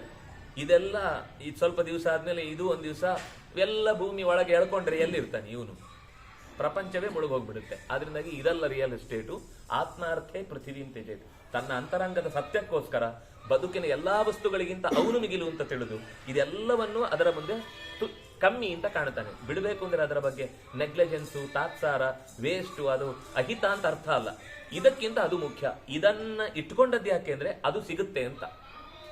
ಇದು ಯಾಕೆ ಬೇಕು ಅಂದ್ರೆ ಅವನನ್ನು ಪಡಿಲಿಕ್ಕೆ ಇದು ಮೆಟ್ಲು. ನಾವು ಇದು ಬಿಟ್ಟು ಅದು ಬಿಟ್ಟು ಎಲ್ಲೂ ಇಲ್ಲ ಅಂತ ಅತಂತ್ರ ಆಗ್ಬಿಟ್ರೆ ಅದು ದಡ್ಡತನದ ಕೆಲವು ನಿರ್ಧಾರ ಇರುತ್ತೆ. ಕೆಲವೊಮ್ಮೆ ಭಾರಿ ವೈರಾಗ್ಯ ಬಂದು ಎಲ್ಲ ಬಿಟ್ಟು ಹೊರಟೋಗುದು. ಆಮೇಲೆ ಅಲ್ಲಿ ಅದು ನಡೆಸ್ಲಿಕ್ಕಾಗಲ್ಲ. ವಾಪಸ್ ಬಂದ್ರೆ ಇಲ್ಲೂ ಇಲ್ಲ, ಮೇಲಿದ್ದು ಹಾರೋಯ್ತು, ಕೆಳಗೆ ಜಾರೋಯ್ತು ಅಂತ ಒಂದು ದುಸ್ಥಿತಿಯಲ್ಲಿ ಕೊನೆಗೆ ಏನೂ ಇಲ್ಲ ಅಂತ ಆಗ್ಬಿಡುತ್ತೆ.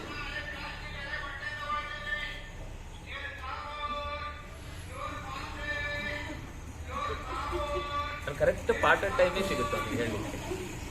ನಾವು ಒಂದು ಫ್ರೀ ಆಗಿ ಅವನಿಗೆ ಅಡ್ವರ್ಟೈಸ್ಮೆಂಟ್.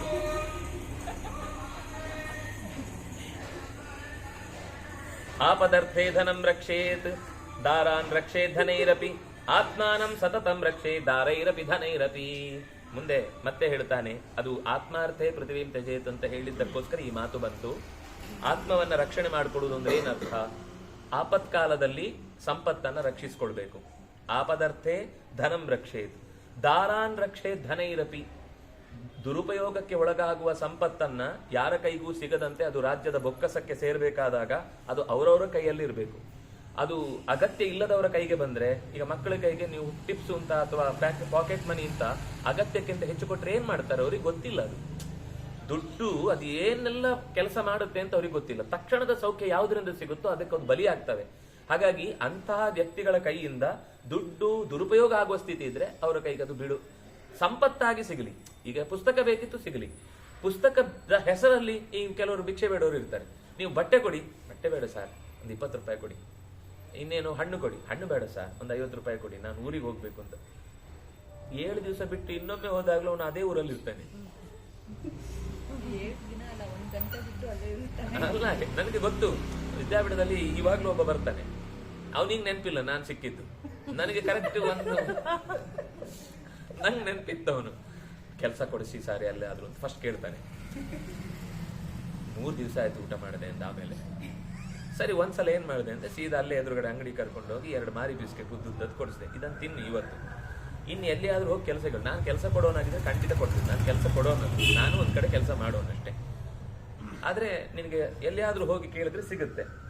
ಹಾಗೆ ನಾನು ಫಸ್ಟ್ ದಿವಸ ಪ್ರಾಮಾಣಿಕವಾಗಿ ಅವನಿಗೆ ಹೊಟ್ಟೆಗೆ ಹಸಿವಿಗ್ಬೇಕು ಅಂತ ಕೊಟ್ಟೆ. 1-2 ತಿಂಗಳಾದ್ಮೇಲೆ ಮತ್ತೆ ಸಿಕ್ಕಿದ ಅವನಿಗೆ. ಕೆಲಸ ಕೊಡಿಸಿ ಸರ್. ನಿಂಗೆ 2 ತಿಂಗಳಾದ್ರೆ ಇನ್ನೂ ಕೆಲಸ ಸಿಗ್ಲಿಲ್ಲ ಅಂದ್ರೆ. ಅವನು ಯಾಕೆ ಸರ್ 2 ತಿಂಗಳು? ಅಲ್ಲ, 2 ತಿಂಗಳಿಂದ ನಾನು ನಿಂಗೆ ಮಾರಿ ಬಿಸ್ಕೆಟ್ ಕೊಟ್ಟಿದ್ದೆ, ನಿಂಗೆ ನೆನಪಿಲ್ಲ ಅನ್ಸುತ್ತೆ. ಮುಖ ಸಣ್ಣದಾಯ್ತು.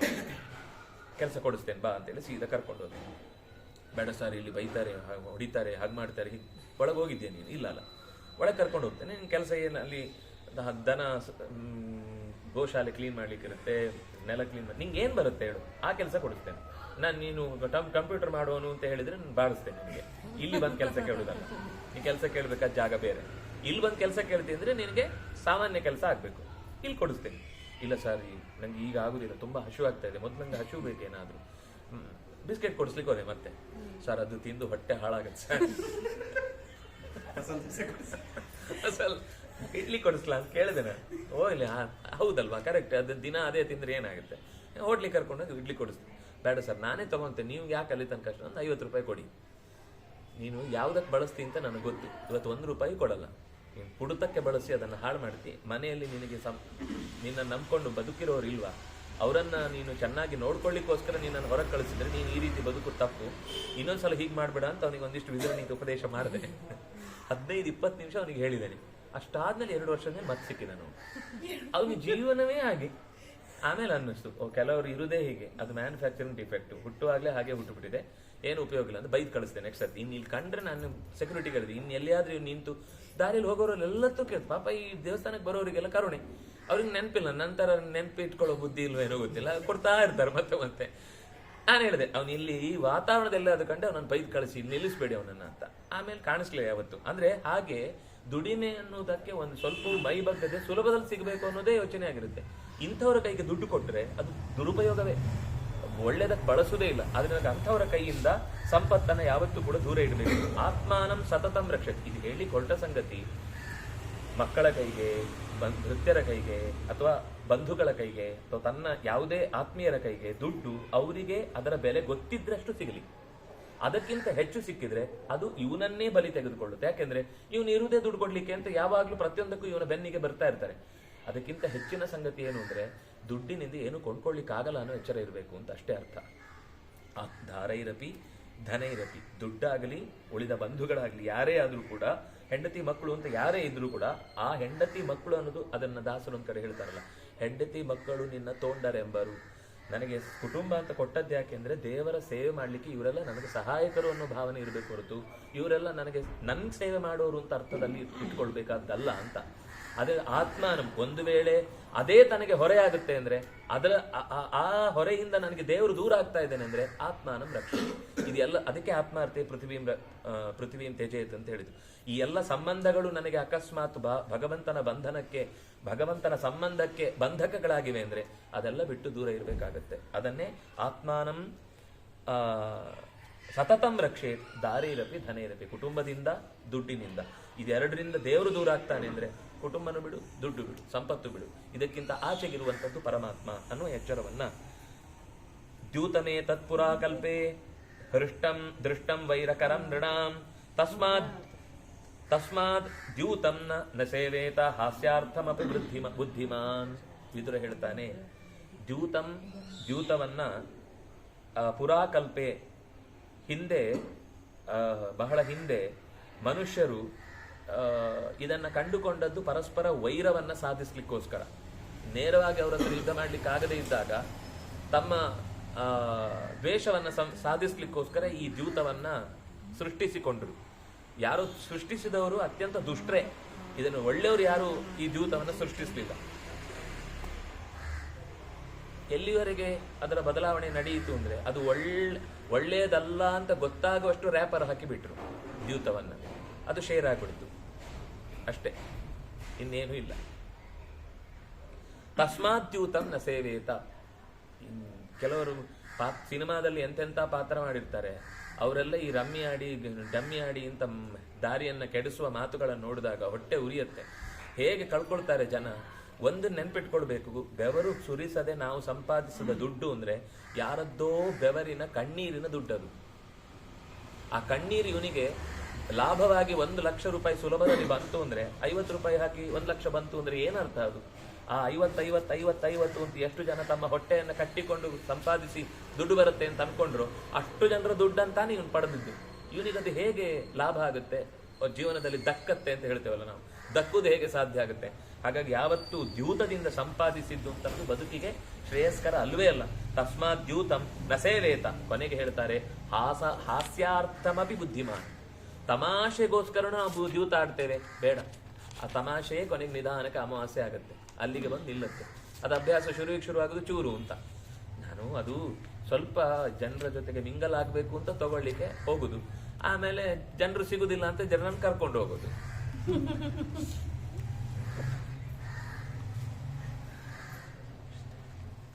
ಉಕ್ತಮ್ಮಯ ದ್ಯೂತ ಕಾಲೇಪಿ ರಾಜನ್. ವಿದುರ ಹೇಳ್ತಾನೆ, ದ್ಯೂತ ಕಾಲದಲ್ಲಿಯೂ ನಾನು ಈ ಮಾತನ್ನು ಎಚ್ಚರಿಸಿದ್ದೆ. ನೇದಂ ಯುಕ್ತಂ ವಚನಂ ಪ್ರಾತಿಪೇಯ. ಪ್ರತೀಪನ ಮನೆತನದವನಲ್ವ ಇವನು. ಪ್ರತೀಪ ಶಂತನುವಿನ ಮಕ್ಕಳು ಭೀಷ್ಮಾದಿಗಳು, ಈಚೆಯಿಂದ ಧೃತರಾಷ್ಟ್ರಾದಿಗಳು. ಹಾಗಾಗಿ ಅವನನ್ನ ಪ್ರಾತಿಪೇಯ, ಪ್ರತೀಪನ ಮನೆತನದವನೇ. ಹೇ ಪ್ರಾತಿಪೇಯ, ನೇದಂ ಯುಕ್ತಂ. ದ್ಯೂತ ಯಾವತ್ತಿಗೂ ಕೂಡ ಈ ಮನೆತನಕ್ಕೆ ಹಿತವನ್ನ ತರುವಂತಹದ್ದಲ್ಲ. ನಾನು ನಿನಗೆ ಹಿಂದೆನೇ ಹೇಳಿದೆ. ತದೌಷಧಂ ಪಥ್ಯಮಿವಾತುರಸ್ಯ ನರೋಚತೆ ತವ ವೈಚಿತ್ರ ವೀರ್ಯ. ಈ ರೋಗಕ್ಕೆ ಬಿದ್ದವನಿಗೆ ನೀವು ಕೆಲವೊಂದು ಸರ್ತಿ ಕೆಲವು ಪಥ್ಯ ಅಂತ ಹೇಳಿ ಊಟಕ್ಕೆ ಉಪ್ಪಿನಕಾಯಿ ಹಾಕದೇ ಇದ್ರೆ ಸಿಟ್ಟು ಬರುತ್ತೆ ಅವರಿಗೆ. ನೀವು ಏನು ಹೇಳಿದ್ರು ಕೊನೆಗೂ ಒಪ್ಕೊಳ್ಳಲ್ಲ. ನಾನು ಊಟ ಮಾಡ್ಬೇಕಂತ ನಾನು ಹಾಕ್ಬೇಕು ಅಂತ. ಸರಿ, ಅದು ಬೇಡ ಅಂತ ಹೇಳಿಯೇ ಹೊಟ್ಟೆ ಕರುಳು ಹಾಳಾಗಿದೆ ಅಂತ ಬೇಡ ಅಂತ ಹೇಳಿರ್ತಾರೆ. ಅದನ್ನೇ ತಿಂದು ಹೊಟ್ಟೆ ಹಾಳು ಮಾಡ್ಕೊಳ್ತಾರೆ. ಈ ಕೆಲವರಿಗೆ ದೇಹದಲ್ಲಿ ಸಿಹಿ ಜಾಸ್ತಿ ಆದಾಗ ಹೊರಗೆ ತಿನ್ನೋದು ಬೇಡ ಅಂತ ಹೇಳ್ತಾರೆ. ಕೊನೆ ಅವರಿಗೆ ಎಷ್ಟು ಹಠ ಇರುತ್ತೆ ಅಂದ್ರೆ, ಯಾರು ಇಲ್ಲದೆ ಇದ್ದಾಗ ಹೋಗಿ ಆದ್ರೂ ಬೆಲ್ಲದ ಡಬ್ಬಿಯಿಂದ ತೆಗೆದು ಬೆಲ್ಲ ಹಾಕೊಳ್ಳೋದು, ಹೋಳಿಗೆ ಅಡಿಗಿಸಿಟ್ಟಿದ್ರೆ ಹುಡುಕಿಕೊಂಡು ತಿನ್ನೋದು ಎಲ್ಲ ಮಾಡ್ತಾರೆ. ಕೊನೆಗೆ ಹೇಳ್ತಾರೆ ಹೇಗೂ ಸಾಯ್ತೇನೆ ನಾನು ತಿಂದು ಸಾಯ್ತೇನೆ ಅಂತ. ಅಂದ್ರೆ ಆ ಮನಸ್ಸು ಹೇಗೆ ಕೆಲಸ ಮಾಡ್ತಾ ಇರುತ್ತೆ ಅಂದ್ರೆ ನನಗದು ತಿನ್ನದೇ ಇರ್ಲಿಕ್ಕೆ ಸಾಧ್ಯವೇ ಇಲ್ಲ ಅಂತ. ಪಥ್ಯ ಅಂತ ಹೇಳಿದ್ರು ಒಪ್ಪಲಿಕ್ತಾ ಇರಲ್ಲ, ನಾನು ಸತ್ರು ಪರವಾಗಿಲ್ಲ, ಈಗ ಸುಖ ಬೇಕು ನನಗೆ ಅನ್ನುವ ಸ್ಥಿತಿಗೆ ಮನಸ್ಸು ಹೋಗಿರುತ್ತೆ. ನಿನ್ನ ಮನಸ್ಸು ಆತುರಸ್ಯ ಪಥ್ಯಮಿವ. ನಾನು ನಿನಗೆ ಏನು ಹೇಳ್ತಾ ಇದ್ದೇನೆ, ದುರ್ಯೋಧನನನ್ನು ಈಗಲೂ ಕೂಡ ನಿನ್ನ ರಾಜ್ಯದ ವ್ಯವಸ್ಥೆಯಿಂದ ಹೊರಗಿಡು. ನೀನು ಮತ್ತೆ ಉಳಿದ ಮಕ್ಕಳು ನೀನು ಸುಖವಾಗಿ ಈ ಕುರುಕುಲದ ಬೆಳಕನ್ನ ಇನ್ನಷ್ಟು ದೀರ್ಘಕಾಲ ಬೆಳಗಿಸ್ಲಿಕ್ಕಾಗತ್ತೆ. ನೀನು ಕೇಳಲ್ಲ, ಅಧ್ಯಕ್ಷ ಅಂತ ಅವನನ್ನು ಕೂಡಿಸ್ಬೇಡ ಅಂತ ಹೇಳಿದ್ರು ಅರ್ಥ ಆಗಲ್ಲ. ಕೂಡಿಸಿ ಕೂಡಿಸಿ ಕೂಡಿಸಿ ಕೊನೆಗೆ ಅವನೇ ಶತ್ರು ಎದುರಾಳಿಗಳಿಗೆ ಗೆಲ್ಲಿಕ್ಕೆ ಬೇಕಾದ ಮೆಟೀರಿಯಲ್ ಆಗಿ ನಿಲ್ತಾನೆ ಅಷ್ಟೇ.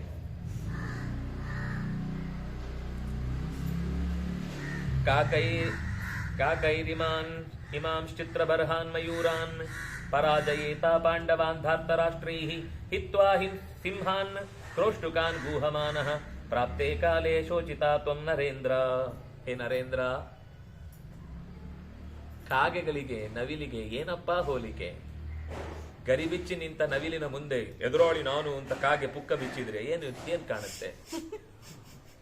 ಏನು ಕಾಕೈಹಿ ಇಮಾನ್ ಚಿತ್ರಬರ್ಹಾನ್ ಮಯೂರಾನ್. ಯಾವತ್ತಿಗೂ ಕೂಡ ನವಿಲಿಗೆ ಎದುರು ಕಾಗೆ ಅಲ್ಲ. ನಾವು ಕೆಂಬೂತ ಅಂತ ಒಂದು ಹೇಳ್ತೇವಲ್ಲ, ಎಷ್ಟೇ ವೇಷ ಹಾಕಿದ್ರು ಅವ್ರ ತರನೇ ಗಡ್ಡ ಬಿಟ್ರು, ಅವ್ರ ತರನೇ ಟೊಪ್ಪಿ ಹಾಕಿದ್ರು, ಅವ್ರ ತರನೇ ಇಟ್ರು, ಒಳಗೆ ಸತ್ವ ಇಲ್ಲದಿದ್ರೆ ಏನಪ್ಪಾ ಬರುತ್ತೆ? ಬಫೂನ್ ಓಡಾಡ್ದಂಗೆ ಇರುತ್ತಷ್ಟೇ. ಪರಾಜಯೇಥಾಹ ಪಾಂಡವಾನ್ ರಾಷ್ಟ್ರೈಹಿ. ಯಾವತ್ತಿಗೂ ಪಾಂಡವರು ಮತ್ತು ಕೌರವರು ಅನ್ನೋದು ಎದುರಾಳಿಗಳಾಗ್ಲಿಕ್ಕೆ ಯೋಗ್ಯವಾದ ಬ್ಯಾಲೆನ್ಸೇ ಇಲ್ಲ. ತಕ್ಕಡಿಯಲ್ಲಿಟ್ರೆ ಇದು ಟಕ್ ಅಂತ ಮೇಲಕ್ಕೆ ಹಾರ್ಬಿಡುತ್ತೆ. 100 ಜನ ಇದ್ದೇವೆ ನಿಮ್ಮಲ್ಲಿ ಒಂದು ಭ್ರಮೆ ಇದೆ, ಅದು ಭೀಮ ಒಂದು ಸಾಕಲ್ಲಿ. ಅದು ಇಟ್ಟ ತಕ್ಷಣ ಇದೆಲ್ಲ ತೂಕ ಹಾರ ಹೋಗ್ಬಿಡುತ್ತೆ. ಈಗ ಮೇಲಕ್ಕೆ ನಿಧಾನಕ್ಕೆ ಏರುದಲ್ಲ, ಅದಿಟ್ರೆ ಇದು ಹಾರೇ ಹೋಗ್ಬಿಡುದು, ತಕ್ಕಡಿಯಲ್ಲೇ ನಿಲ್ಲುವುದಿಲ್ಲ. ಆದ್ರಿಂದಾಗಿ ಅದನ್ನು ತೂಗುಬೇಡಪ್ಪ, ಕೌರವರು ಮತ್ತು ಪಾಂಡವರು ಅನ್ನೋದನ್ನು ತೂಗುಬೇಡ. ಸಿಂಹಕ್ಕೆ ನರಿಗೆ ಎಲ್ಲಪ್ಪ ಸಂಬಂಧ? ಯಥಾ ಸಿಂಹಾನ್ ಹಿತ್ವಾ ಸಿಂಹಾನ್.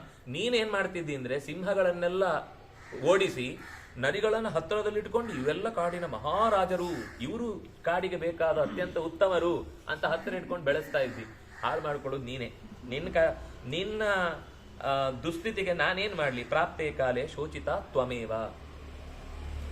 ಕೆಟ್ಟ ಕಾಲ ಎದುರಾದಾಗ ನೀನೇ ದುಃಖ ಪಡ್ತಿ, ನನ್ನ ಮಕ್ಕಳನ್ನ ನಂಬ್ಕೊಂಡು ನಾನು ಹಾಳಾದೆ, ನನ್ನ ಮಕ್ಕಳಿಗೆ ಇಷ್ಟು ಬುದ್ಧಿವಾದ ಹೇಳಿದ್ರು ಅವರು ತಿದ್ಕೊಳ್ಳಿಲ್ಲ ಅಂತ ನಿನ್ ಗೊತ್ತಿದ ಮೇಲೂ ಕೂಡ ಅವರಿಗೆ ಅಧಿಕಾರ ಕೊಟ್ಟು ಅವರಿಗೆ ಯುದ್ಧದಲ್ಲಿ ಸಪೋರ್ಟ್ ಮಾಡಿ ಅವರಿಗೆ ಬೇಕಾದ ಹಾಗೆ ಜನರ ಹತ್ರ.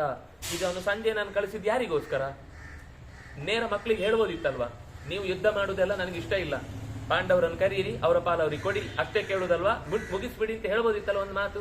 ಅಪ್ಪನಾಗಿ ರಟ್ಟೆ ಹಿಡಿದು ಮಗನನ್ನ ಸೀಟಲ್ಲಿ ಕೂಡಿಸ್ಕೊಂಡು ನಿನಗಿಲ್ಲ ಅಧಿಕಾರ ಇದೆ ಅಲ್ವಾ, ಇದನ್ನು ಅನುಭವಿಸ್ಲಿಕ್ಕೆ ಆಗಲ್ವಾ ನಿನ್ಗೆ ಅಂತ ಕೇಳ್ಬೋದಿತ್ತಲ್ವಾ.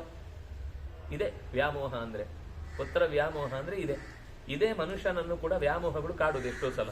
ಈ ವ್ಯಾಮೋಹದ ಹೆಸರೇ ನೋಡಿ, ಧೃತ ರಾಷ್ಟ್ರ. ರಾಷ್ಟ್ರವನ್ನ ಧೃತ ಹಿಡಿದು ನಿಲ್ಲಬೇಕಿತ್ತು, ಆದ್ರೆ ರಾಷ್ಟ್ರವೇ ಇವನನ್ನು ಹಿಡ್ಕೊಂಡು ಕೂತ್ಬಿಟ್ಟಿತ್ತು. ಇವ್ರ ಮಕ್ಕಳೇ ರಾಷ್ಟ್ರ.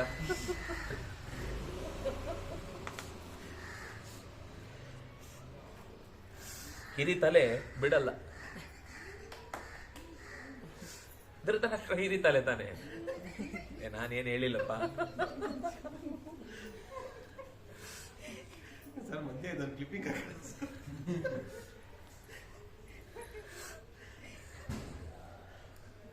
ಯಸ್ತಾತನಃ ಕ್ರುಧ್ಯತಿ ಸರ್ವಕಾಲಂ ಭೃತ್ಯಸ್ಯ ಭಕ್ತಸ್ಯ ಹಿತೆ ರತಸ್ಯ ತಸ್ಮಿನ್ ಭೃತ್ಯ ಭರ್ತರಿ ವಿಶ್ವಸಂತಿ ನ ಚೈನಮಾಪತ್ಸು ಪರಿತ್ಯಜಂತಿ.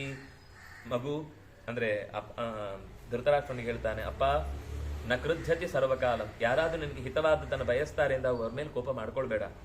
ಅವ್ರು ನಿಜವಾಗಿ ನಿನ್ನ ಭೃತ್ಯರು, ಅವರು ನಿಜವಾದ ಭಕ್ತರು. ಈ ಭಕ್ತ ಅನ್ನುವ ಶಬ್ದ ಇವತ್ತು ಬಳಕೆಯಲ್ಲಿ ಒಂಥರ ಬರುತ್ತಲ್ವಾ, ಅದು ನೋಡಿದ್ರೆ ಇಲ್ಲೂ ಅದೇ ತರ ಕಾಣಿಸುತ್ತೆ. ಭಕ್ತ ಅಂದ್ರೆ ನಾವು ಅನ್ಕೊಳ್ಳೋದು ಕೇವಲ ದೇವರ ಭಕ್ತಿ ಮಾಡುವವನು ಮಾತ್ರ ಭಕ್ತ ಅಂತ. ಇಲ್ಲಿ ಬಳಸುವುದು ಭಕ್ತ ಅಂದ್ರೆ ರಾಜನಿಗೆ ನಿಷ್ಠ, ರಾಜನಿಗೆ ನಿಷ್ಠನಾದವನನ್ನು ಭಕ್ತ ಅಂತ ಕರೀತಾರೆ. ಅದನ್ನಾಗಿ ನಾವು ರಾಷ್ಟ್ರ ಭಕ್ತರು ಅಂತ ಬಳಸುವುದು ಅರ್ಥದಲ್ಲಿ ಪ್ರಾಚೀನ ಪ್ರಯೋಗದಲ್ಲಿ ಸ್ಪಷ್ಟವಾಗಿ ಕಾಣುತ್ತೆ. ಯಾರು ನಿನಗೆ ಭೃತ್ಯನಾಗಿ ಭಕ್ತನಾಗಿರ್ತಾನೋ ಅದರಿಂದಾಗಿ ನಾವು ಭಕ್ತರು, ಗುಲಾಮರಂತೂ ಅಲ್ಲ. ಅದರಿಂದಾಗಿ ನೀನು ಗುಲಾಮಗಿರಿಗೆ ಬಲಿಯಾಗಿದ್ದೆ, ಅದರಿಂದಾಗಿ ಆ ಭಕ್ತಿ ಅನ್ನೋದು ಬೇಕು. ಹಿತೇ ರಥಸ್ಯ, ರಾಷ್ಟ್ರದ ಹಿತಕ್ಕೆ ಯಾರು ಭಕ್ತನಾಗಿರ್ತಾನೋ ಅಂಥವನ ಮಾತನ್ನು ನೀನು ಕೇಳಬೇಕು. ಕೇಳದೇ ಇದ್ರೆ ನೀನೇ ತಸ್ಮಿನ್ ಭೃತ್ಯಾಹ ಭರ್ತರಿ ವಿಶ್ವಸಂತ. ಯಾಕೆಂದ್ರೆ ಅವರು ದೇಶದ ಹಿತದಲ್ಲಿ ರಾಜ್ಯದ ಒಳಿತಿನಲ್ಲಿ ನಿರಂತರವಾಗಿ ವಿಶ್ವಾಸ ಇಟ್ಟವರಾದ್ರಿಂದಾಗಿ ಜಾಣನಾದವನು ಅವನನ್ನು ಪರಿತ್ಯಾಗ ಮಾಡಲ್ಲ. ಕೋಣನಾದವನು ಮಾತ್ರ ಇಂತಹ ದುಷ್ಟರನ್ನ ಹತ್ತಿರಕ್ಕೆ ಇಟ್ಕೊಂಡು ಭಕ್ತರನ್ನ ಹೊರಕ್ಕಿಟ್ಟು ಯಾರು ದುಡ್ಡಿಗೆ ಅಧಿಕಾರಕ್ಕೆ ಗುಲಾಮರಾಗಿರ್ತಾರೋ ಅಂತಹ ದುರ್ಯೋಧನಾದಿಗಳನ್ನು ಹತ್ತಿರ ಇಟ್ಕೊಂಡಿದ್ದಿ. ಆದ್ರೆ ಯಾರು ದೇಶ ರಾಜ ಹಿತ ಇರಬೇಕು, ಪ್ರಜೆಗಳಿಗೆ ಕ್ಷೇಮ ಆಗ್ಬೇಕು ಅಂತ ಬಯಸ್ತಾರೋ ಅವರನ್ನ ಜಾಣನಾದವನು ನ ಪರಿತ್ಯಜಂತಿ. ಆದ್ರೆ ನೀನು ಪರಿತ್ಯಾಗ ಮಾಡ್ತಾ ಇದ್ದಿ ಅಂದ್ರೆ, ಪಾಂಡವರನ್ನ ಪರಿತ್ಯಾಗ ಮಾಡ್ತಾ ಇದ್ದಿ ಅಂದ್ರೆ, ಯಾಕಂದ್ರೆ ಅವರು ಕುರು ಸ್ಥಾನಕ್ಕೆ ಅಂದ್ರೆ ಅಲ್ಲಿರುವ ರಾಜನಿಗೆ ಅವರು ತುಂಬಾ ಒಬಿಡಿಯಂಟ್ ಆಗಿರುವವರು, ವಿಧೇಯರವರು. ಯಾವತ್ತು ಧೃತರಾಷ್ಟ್ರನ ವಿರುದ್ಧವಾಗಿ ಒಂದು ಮಾತು ಆಡ್ಲಿಲ್ಲ ಅವರು. ಈಗ ಅವರು ರಾಜ್ಯ ಬಿಡಿಯಿಂದಾಗ ಮಾತ್ರ ಅವರಿಗೆ ಕೋಪ ಬಂತು. ಅದನ್ನು ಮುಂದೆ ಸಂಜಯ ಹೇಳ್ತಾನೆ. ಅಲ್ಲಿ ತನಕನು ದೊಡ್ಡಪ್ಪ ನೀನು ಹೇಳಿದ ಮಾತನ್ನು ವಿರೋಧಿಸಲ್ಲ ಅನ್ನೋದಕ್ಕೋಸ್ಕರ 2ನೇ ಬಾರಿ ಮತ್ತೆ ದ್ಯೂತಕ್ಕೆ ಬಂದ್ರು. ನಾವು ಇದರಿಂದ ಸೋಲ್ತೇವೆ ಅಂತ ಗೊತ್ತಿದ್ರು ದೊಡ್ಡಪ್ಪನ ಮಾತು ಬಿಟ್ಟು ಹಾಕಬಾರ್ದು ಅಂತ ಇಷ್ಟು ನಿನಗೆ ಎಷ್ಟು ಒಬಿಡಿಯಂಟ್ ಆಗಿದ್ರು ಅಷ್ಟು ಅವರನ್ನು ನೀನು ಅವರ ಮೇಲೆ ಇರದೆ ಅವರನ್ನ ನಾಶ ಮಾಡಿದೆ. ಆದ್ರಿಂದಾಗಿ ನಿನಗೆ ಯಾವ ಕಾಲಕ್ಕೂ ಕೂಡ ಶ್ರೇಯಸ್ಸಾಗುವುದಕ್ಕೆ ಅವಕಾಶವಿಲ್ಲ. ಪ್ರಾಪ್ತ ಕಾಲೇ ಶೋಚತಿ. ತುಂಬಾ ದುಸ್ಥಿತಿ ಬಂದಾಗ ನೀನು ತುಂಬಾ ದುಃಖ ಪಡಬೇಕಾಗತ್ತೆ, ಎಚ್ಚರ ಇರ್ಲಿ ಅಂತ ಹೀಗೆ ಕೆಲವು ಮಾತುಗಳನ್ನು ಹೇಳಿ ಮುಗಿಸಿದ. ಮತ್ತೆ ಮುಂದೆ ಇನ್ನೂ ಕೆಲವು ಮಾತುಗಳನ್ನು ಹೇಳ್ತಾನೆ. ಮುಂದೆ ಎಲ್ಲ ಹೆಚ್ಚಿನದ್ದು ಒಂಥರ ರಾಜಕಾರಣಕ್ಕೆ ಸಂಬಂಧಪಟ್ಟ ವಿಷಯಗಳನ್ನೇ ಮಾತಾಡ್ತಾನೆ. ಮುಂದಿನ ಭಾಗದಲ್ಲಿ ಮತ್ತೆ ಅದನ್ನು ನೋಡೋಣ ಅಂತ ಹೇಳ್ತಾ, ಕಾಯೇನ ವಾಚ ಮನಸ ಇಂದ್ರಿಯರ್ವ ಬುದ್ಧಿಯ ಆತ್ಮನಾವ ಅನುಸೃತ ಸ್ವಭಾವ ಕರೋಮಿ ಯದ್ಯತ್ ಸಕಲಂ ಪರಸ್ಮೈ ನಾರಾಯಣಾಯೇತಿ ಸಮರ್ಪಯಾಮಿ. ಕೃಷ್ಣಾರ್ಪಣಮಸ್ತು. ಪ್ರಾಸಂಗಿಕವಾಗಿ ಏನಾದರೂ ಬಂದಿದ್ರೆ ಅದು ಪ್ರಸಂಗವಷ್ಟೇ.